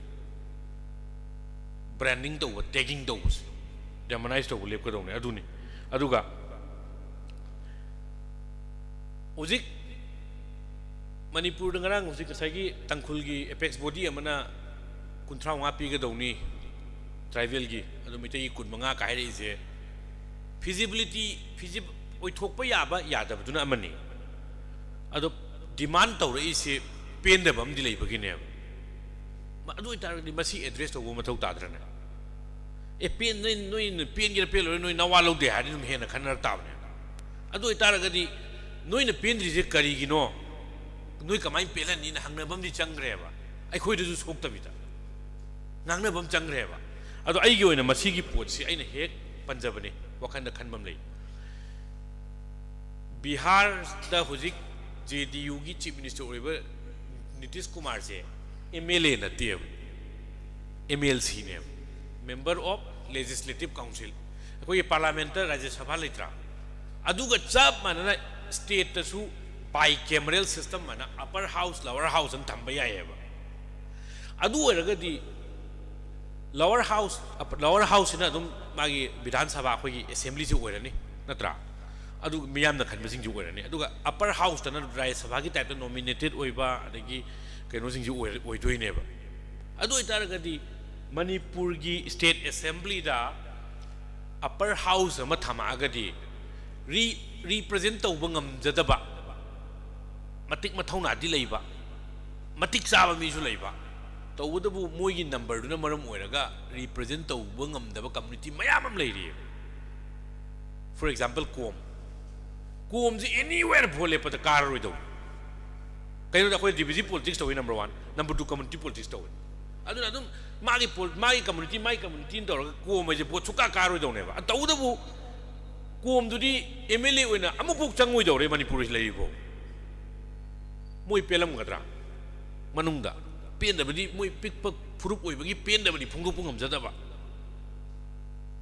pen da badi phungdu pungam moi joini ko ado pen di pen dra bane ba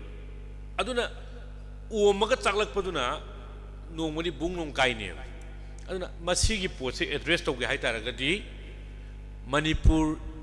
State Assembly si bicameral system on thokpa upper house ama lower house am thambiba aduga upper house si thamge hairagadi masigi process si 169 ꯑꯩꯈꯣꯏꯒꯤ Article 169 Constitution of India ꯗ ꯌꯥꯎꯋꯦꯕ ꯁꯤꯗ ꯍꯥꯏꯔꯤꯁꯤ State Assembly ꯅ 2/3 majority ꯅ pass ꯇꯧꯒꯗꯧꯅꯦꯕ ꯁꯔꯨꯛ ꯑꯍꯨꯝ ꯊꯣꯛꯄꯒꯤ ꯑꯅꯤꯅ pass ꯇꯧꯕ ꯀꯩ ꯍꯥꯏꯔꯒ Manipur Assembly ꯉꯁꯤꯗꯒꯤꯗꯤ ꯑꯩꯈꯣꯏꯁꯦ ꯁꯨꯃꯥꯏꯅ upper house ꯑꯃ ꯊꯝꯃꯁꯦꯅ ꯑꯗꯨ ꯍꯥꯏꯔꯤꯕ recommendation say parliament the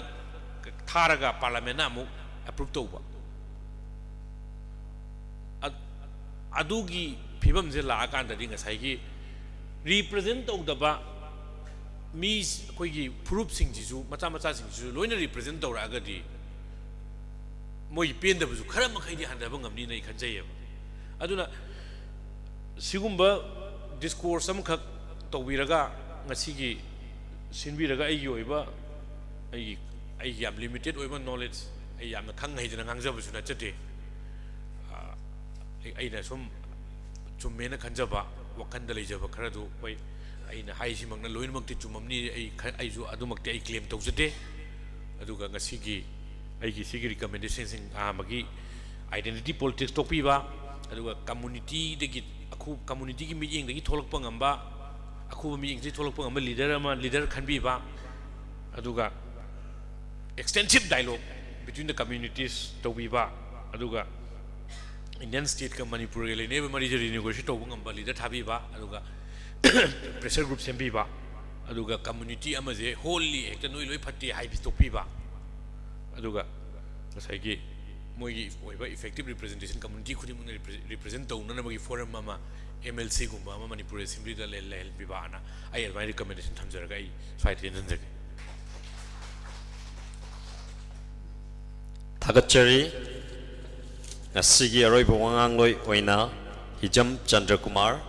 Advocate na Yamna Marik Chumba Discourse Siga Mari Lena Tambiram Bagidam Thagachari Aduga Makatarak Pasdi Asigi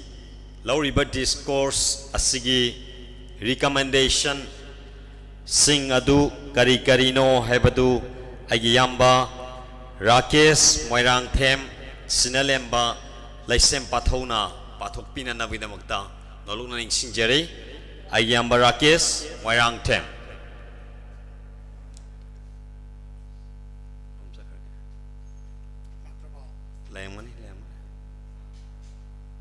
Ayamba Rakesh Kunga Sigi recommendation Sing Adu Mayamda Lauthok Pina Navaning Singeri Aduga Mayamna Karigumba Happening recommendation Sing Laibiragadi Proposed to winning Balayagasu the Mak to Wibiyagani have from Sitamjeri Masimaruina Quina India government, the Manipur government, the Sutaba Tana Nabagidamukta Sem Sazaba recommendation ni Habatare Aduna recommendation sing adu Ayamba Rakesh Moirang Them Sinalem Balashem Patona Patopina Winixir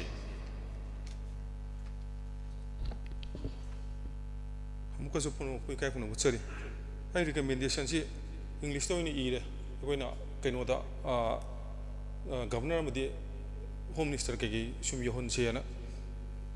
Hainer Pudi Matuina Tomudi Anton Patoxar came Sidesida Asweva Aranba Digi Awat Pasit have a yard was so I don't mention Minesi I could use Nana by net Adam Asagi Akui Wang Marina Ang Wiki to the other quarter Rogadum Semjo Hoguni Hangton Patoxarke. The following recommendations were made after being substantially taken into consideration. Most constructive and highly commendable materials and suggestions for the purpose of resolving the present crisis through initiatives to maintain peace, normalcy, harmony, and sustaining progress. Firstly, on the priority basis,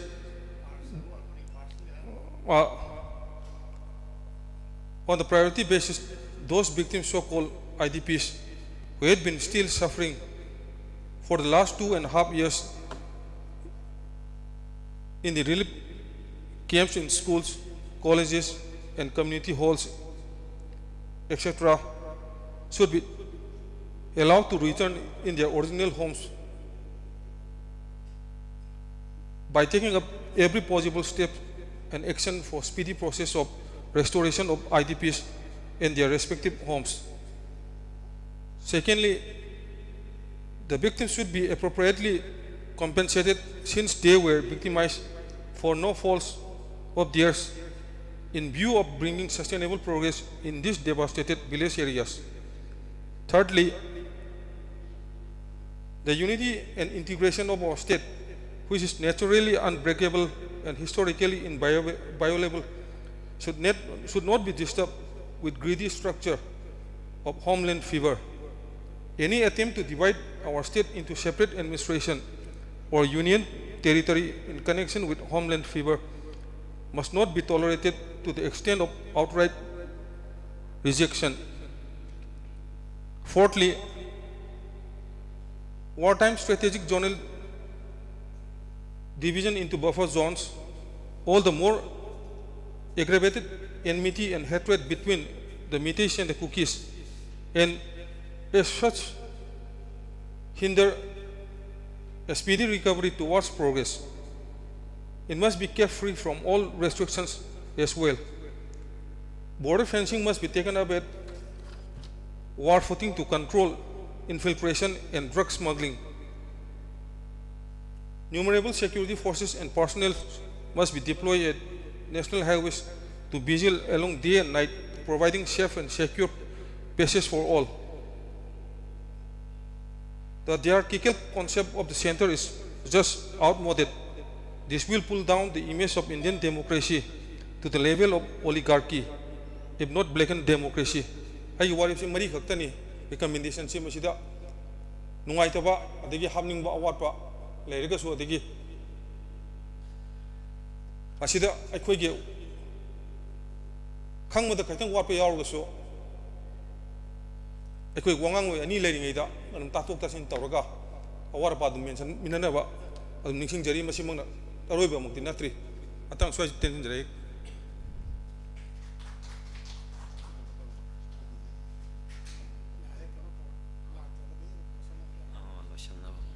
mayam happening ba recommendation laibiragadi adumak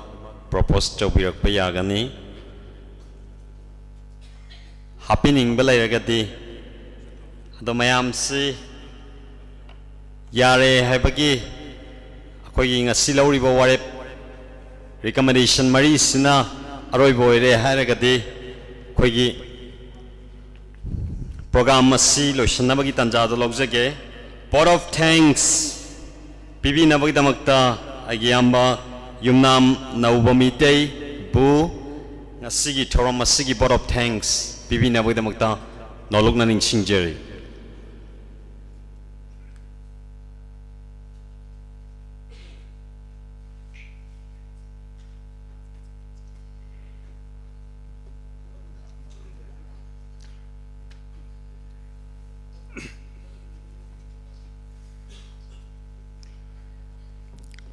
ngasiगी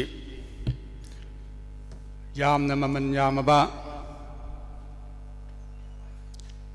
iramdam masibu peace poronaba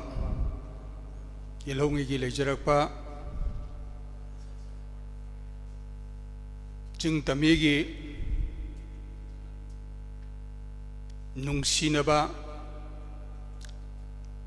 mahoksagi lejarakpa du amuk hanjanaba Laisem Pathau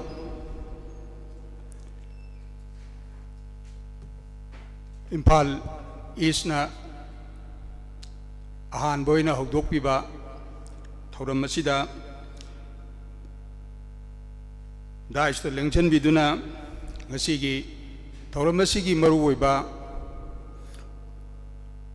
Wapong Loipunongpu Ikok Nonjari Loinana Maman yamlaba matambu kaitok piduna masigi thorum asibu mapung bahalaga iramdam asi nungsi sanana mahogsagum hingminnaba ngambagi warep lawminagani haiduna lengbiroktuna hek hobudagi loy phawtabirba punongpu amuk hana ikoknona khurumjari ahanba maktada aigi yamba Indra Kumarna Yamna Phajaba Wapam Kaya Thambikre laibak phadana ngasigi thauram asidi aduki matik mapung phaba yai phaba thauram amani haina haijage